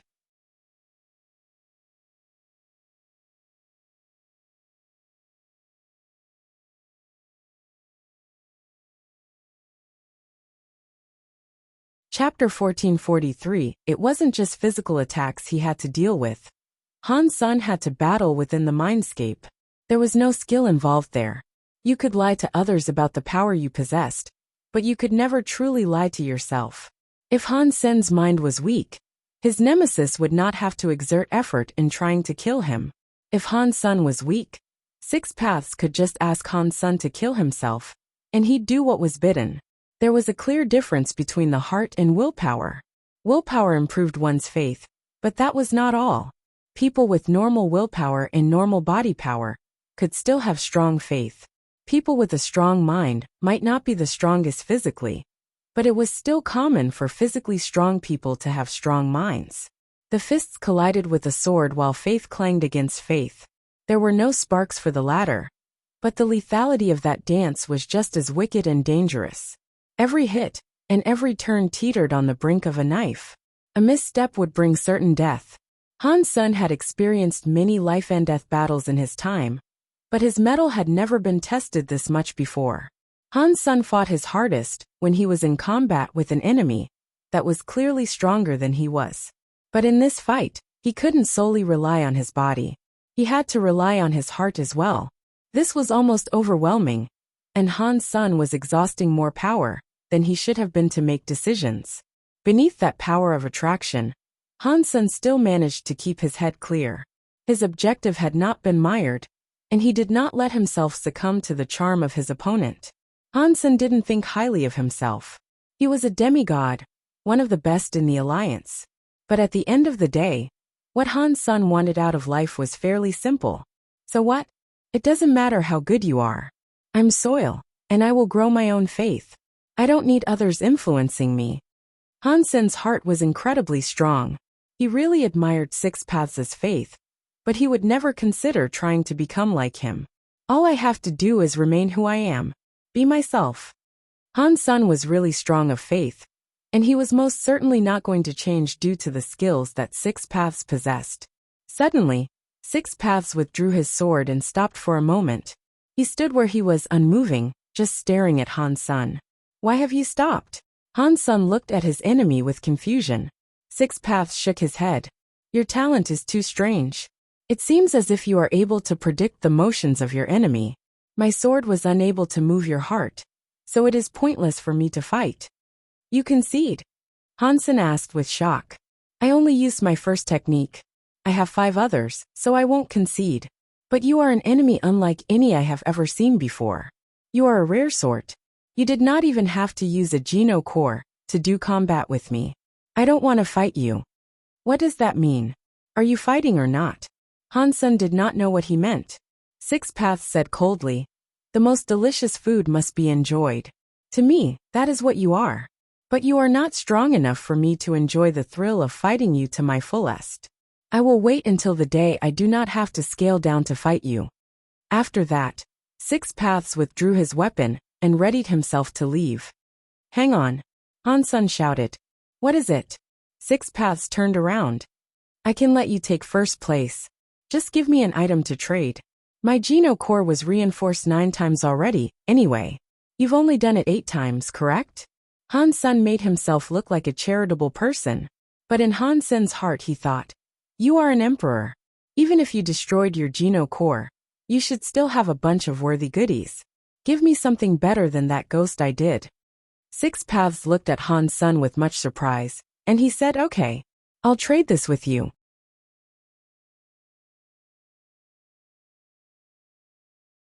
Han Sun accepted what Six Paths offered him. It was a wooden sword. It looked like the Six Paths sword, but it had been crafted from black wood instead. Han Sun had no clue what wood it had been made from, but it wasn't a beast's soul or a Geno core. It really was just a hunk of wood. I crafted this wooden sword when I was practicing. This is all I have to give, Six Paths said coldly. Okay. Then I'll leave. Han Sun said he was going to leave, but his legs did not move. Han Sun thought he'd earn a treasure off the man. He didn't expect he'd only receive a plank of wood. I hope you can become stronger soon, so we can have a real and true fight someday, Six Paths told him. Okay. I will work hard to ensure that, Han Sun said randomly and then quit the fight. This is bad. I swapped my first place for a wooden sword.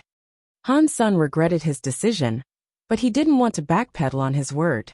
Six Paths becoming first place did not create much of a fuss. People believed Six Paths' new Geno core was bound to be better than his old one, so it didn't come as much of a surprise. He was not a nameless emperor. He was from chaos. He had been alive for 1,000 years, and none could rival him. His old Geno core was the second best on the Super Geno core leaderboard. It had made a big fuss in the Fourth God's Sanctuary before, so this was more or less a repeat that didn't warrant the same fanfare. Spirits believed it to be a normal, almost natural and expected occurrence. Han's son brought the wooden sword back to the shelter with him. He went and saw Moment Queen, who wanted to access the Geno core storage. They said hello to each other, but when Moment Queen saw the sword Han's son held, her eyes opened wide. "What are you doing?" Han's son saw Moment Queen approach him and grabbed the wooden sword with profound excitement. It was like she was looking at some extremely expensive antique or relic. "Impossible, how can?" Moment Queen's face stiffened with a massive shock.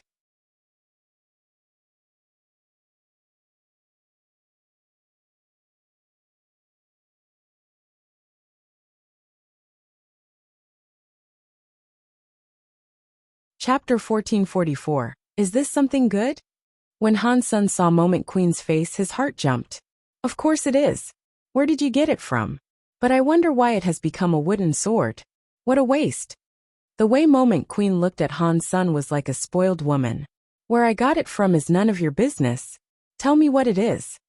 Han's son was really happy, and the way in which Moment Queen spoke suggested he was holding on to something pretty special.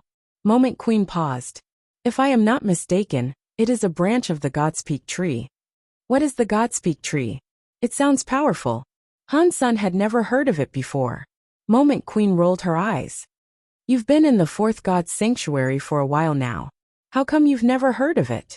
Just tell me. If I knew what it was, would I have to ask? Han's son sounded annoyed. Every time Moment Queen opened her mouth, her speech was crooked and not to the point. Moment Queen said, Godspeak trees grow in the fourth god's sanctuary. Legend has it, they connect to the fifth sanctuary. If you scale the entire tree, you are made a god and you can go there. That sounds a bit too easy.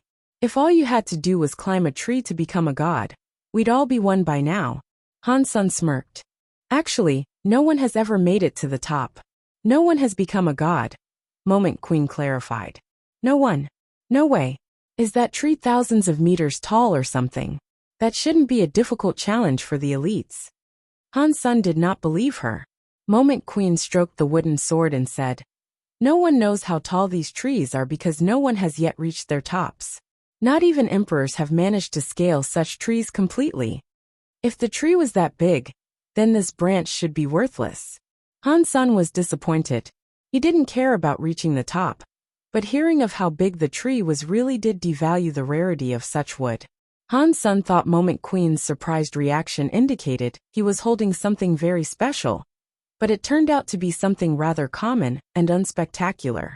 Moment Queen rolled her eyes and said, Who do you think has what it takes to cut down a tree called Godspeak?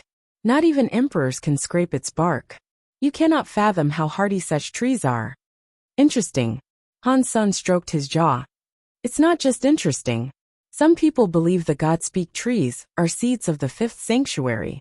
It makes sense, since emperors are unable to damage them, Moment Queen said.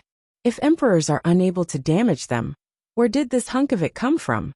Maybe it's not even Godspeak wood at all. Han's son eyed the wood suspiciously. Moment Queen shook her head. This is Godspeak wood.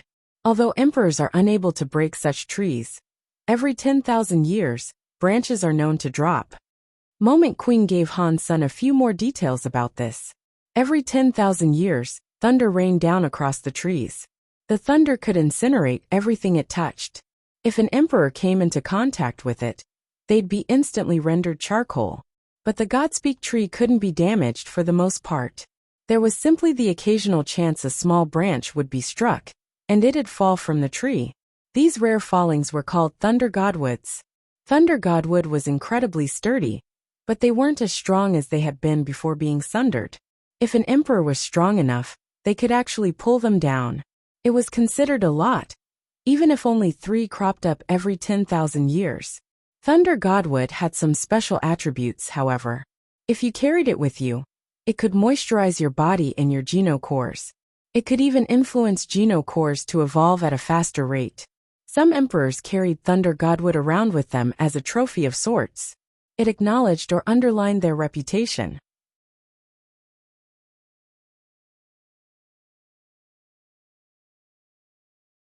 Moment Queen looked at the wooden sword in her hand and she said, Thunder godwood, the bigger the better. Seeing just 1 foot of this is rare. The emperors are so proud of theirs. But this one is 3 feet long. Furthermore, it has been carved. The handle is thicker than your arm.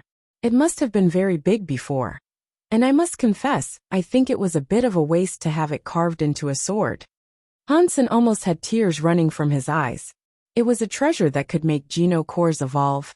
And yet, it had almost been ruined. Hansen took back his thunder godwood and stroked it like a lover. He told it, I am so sorry you were unfortunate enough to end up in Six Paths' care. Come with me and I will treat you well. I'll take care of you as if you were my baby. Before Moment Queen entered the Geno core storage, she turned around. With a serious look on her face, she said, It would be best not to let others see it. If emperors see it, they will undoubtedly want to take it from you. You cannot fight emperors yet, isn't that right? Hansen nodded. I didn't know it was a treasure at first. Now I'll be sure not to let anyone else see it. Moment Queen departed. And then Hansen brainstormed a few ways in which he could mask the sword and prevent others from recognizing it. He had to carry it with him too, because Hansen could not put it inside the cruel bottle. Six Paths was able to carry it, but it would be easily noticed if Hansen was carting it around. As he mulled this over, he thought of a question. If it was called Thunder Godwood, and it had been thunderstruck, then shouldn't it be a thunder element treasure? Perhaps it will come in handy for the silver fox. It is a shame he has not evolved yet. If he had, I'd definitely want him to see this. Hansen, now thinking about Silver Fox, decided to look at the egg he now resided in. Hansen did not put Silver Fox inside the cruel bottle, due to it being a separate dimension. Hansen was afraid he would not evolve inside there. Hansen took the egg Silver Fox had become and then, all of a sudden, the lifeless black thunder godwood suddenly erupted with lightning. It was going directly towards Silver Fox's egg.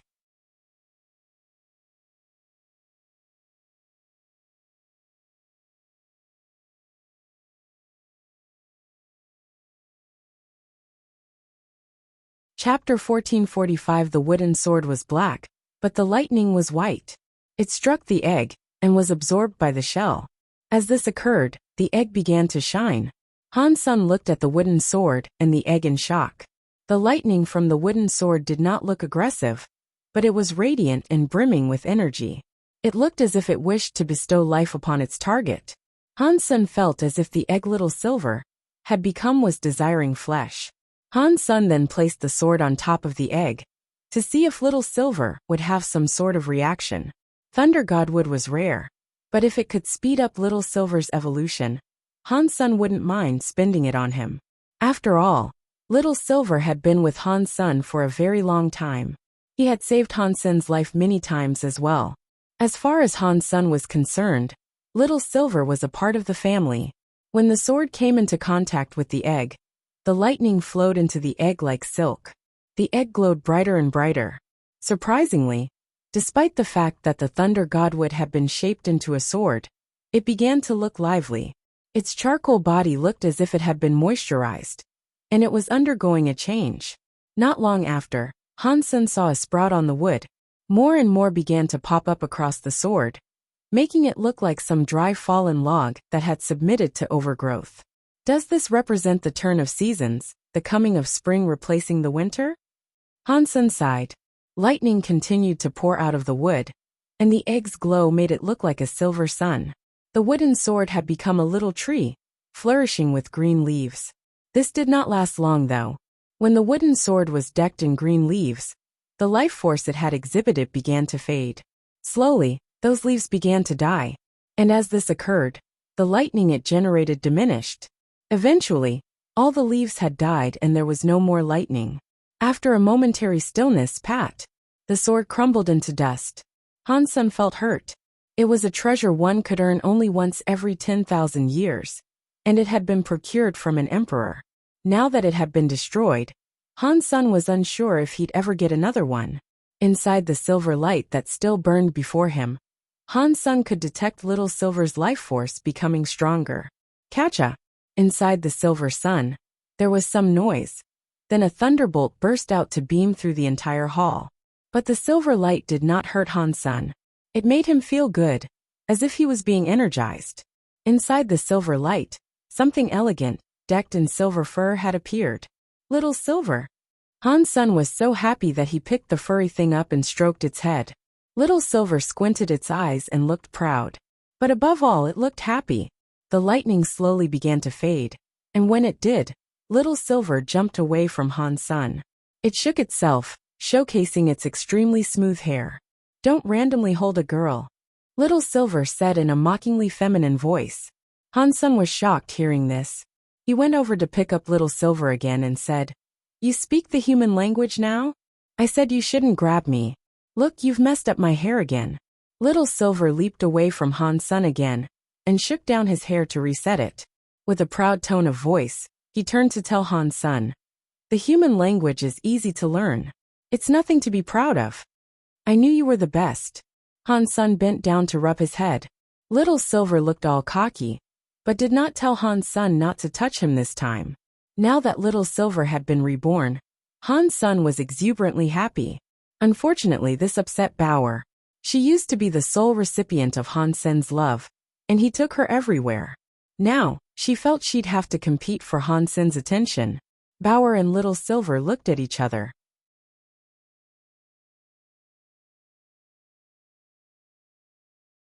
A spark of rivalry jolted between them, and they both turned around to look away. Little Silver was like the heir of a super creature, and so was his fitness level. Little Silver had received a Geno core, but it was only a bronze one. He'd have to spend much time leveling it up. Han Sen planned to take Bauer and Little Silver down into the underworld. He worried if he was gone from there for too long, Ling Mayer would fall prey to another one of Spirit 13's machinations. It would be a shame if such a cute girl was tricked into making babies for Spirit 13, of all people. But before Han Sen left Shadow Shelter, he felt something very powerful approaching. It immediately made him frown. Han Sen knew who it was. It had visited the shelter twice before after all. It was Qing Lu from Outer Sky Shelter. Han Sen quickly went to hide in the spirit hall, while Cheap Sheep and Green Cow went over to welcome him in and see what he wanted. Cheap Sheep and Green Cow commanded a few creatures to open the gates. The sheep smiled as the gates opened and said, "Mr. Qing Lu, welcome. I wonder what business brings you here. Whatever it is, I assure you we will strive for cooperation." Qing Lu looked dim and replied, "From now on, I own this shelter. You are all to follow my command." Qing Lu was in a bad mood. Han Sen was the only member of their search party to escape the mystic shelter. Qing Lu and Yu Xian had been responsible for recruiting Han Sen, so Qing Lu expected a reward of his own. But Han Sen did not provide them with useful intel, and they couldn't claim the shelter. The rewards Qing Lu wished to receive did not come. The reward aside, despite the fact that Qing Lu was close with Yu Xian, Yu Miao hated him. He had been forced to patrol this region, but there was nothing at all around. Shadow Shelter was one of the only decent shelters in the vicinity. Plus, he believed Han Sen's mind had been damaged. Now he wanted to occupy the shelter. Hearing him say this, Cheap Sheep and Green Cow's faces changed. "Mister, there is no need for you to control this entire shelter. Just tell us what it is you need, and we will go and fetch it for you," Cheap Sheep said. "Cut the crap. Take me to the spirit hall. I'm your boss now." Qing Lu was very upset, and he had no interest in discussing matters with the sheep. He barged inside the shelter. Fine. This way." Cheap Sheep rolled his eyes and lowered his head as he spoke.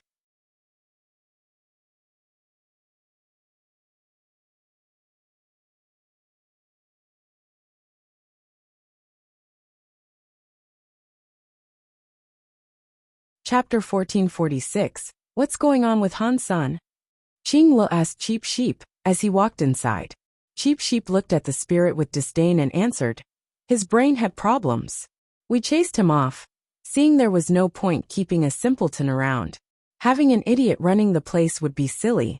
Yeah. He became so dumb. He cannot even tell the difference between men and women now. No one would even accept him as a slave," Green Cow added. "That makes sense. Do you know where he is right now?" Qing Lu asked. "Who knows? I sometimes see him skulking around the alleyways, munching on leftover food. He knows they're just bones devoid of meat, but he still ravenously gnaws away at them." Cheap Sheep was saying a lot. After Qing Lu heard this, he didn't want to know any more about Han Sun, who asserted leadership over the shelter then. Cheap Sheep and Green Cow played dumb, and just said, "You're the boss now, eh?" "Before I arrived, I mean. Who was the boss?" Qing Lu stared at the two. "There was a female spirit leading us called Moment. She left a few days ago, but she has yet to return. No one dared ask her where she was off to," Cheap Sheep said. Qing Lu asked a few questions regarding Moment, but Cheap Sheep and Green Cow kept saying they didn't know.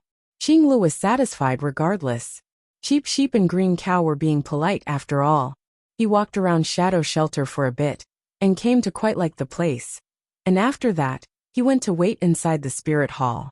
He asked for the two to gather everyone the next morning, so they could announce who their new leader was going to be. Cheap Sheep and Green Cow agreed to do this, but eventually, they sneaked off into a stone house together. Han Sun, Moment Queen Bower Little Silver, Red Pony and Galaxy Beast were all there waiting. "Boss, we've calmed him down. What do we do now?" Cheap Sheep explained what had occurred to Han Sun. "Why don't we kill him in his sleep?" Green Cow spoke with a hushed voice, one that harbored contempt. Han Sun shook his head and said, "Qing Lu is from Outer Sky Shelter. We don't have the strength to combat such a place, and killing Qing Lu would only draw trouble from there. You guys continue the charade for a few more days while I figure something out." Cheap Sheep and Green Cow patted their chests and said, "Don't worry, we are loyal to you. Even if we stand next to Qing Lu and look faithful, at heart, we are forever yours." "Good. For as long as I breathe, I'll take care of each of you the best I can." Han Sen's voice turned cold, and he went on to say, "Go back for now. Do as he commands and keep up the act. We can't afford him growing suspicious." When Cheap Sheep and Green Cow left the house, they began speaking to each other. "Cheap Sheep, should we follow the old boss or the new boss?" Green Cow's voice dipped even lower. She was close with the sheep, and she trusted his judgment. Cheap Sheep rolled his eyes and said, "We follow the strong one, of course." "Does that mean the new boss? He is from Outer Sky Shelter after all. He must be stronger than Han Sun." Green Cow made her opinion clear. Cheap Sheep touched Green Cow's leg and said with a smirk, "You don't know anything. No matter how strong Qing Lu is, he is still the slave of someone else. There is no use in following a slave. Do you really want to become the slave of a slave?" "I thought you said we should follow the strongest?" Green Cow asked for clarification. Cheap Sheep sighed and shook his head. "Are you stupid? Are you really not able to tell how powerful our boss is? If Qing Lu did not already belong to Outer Sky Shelter, I guarantee the boss would have killed him by now. The boss is that strong." Green Cow's eyes opened wide. "That is why I called you stupid. For as long as the boss is around, the shelter will still belong to us."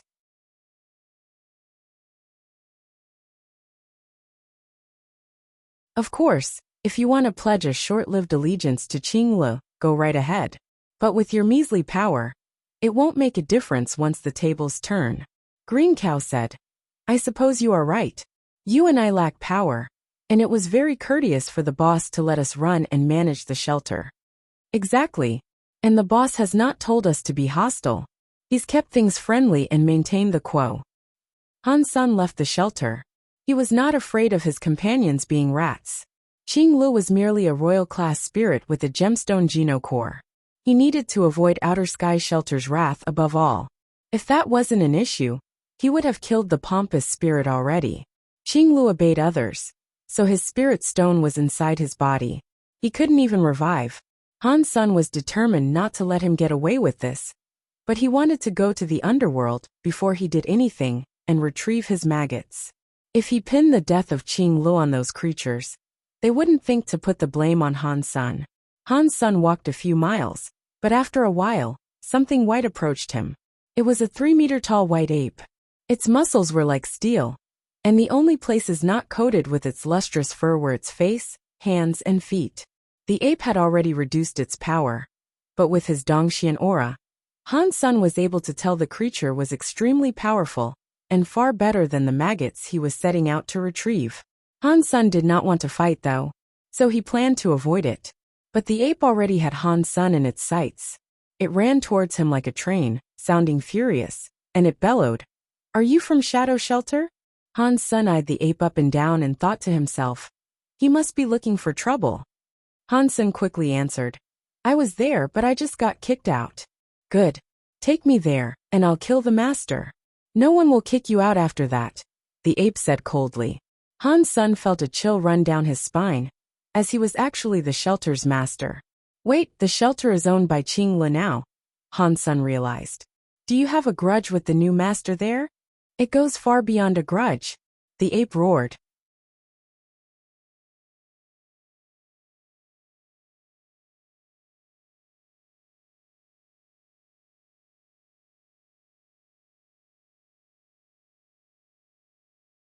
Chapter 1447. Han's son brought Snow Ape to Shadow Shelter, feeling exuberantly happy. Along the way, Han's son asked the creature many questions. Snow Ape was the heir of a super creature known as Daemoon Ape. After he was born, though for reasons he never learned, he was unable to see his parents. Not long after that, Nan Litian captured him and brought him back to the shelter to conduct tests and experiments on him. Nan Litian did not expect to get so lucky and capture the baby of a super creature. But still, Snow Ape was actually a sacred blood creature. Snow Ape claimed it was sacred blood because its blood may have been impure. Su Mianhua had taken much of his blood to run many tests. He had been fortunate to escape captivity one day, while Nan Litian was away from the shelter. And then he got even luckier. He leveled up, and his Geno Core became a Super Geno Core. With such might and confidence, he planned to return one day to slay Nan Litian. Unfortunately, that was a long time ago. He was young when those atrocities were committed. He didn't actually remember Nan Litian's name. And neither did he remember what he looked like. He only remembered a vow he made long ago. And that was to kill the master of Shadow Shelter. Han's son felt relieved he had narrowly avoided being the ape's target, and he thought to himself, it's lucky Qing Le came when he did. If he hadn't, this big ape would be out for my blood instead. Snow Ape didn't sound like a bad person though. He was very grumpy, but he wanted to keep his rampage focused on the person he vowed to kill. He didn't want to kill anyone else. They traveled back to Shadow Shelter, and when Snow Ape's eyes saw it, they turned red. The ape cried aloud, this is the shelter. After that, Snow Ape attempted to run right for the shelter. But Han's son stopped him first and said, Mister, don't go yet. Why not? Are you going to try and stop me? Snow Ape stared at Han's son with anger, as if he rightfully knew the human would be unable to stop him. No, not at all. But you don't know what his face looks like. If you go in with such bluster, you'll frighten everyone. And the master is sly, so he will probably blend in with the terrified crowds and not admit to being the one you're looking for, Han's son quickly explained. That makes sense. Snow Ape groaned. How about you hide your strength, like you did earlier, and come back there with me? I'll help you find the master, and once he admits his identity, you can go right on ahead and kill him. On the inside, Hansen thought to himself, I killed Nan Litian and already got you your vengeance. Now you can return the favor and help me get rid of Qing Le. When Snow Ape heard what Hansen told him, he replied, good thinking. Take me to the asshole so I can kill him. Hansen nodded and brought the Snow Ape straight to the spirit hall. Qing Le was having a meeting in the spirit hall at the time. He was sitting upon the throne, gobbling up all the Geno fruit cheap sheep and green cow had been delivering him. Shadow Shelter was better developed than he believed it to be. He thought he could rake in quite a lot of profits with this place under his control. It was a concept that perked up his mood quite a bit. All of a sudden, someone unwelcome entered the hall. Qing Le thought it might have been a metal eater, but it wasn't. It was Han's son, and at his side was a white ape. Han's son, what are you doing here? Han's son was useless to Qing Le now, so he was going to spare all his courtesies and niceties. You're asking me why I'm here? Why are you sitting there? Hansen asked angrily. Why? Because I am the master of this shelter. Qing Le spoke very cockily, gesturing with his arms that the entire place belonged to him. Those words were perfect. Han's son was delighted to hear him say that, as he expected he'd have to say a lot more to get the spirit to admit it.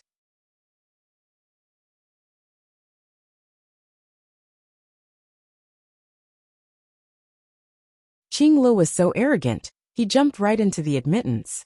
It rendered Han Sen's prepared speech useless. You really are the master of this shelter? Snow Ape did not make a move yet, and just tried to suppress his anger.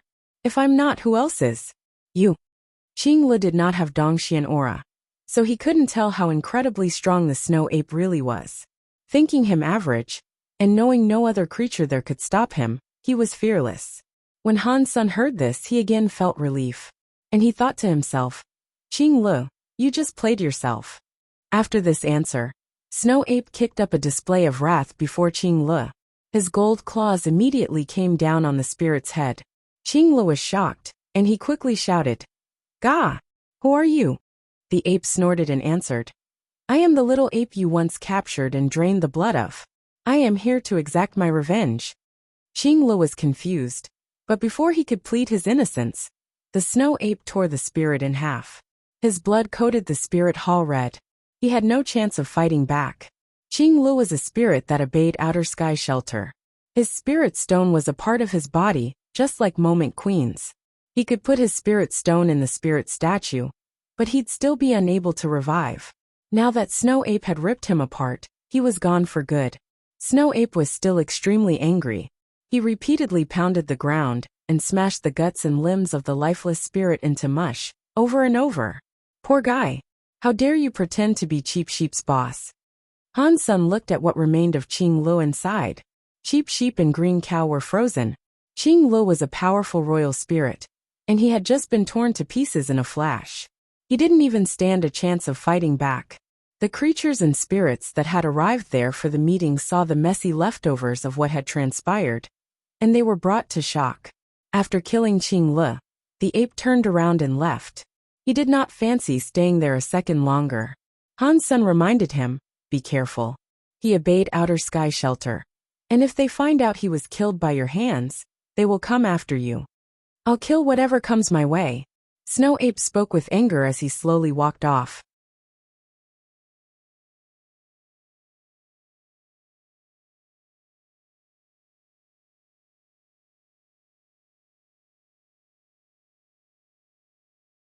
Chapter 1448 Boss, you are really smart and really strong. Qing Li was such trouble, and you found someone to get rid of him. Inside the spirit hall, Cheap Sheep praised him proudly. Green Cow also chimed in to say, Boss, you are blessed. You are so young and so handsome. All the woman cows are sure to fall for you head over heels. You can keep them, Han Sen thought to himself. He then turned to look at them and said, If an envoy from Outer Sky Shelter comes, do you all know what to say? Yes. A creature named Snow Ape came and killed Qing Li. He was a spirit with many enemies, so it didn't come as a total surprise. Cheap Sheep quickly answered. Good. Honesty is the best policy. Han Sen smiled. Thank you for the compliment. From now and into the future, I swear to serve you as best as I may. Cheap Sheep had a renewed vigor and a spring in his step. He used the phrase Han Sen had taught to both Bower and Galaxy Beast. Han Sen handed matters of the shelter back to Cheap Sheep and Green Cow once more. They were a strange duo, but they got things done. He didn't expect them to be loyal forever, but as long as they kept the income flowing, they were fine to handle things however they chose to. Most spirits and creatures were unable to speak the way they did as well. It did not matter how strong others were. None matched their eloquence for diplomacy. Han Sen left Moment Queen in the shelter, and even Little Silver. He activated his Super King spirit and redonned his dollar identity, and then he took off to the underworld shelter. Bower did not want to stay in Shadow Shelter, and Han Sen needed to take her to the Holy Vine anyway. Thus he brought her with him. As they left, Bower sat on Han Sen's shoulder. She gave Little Silver a smile, as if she had asserted victory. Little Silver ignored her and continued to rest on the bed. His attitude and lack of caring just made Bower angry. Back in Mask Shelter, nothing ill had befallen the place during Han Sen's absence. Spirit 13 hadn't tried anything else. I located an area with high-tier genoplants.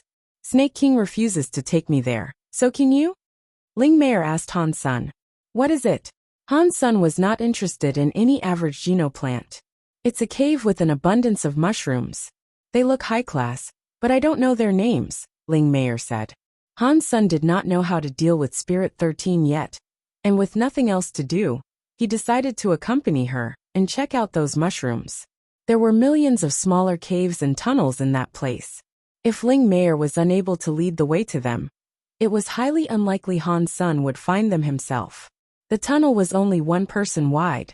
After a few hundred meters, it opened up enough to allow 3 people of average build to walk side by side. After a while, Ling Meier pointed ahead of them. "Those are the mushrooms." Han's son looked at where her fingers pointed, and there were mushrooms skirting a number of rocks. Their caps were white in color, and around the same size as a clenched fist. "Nothing seems to be guarding them. Why don't you just go grab them?" Han's son's Dongxian aura did not detect anything hostile in the immediate environment. "I tried, but I was unable to," Ling Meier said, with an apathetic attitude. "Why not?" Han's son couldn't see why. Ling Meier did not know why either. "I was just unable to. You should go try to pick them up." Han's son didn't sense any danger, so he walked right up to one of the mushrooms and tried picking it up. His hand went right through it. The mushroom was giving off a fragrance, and it was plain to see, but he was simply unable to make physical contact with it. "Weird. It's a shadow," Han's son said, as he looked at the mushroom. It was white, with a slight smidgen of pinkishness. It smelled good, and the Dongxian aura was telling him it was a sacred blood plant.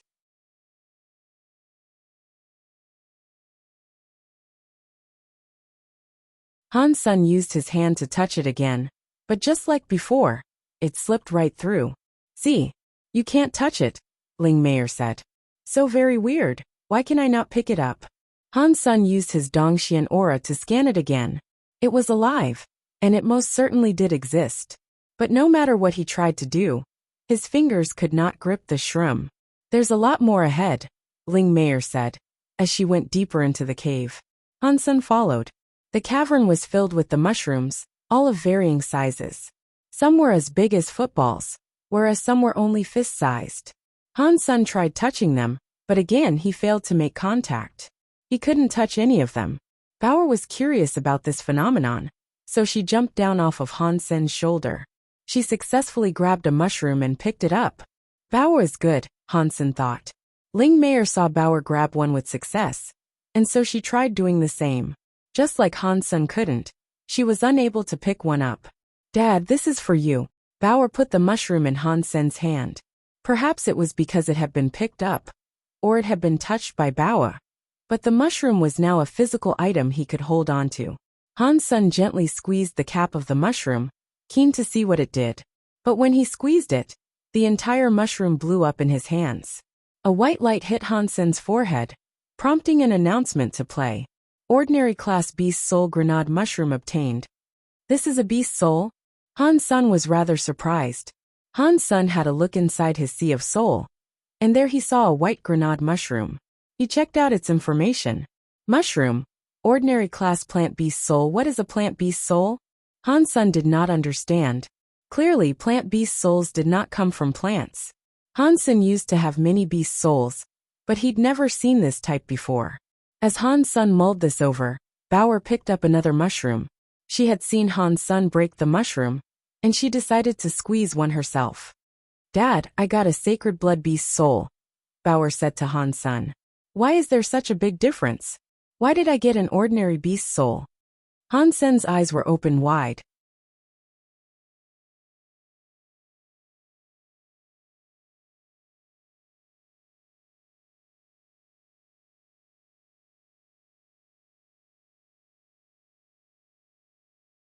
Chapter 1449. Bauer helped Dad get another one. Han's son thought if there was a sacred blood beast soul up for grabs from the mushrooms, he couldn't leave satisfied with an ordinary one. Bauer went to pick one up, but Han's son suddenly blurted out, "That one? That's only like the size of a fist. Surely it can't have anything good inside it. Instead, grab that big one there." Bauer grabbed it and passed the football-sized mushroom over to Han's son. It was much heavier than the one he last received. It's obvious this is the sort to hold something good. The bigger it is, the more life force it has absorbed. "It must be a few tiers above the rest," Han's son said and then squeezed it. Pop! The football-sized mushroom was broken. A white light quickly penetrated Han Sen's sea of soul. Ordinary beast soul grenade mushroom obtained. Shit. Why is it just an ordinary beast soul again? Are the smaller ones better? Han Sen wondered. Dad, I got another sacred blood beast soul, Bauer happily exclaimed, having squeezed another mushroom. I must have done it in an incorrect position. Surely, I cannot be that unlucky. Han Sen bit down on his own teeth and spoke to Bauer then. He told her, Bauer, help me collect another one. This time, I would like the smallest one you can find. It seems the big ones aren't compatible with my horoscope. What is a horoscope? Bauer looked at Han Sen with much confusion. You don't need to know. Go get me a small one, Han Sen said hurriedly. Bauer complied and picked up a small mushroom. Then she tossed it to Han Sen. Han Sen caught the mushroom. Before he squeezed it, he knelt to pray. He closed his eyes and said, Buddha God Mary, please let me have a sacred blood beast soul. I will pray to you every day if you give me one. After Han Sen said his prayer, he was going to break the mushroom. But before he did, he suddenly turned around and chose what he deemed to be a lucky spot to pop it in. Ordinary beast soul grenade mushroom obtained. Fuck. The RNG of these shrooms must be broken. It's not that my luck is bad. This cave is just wonky, with skewed probabilities. I just need to break a few more, and I'm sure to get what I need. Han Sen put aside his superstitions and faith, and this time took stock in science. Dad, I got a sacred blood beast soul. What did you get? Bauer gleefully said. Something similar. Collect me a few more, would you? Han Sen coughed. Bauer did as she was told, and picked up a few more for him. He accepted the mushrooms and took a deep breath. Those gods are useless. Science is where it's at. Ordinary beast soul grenade mushroom obtained. Dad, I got another sacred blood beast soul. Ordinary beast soul grenade mushroom obtained. Boring. Is sacred blood the only thing I can get? Ordinary beast soul grenade mushroom obtained. Dad, I got a super beast soul. Blurg. Han Sen almost coughed up blood, and his hands trembled hearing this. Although he had many more mushrooms, he was afraid of wasting them all. But Han Sen thought to himself, Bauer sure is different. She always manages to get high-class beast souls. Maybe my luck is average, and these are the common results. What are you guys doing? What are those mushrooms for? Ling Meier had been watching for a while, but she didn't understand. Han Sen's eyes darted her way. He provided her one of his mushrooms and said, Break this for me. In the first 3 sanctuaries, if spirits did not obey a human, they could not use beast souls. He wasn't sure if that's how things worked here or not. If spirits could not obtain a beast soul, he wondered what she'd get when she broke it. Han Sen was excited to see the result. Surely she wouldn't receive absolutely nothing, even if she couldn't make use of beast souls. When Ling Meier watched Han Sen and Bauer compete in breaking the mushrooms, she wanted to join in on the fun.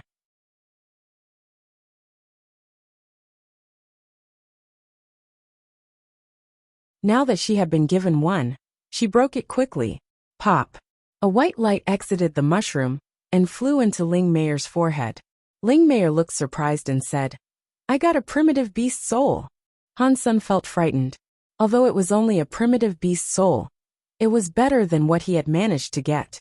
Han Sen gave the 2 he had left to Ling Meier, and she managed to obtain another primitive beast soul and a mutant beast soul. What a piece of crap. Back in the day, I used to get loads of high-class beast souls, the number of which could circle the alliance 3 times. Who cares about these stupid beast souls that you don't even have to fight to obtain? I don't need them. Han Sen's eyes twitched as he wrought a painful smirk. Bauer walked into the mushrooms and picked up more, merry as ever. Dad, they are for you, Bauer said, trying to hand over a few more mushrooms to him. I don't want them. Squeeze them yourself if you want. Han Sen thought it was a waste for him to break them. There were around 100 beast souls in that cave, and at least if Bauer broke them all, they'd each earn a bunch of sacred blood beast souls. Still, Han Sen was interested in learning what the grenade mushroom beast souls were capable of. They were all the same, just of different levels. Han Sen had never seen a plant beast soul before, so he summoned one of his ordinary grenade mushrooms. A white mushroom appeared in Han Sen's hand, and he was quite surprised to see that it looked no different than the mushrooms he had broken to obtain it. Can I use this like a grenade? Han Sun threw the grenade out. Pang! The grenade mushroom hit the floor, and a couple of seconds later, detonated. The explosion was in the shape of a mushroom cloud, and it devastated the rocks around where it blew up. Shit! I really can use it like a grenade. If the ordinary class grenades are this strong, I wonder how powerful the Sacred Blood and Super ones are. Han Sun was rather excited. It's a shame it is a one-time use only beast soul though, Han Sun thought, eyeing the rest greedily. Suddenly, a scream echoed through the cave. Something was approaching them.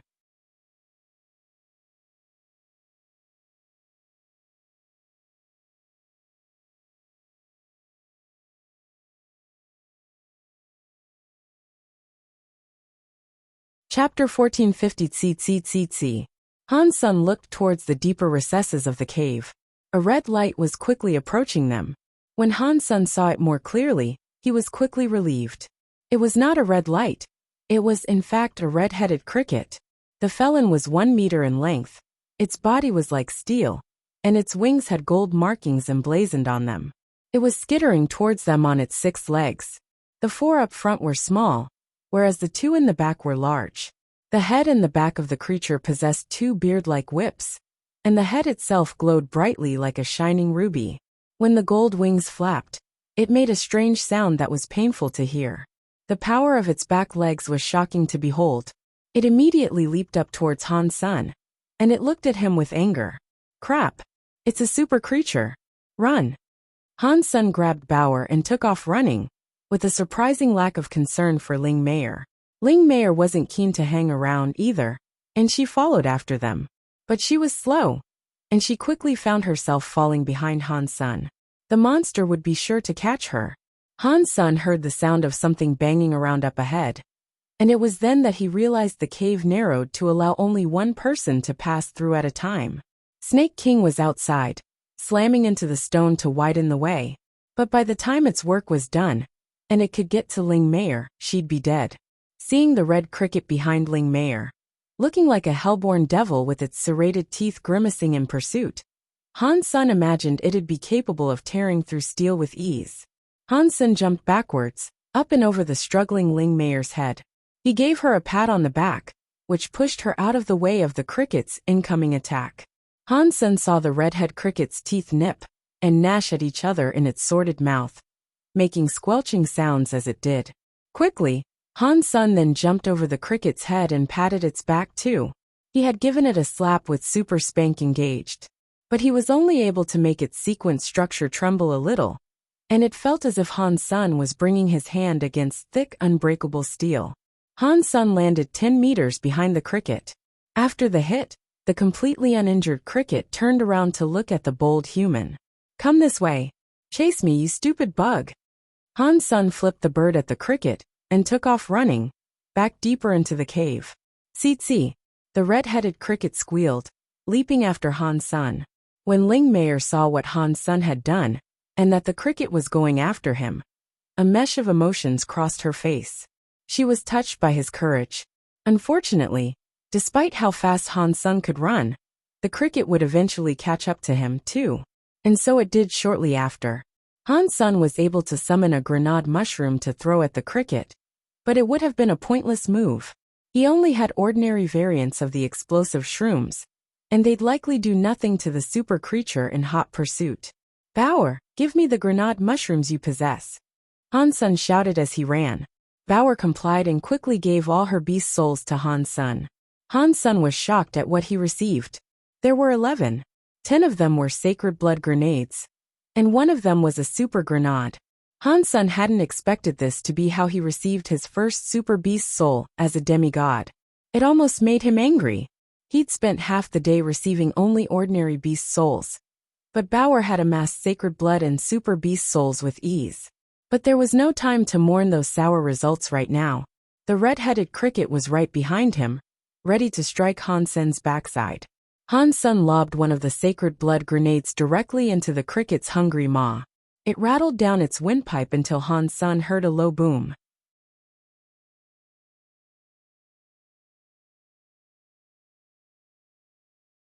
After that, the cricket was gone from sight, vanished in a heavy white mist. The shockwave blew Han's son away, and he was sent hurling into a wall. One-time use beast souls are stronger than the average variety, that's for sure. That power was almost equivalent to that exhibited by super creatures. Han's son stood up, merrily narrating to himself. But the smile on his face was quickly lost, as the cricket emerged alive, staggering out of the dust. The mushroom had not damaged it. There was no blood, and its life force showed no sign of being any weaker than it was before. Han's son got back to the chase by quickly running away. The cave was a labyrinth of complicated pathways, and Han's son had to use this to his advantage. If he didn't evade the cricket with care, it'd surely catch up and bring him to a grisly end. The cricket was determined to hunt Han's son down though. Nothing swayed its resolve. Despite Han's son lobbing a sacred blood grenade mushroom every time he found himself in a dangerous spot, it helped to slow the creature down. After an hour of this running, Han's son had almost run out of grenades. He was down to his last, the super grenade mushroom. The cave ahead suddenly widened, and Han's son took off for this expansive cavern. Han's son ran through it as quickly as he could, and then took off flying towards the holy vines he could see creeping across the stone high above. The cricket was able to fly, and it came after him just as it had been. Han's son reached the ceiling of the cave with the cricket at his heels. Han's son was going to be swallowed by the rampaging creature if he didn't move fast, so he swirled through the air in an arc like a swooping bird to avoid it. Boom! The red-headed cricket hit the cavern's ceiling, and the vines reached out like snakes, lecherously tangling the insect up. Han's son didn't want to stick around, as he was unsure whether or not he was immune to the holy vine's aggression like Bauer was. Han's son saw the cricket squeal and struggle the best it could, unable to get itself free. That holy vine is powerful. Not even super creatures can escape its grip. Han's son was shocked.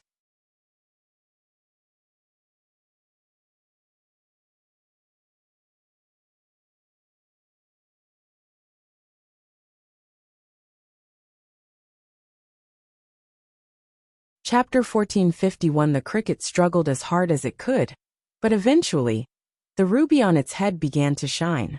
And then, something else appeared on the creature's head.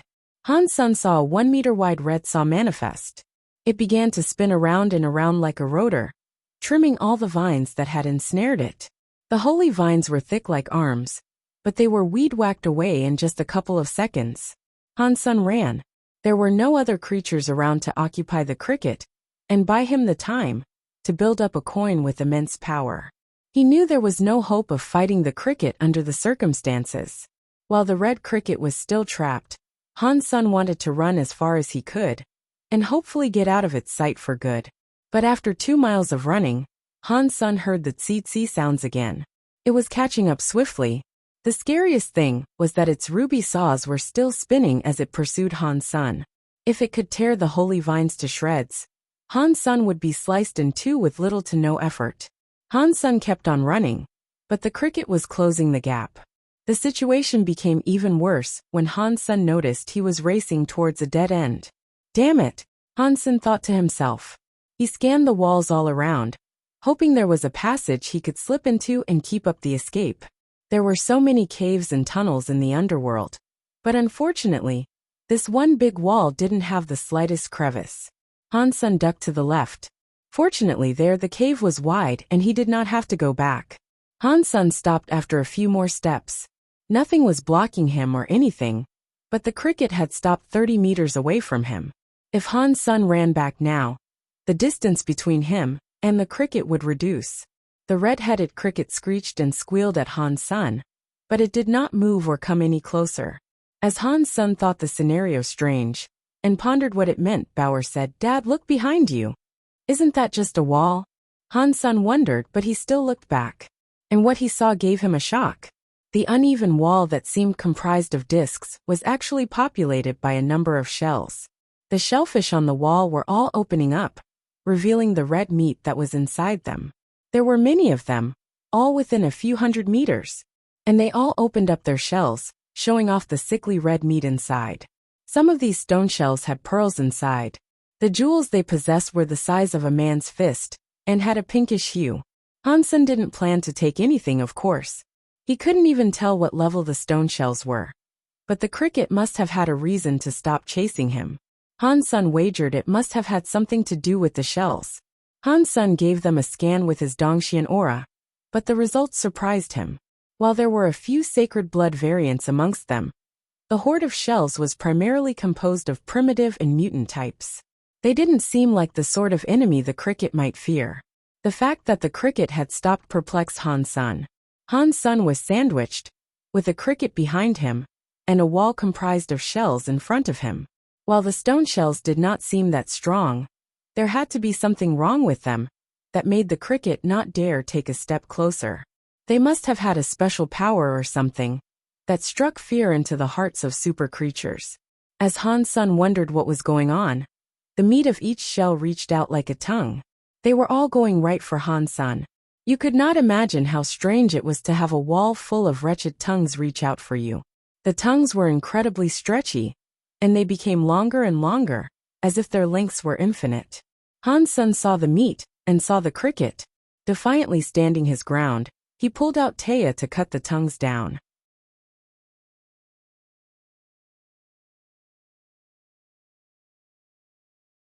The shells were not very powerful, and Han Sun was thankful they were foes he was able to deal with. He knew for sure he could not take out the red cricket. Taya's sharpness was useless in the fourth god's sanctuary, but its hardness was still good enough. If you had enough power, the weapon could still be useful. With Taya and his strength, Han Sun was able to cut through the incoming tongues. After the blade was driven through, they immediately fell to the ground and stopped moving. Where the tongues had been cut would profusely bleed pink blood. They reeled back to their shells with alarming speed, to lick their wounds. They really are just mutant creatures. They don't seem very strong. Han Sun was happy to learn how weak they were. Han Sun continued to wave Taya, dropping all the tongues coming for him. After a while they all gave up. The shells aren't very special. What is the cricket afraid of? Han Sun asked himself, observing the cricket. The red cricket was slowly stepping backward. But this just gave Han Sun a heightened chill. Although it had not been revealed, he knew there was something up with the shells. It could not have been that simple. Before Han Sun could turn around to take a look, the entire cavern began to shake and rumble. Rocks broke from the ceiling, falling down dangerously. Han Sun dodged the falling stones and took a look at the wall. His eyes opened wide with shock, and he found himself immediately running back towards the cricket. Now Han Sun understood what the cricket was afraid of, and he'd much rather fight the insect than the new threat.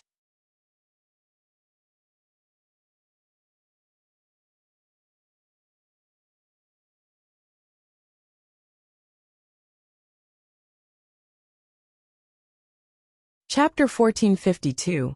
There was a wall behind Han Sun that was a few hundred meters long, and suddenly, a large crack had developed horizontally across it. It was like a crevice to hell, and a red light bled out from its opening, as if it was ready to swallow all that gazed upon it. The wall was a giant stone shell, and the mini stone shells Han Sun had previously been dealing with were all fixed to its body. The giant stone shell king opened up its few hundred-meter-long body, and the meat that swiftly flooded out was like a tidal wave. Han Sun was unable to dodge, and he soon found himself tongue-tied. The redhead cricket was also snared, and the two were dragged back toward the shell. There was a liquid coating the meat, and it worked like an adhesive. It prevented the redhead cricket from escaping. The cricket used its ruby-colored saw to try to shred its way free. The ruby saw was surprisingly effective, too, as it chipped away much of the meat holding it in place. But more of that meat came from elsewhere, catching the ruby saw. Like a grinder, the saw began to spin, but it was soon clogged. The meat came in from behind and slowed it down more and more until it was jammed and rendered ineffective. Han Sun waved Taya at the meat that had grabbed hold of him, and he got himself free. The liquid did not work on Han Sun's Super King spirit body. As quick as he could, Han Sun gripped Bauer tighter and tried flying away to get out of that cave. But the water-like flesh tried to stop and consume them once more. Han Sun dodged as best as he could, but he was eventually grabbed by the meat. The meat was like a sleeping bag, and it managed to wrap up Han Sun and Bauer both. With his limbs all tied up, Hansen found himself unable to do anything that might help him escape now. The red meat was like the tide of the sea, washing out and pulling back into the ocean that was the shell. The few 100-meter-long crevice that formed its mouth was like a veritable hellmouth. And it was ready to swallow Hansen and the cricket.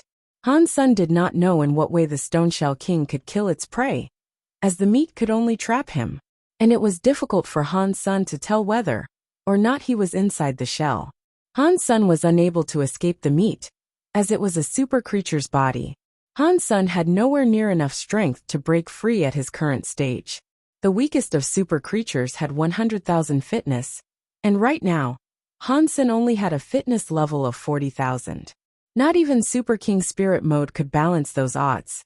But because Hansen had escaped the meat at first, and gained a bit of distance before being grabbed back, the cricket was the first to end up in the shell. And inside there, Hansen could see a big white ball residing in its center. It must have been the pearl possessed by the Shell King. It was a few meters wide like one large orb. When the cricket was pulled inside, that pearl lit up with an ominous, red-colored glow. The red light inside the shell looked alive, in a suppressed and mysterious manner. The red light shined on the cricket, turning the would-be victim a shade of red too. And soon after, its hardy body was like steel dropped into a vat of acid. It began to melt and fizz away. Hansen was horrified upon seeing this. If the cricket had no chance of withstanding such a wretched power, then he wouldn't last a second. The soft meat was pulling him in quickly, and Hansen did not have the time to get away. He struggled the best he could, thinking, "Over. It's all over. I even dragged Bauer into this." Hansen looked at Bauer, and he was surprised to see she had managed to get away from the meat. Her eyes were fixed on the red hellish object inside the shell. "Bauer, throw the grenade mushroom inside." Hansen transferred the super beast soul grenade mushroom to her. "Why?" Bauer asked with a look of confusion.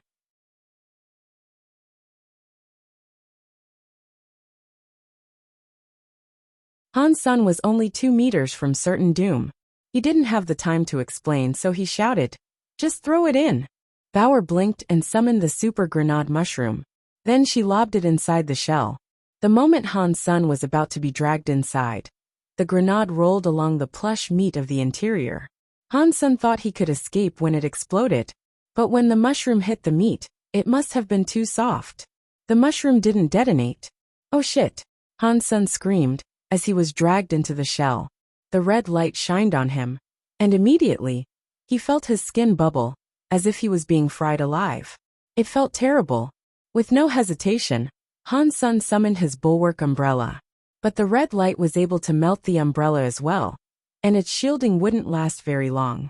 Bronze Geno cores are too weak, but still, holding on for a few seconds against the powers of a super Geno core is nothing to scoff at, Hansen said to himself, while his mind raced for a way he might escape this predicament. Unfortunately, his entire body was tied up, and he couldn't even wiggle his fingers. Bauer looked uncomfortable too, and she tried getting herself snug beneath the umbrella. "Dad, the light is annoying. Let's get out of here," Bauer pleaded. Hansen gave a wry smile, as he wanted to leave as well. He told Bauer, "You get out of here first, I'll catch up with you later." "If Dad doesn't leave, then I won't leave." Bauer shook her head. Hansen wished to say something more, but he suddenly felt loose. He felt as if he was miraculously made free again. Hansen was delighted by this. But the sudden release didn't mean he was free. It was because the shell had already closed. The meat let him go so the light could incinerate him a little faster. The cricket was released too.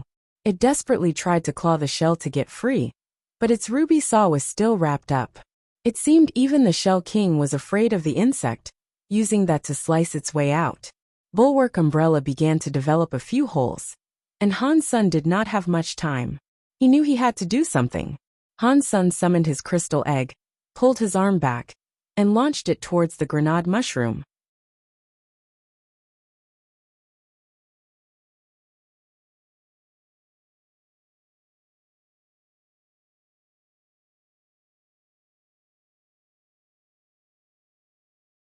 Chapter 1453. The crystal egg was like a meteor. It soared to the grenade mushroom within a second. Hansen held onto Bauer and jumped onto the meat, using the umbrella to protect them near the edge of the shell. He hoped the mushroom would not detonate right away, as it would obliterate him and the umbrella. The power of a super grenade mushroom was sure to be frightening. Pang! The crystal egg hit the grenade mushroom, but it didn't blow up. The mushroom instead bounced towards the red pearl. Han-sun was super happy, and he was relieved to see the grenade had not yet detonated.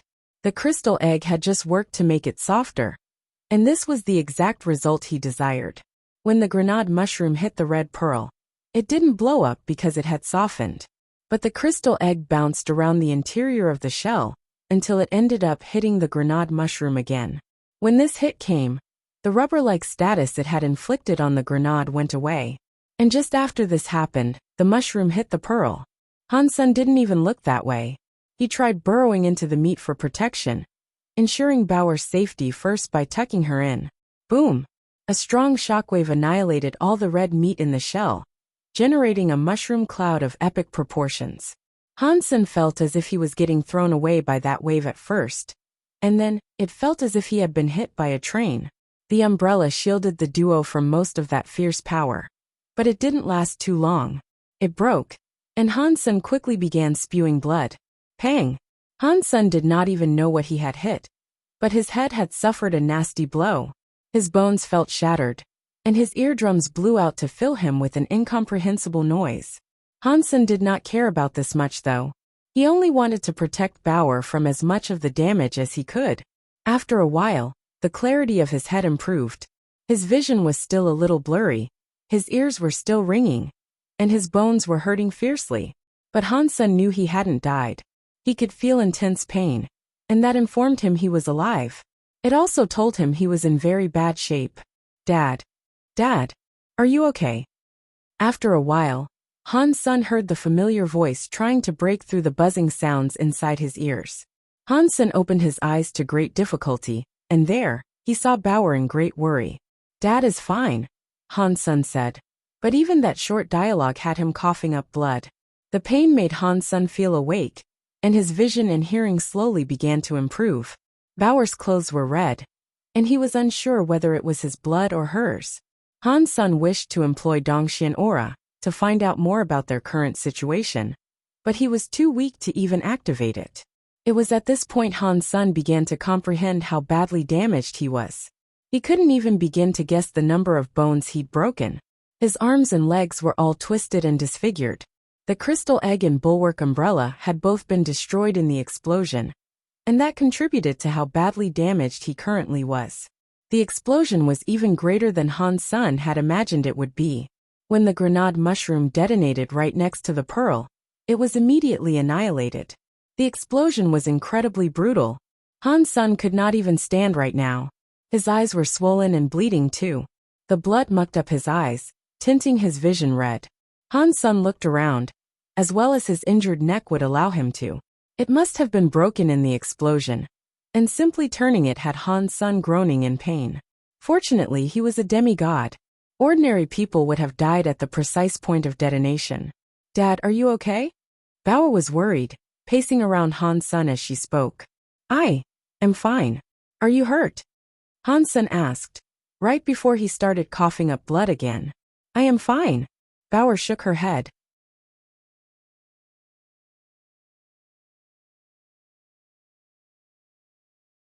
She blew wind at Han-sun's wound, saying, Mom said if you blow on injuries, they feel better.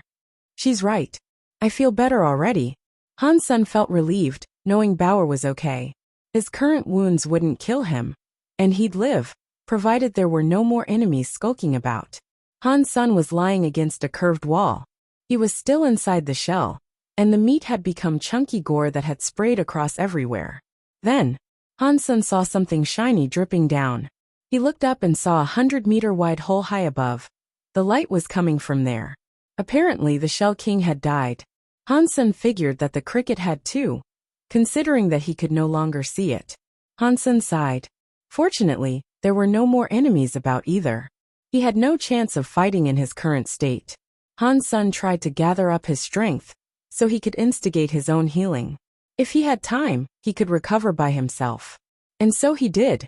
And after a while, Han-sun's seventh sense began to feel better. He resumed looking at the big hole high above. There was light, but it was not sunlight. Outside that cave was still the underworld, and far above, Han Sun could still see a ceiling. And in the cave, Han Sun could see a light. It was light blue in color, and he was unsure what was producing it. This was not the same cave as the one he had initially entered. It was a different cave that existed behind the Shell King's body. It was bigger than the last cave, that much he could tell. I hope no one is out there. Han Sun gave a wry smile, as he could no longer fight. Han Sun looked into his sea of soul, wanting to summon the unicorn to take him away from there. But in the sea of soul, he saw a familiar shadow. Redhead Cricket? I got this beast's soul. Han Sun was happy seeing this. Han Sun had no clue what had transpired in the midst of that devastating explosion. Both him and Bauer had survived, and now, Han Sun was seeing the Redhead Cricket's beast soul. The sanctuary must have thought that he had killed Stoneshell King and Redhead Cricket.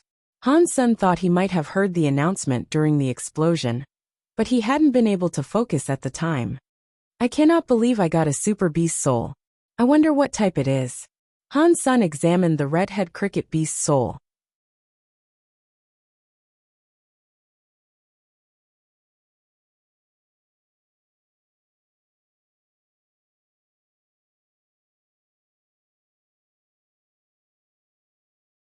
Chapter 1454 Super Beast Soul Red Crystal Cricket.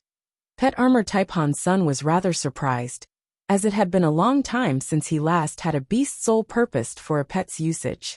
He had seen many lower tier ones, but he had only ever once seen a super beast soul of this type. Although it wasn't for him, it was still useful.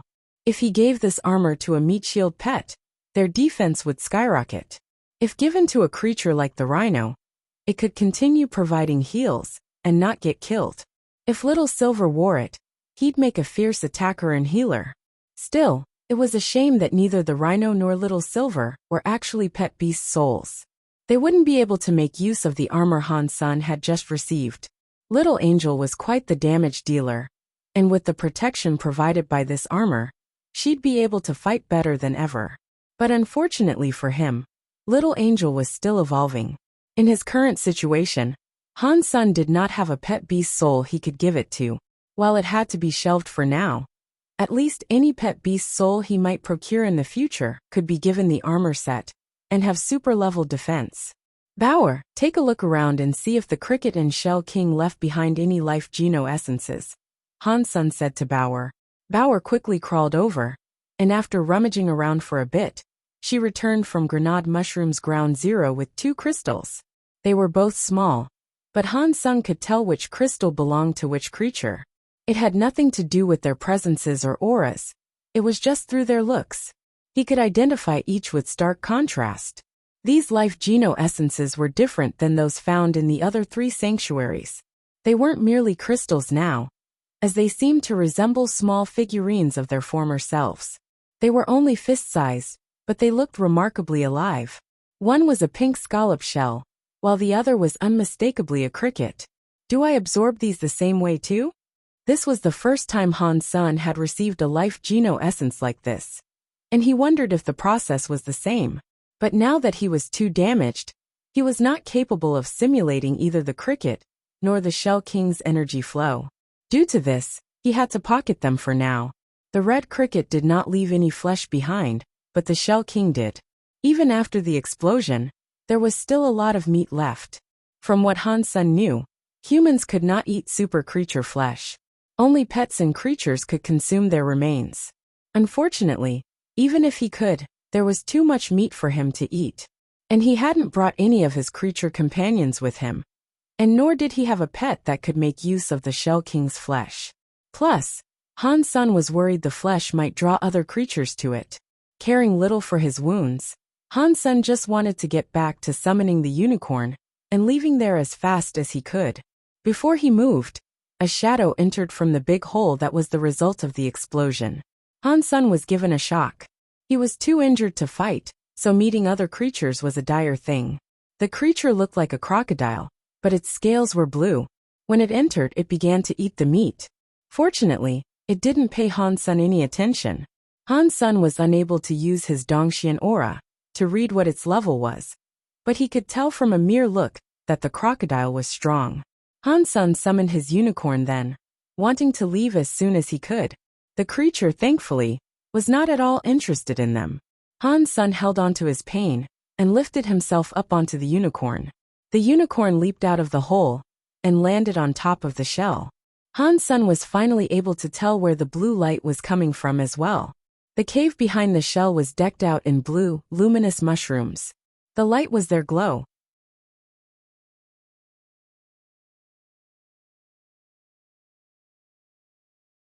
As Han Sen saw those, he was also able to see a group of creatures that had amassed at the bottom of the shell. It was a swarm of various insects, all in different shapes and sizes. Their numbers were incredible, and Han Sen couldn't even comprehend how many had come. There were more and more coming his way, like a flooding tide. When they saw Han Sen and the unicorn, they all squealed and screamed at them. Still, they didn't dare to try climbing the fallen Shell King. Han Sen rode the unicorn back into the shell, acknowledging there was no way for him to get past that legion. Back inside the shell, Han Sen put the unicorn away, in case it triggered the ire of the crocodile. Han Sen did not know the creature's level, but he assumed the fear of the creatures outside stemmed from that thing. Guessing its level was easy. I hope he doesn't have an appetite for human flesh. Han Sen was unable to fight. Without the super grenade mushroom, he had no hope of fighting a super creature. Luckily, it still wasn't directing any concern or interest towards Han Sen. The creature's focus was still fixed on the meat. Han Sen used his Dongxian Sutra to recover, hoping he could feel better so he could leave. If the crocodile finished the soft meat, it might end up turning on him. There was too much meat, though. It had been scoffing down what it could for at least half a day. And even after all that time, it had only eaten 1 out of 40 equally sized portions. After it was full, the crocodile laid down to rest. It showed no signs of leaving. Han Sen ran his Dongxian Sutra all day, but it recovered extremely slowly. He also asked Bauer to take a look outside, and much to his dismay, the hordes of creatures hadn't budged. At this rate, the crocodile is going to finish the Shell King's meat. Han Sen tried to think of a means of escape. Suddenly, Han Sen's mind turned to the Ganoderma mushrooms he had found inside the eggshell. Perhaps they would help heal his wounds. Han Sen took one out of the cruel bottle and had a small bite. As soon as his teeth sunk into it, the thing melted in his mouth. Han Sen felt as if he was in a warm room, and he swiftly felt his body heating up. The damaged bones and flesh were healing with miraculous haste. Noticing the magic that the red Ganoderma mushrooms were working, Han Sen took a much bigger bite into the cap. It immediately felt as if his entire body was on fire. He was healing fast, and the wounds were all sealing up nicely. Good stuff. Han Sen was hoping they could give a boost to his life force. He had never expected they could heal him so well.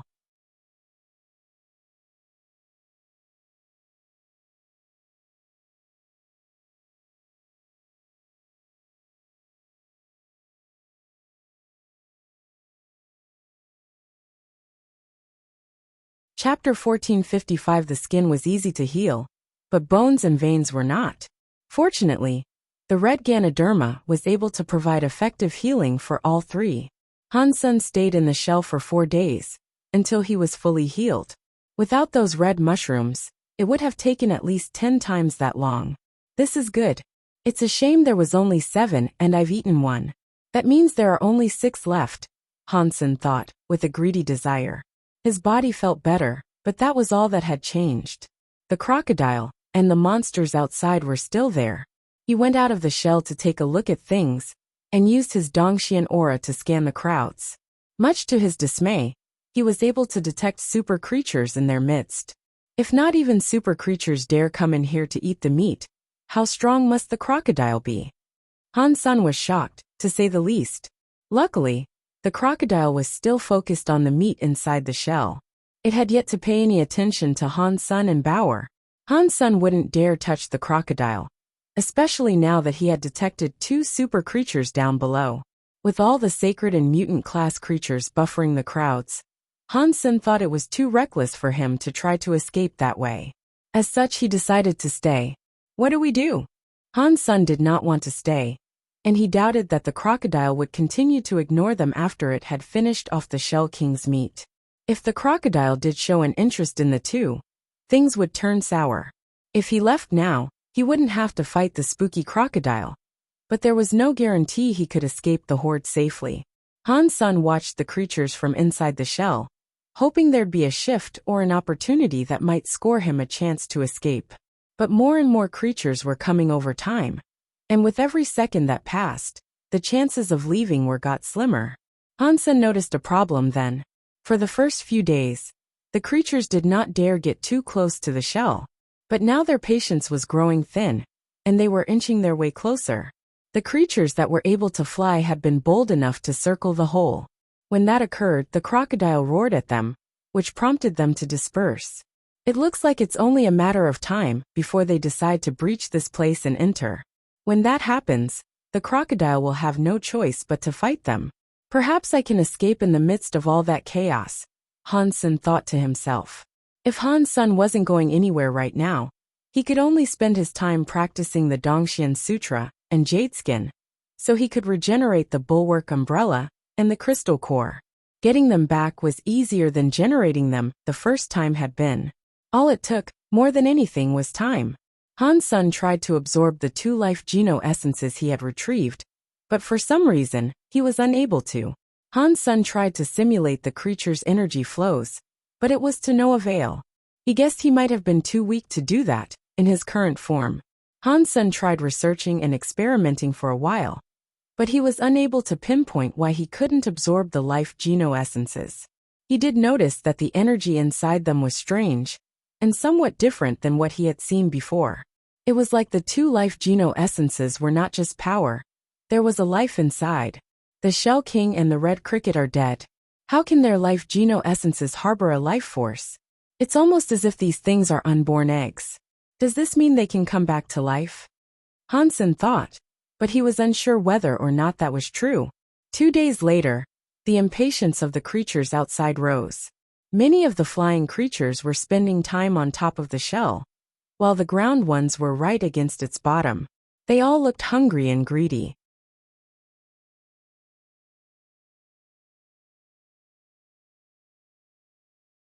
None of them cared about the crocodiles roaring anymore, so it had actually stopped trying to scare them off.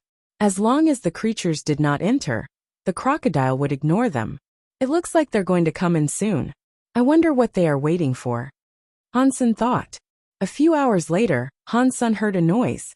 The creatures had formed a path, and traversing that was a horned creature with a turtle-like body and a snake-like head.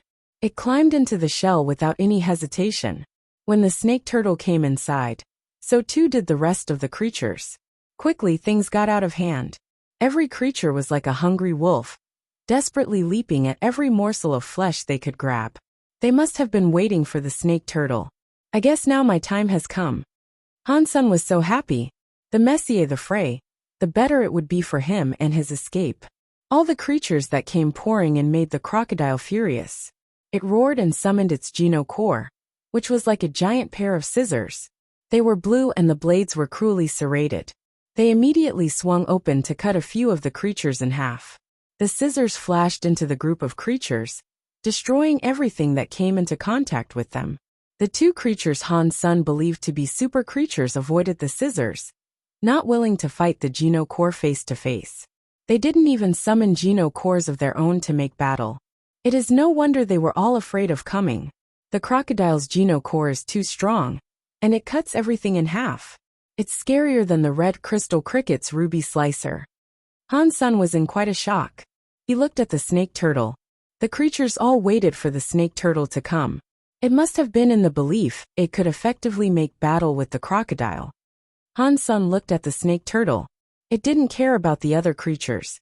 The snake's upper body merely grabbed a hunk of meat and began ravaging it down. It paid no attention to the nearby slaughter and the crocodile's scissors. It didn't see the scissors, but when it ate the meat, it incited the anger of the crocodile. The crocodile roared, and the scissors flew forward to cut the snake turtle. The snake turtle was not afraid though. It continued munching on the meat, as its body began to flash. A copper bell appeared to shield its own body, and prevent the scissors from reaching it. Dong! There was a metal noise. The scissors banged against the bell, unable to cut it in half. Under the protection of the copper bell, the snake turtle could eat the meat unopposed. And while the crocodile's attention had been drawn to the snake turtle, the lesser creatures in the vicinity used that opportunity to chow down on the meat.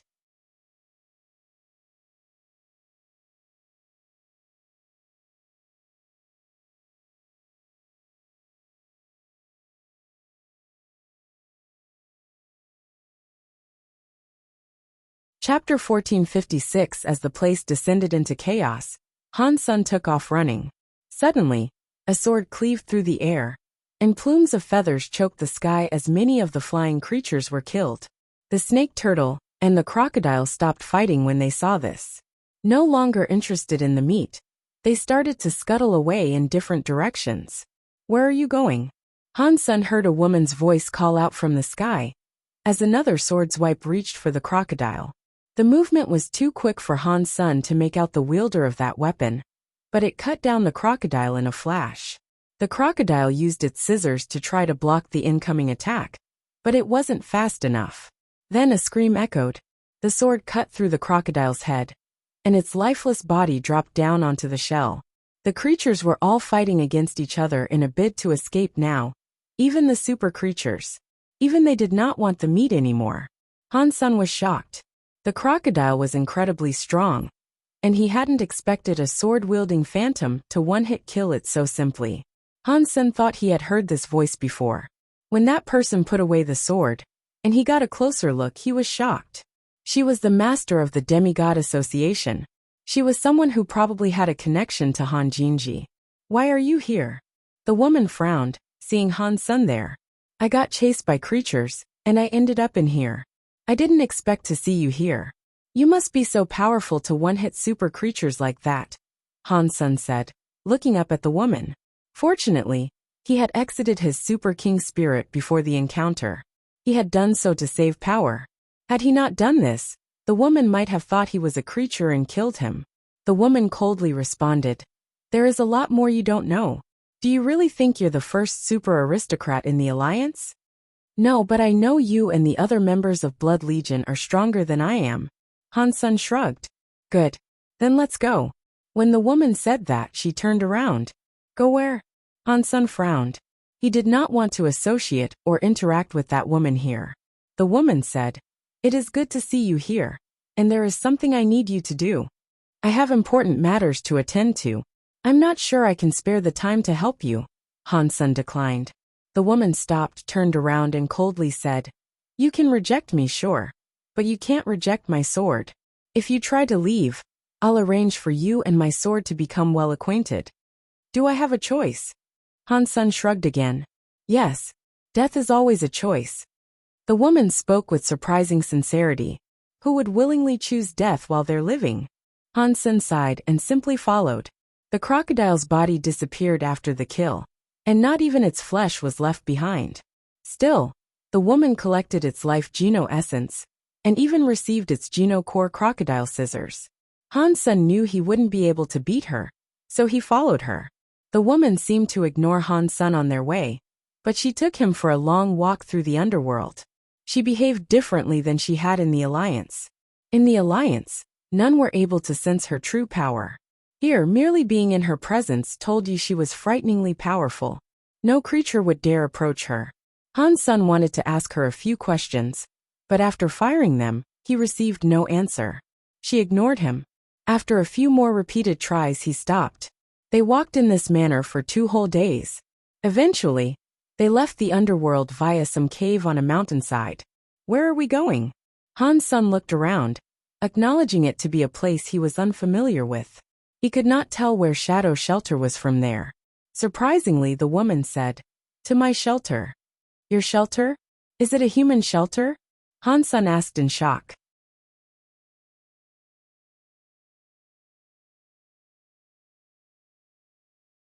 "Who told you I'm human?" the woman coldly said. Han Sun was shocked. He used his Dongxian aura to scan her, and while she was very strong, he still got the sense she was a human. "What are you if you aren't a human? A spirit?" Han Sun kidded. Han Jinji didn't tell you anything? The woman said, frowning. If I knew, I wouldn't need to ask you. Han Sen felt lame. He didn't even know if he was actually the heir of Teacher Han. Han Sen thought she would tell him something, but she groaned and said, "This has nothing to do with what you need to do. It doesn't matter." The woman kept on walking after that, but she actually started answering questions for Han Sen. "At least tell me what I'm doing? And your name? What is it? I can't keep calling you woman." Han Sen wasn't going to give up yet. The woman hesitated a little, and then said, "You'll know once we get there. And in regards to my name, call me whatever you wish to. It's merely a title." That's not really an answer. Han Sen's heart sank, and after that, the woman went back to ignoring him again. The woman summoned a beast. Han Sen sat on it, and it didn't take him long to discover it was a super mount. It was blisteringly quick. But even at that speed, the mount had to run for 4 days straight before they reached the shelter. As Han Sen expected, the place was massive. It had been built on a floating island, draped with clouds like a heavenly scene. The floating island had no simple palace though. What was there was a city, and it was clearly a super shelter. But Han Sen did not see a single human there in the shelter. There were far more spirits than creatures residing there as well. The scariest thing was that the spirits and creatures there were all remarkably strong. They weren't much weaker than Han Sen, which meant they were sacred blood creatures and royal spirits at the very least. When they saw the woman, they all bowed. They all either greatly admired her or feared her. They were curious about the person sitting next to her, Han Sen. They inquisitively guessed who he might be, and what sort of person would be allowed to tag along so casually. You're tuning in to the Li Mei's Wuxia Whispers YouTube channel. We're so grateful for your support, and don't forget to subscribe to join us on this incredible journey through captivating stories. Your generosity through donations truly makes a world of difference, as it's the primary source of revenue that allows me to expand and enhance this channel for you. Thank you from the bottom of my heart for being a part of this adventure.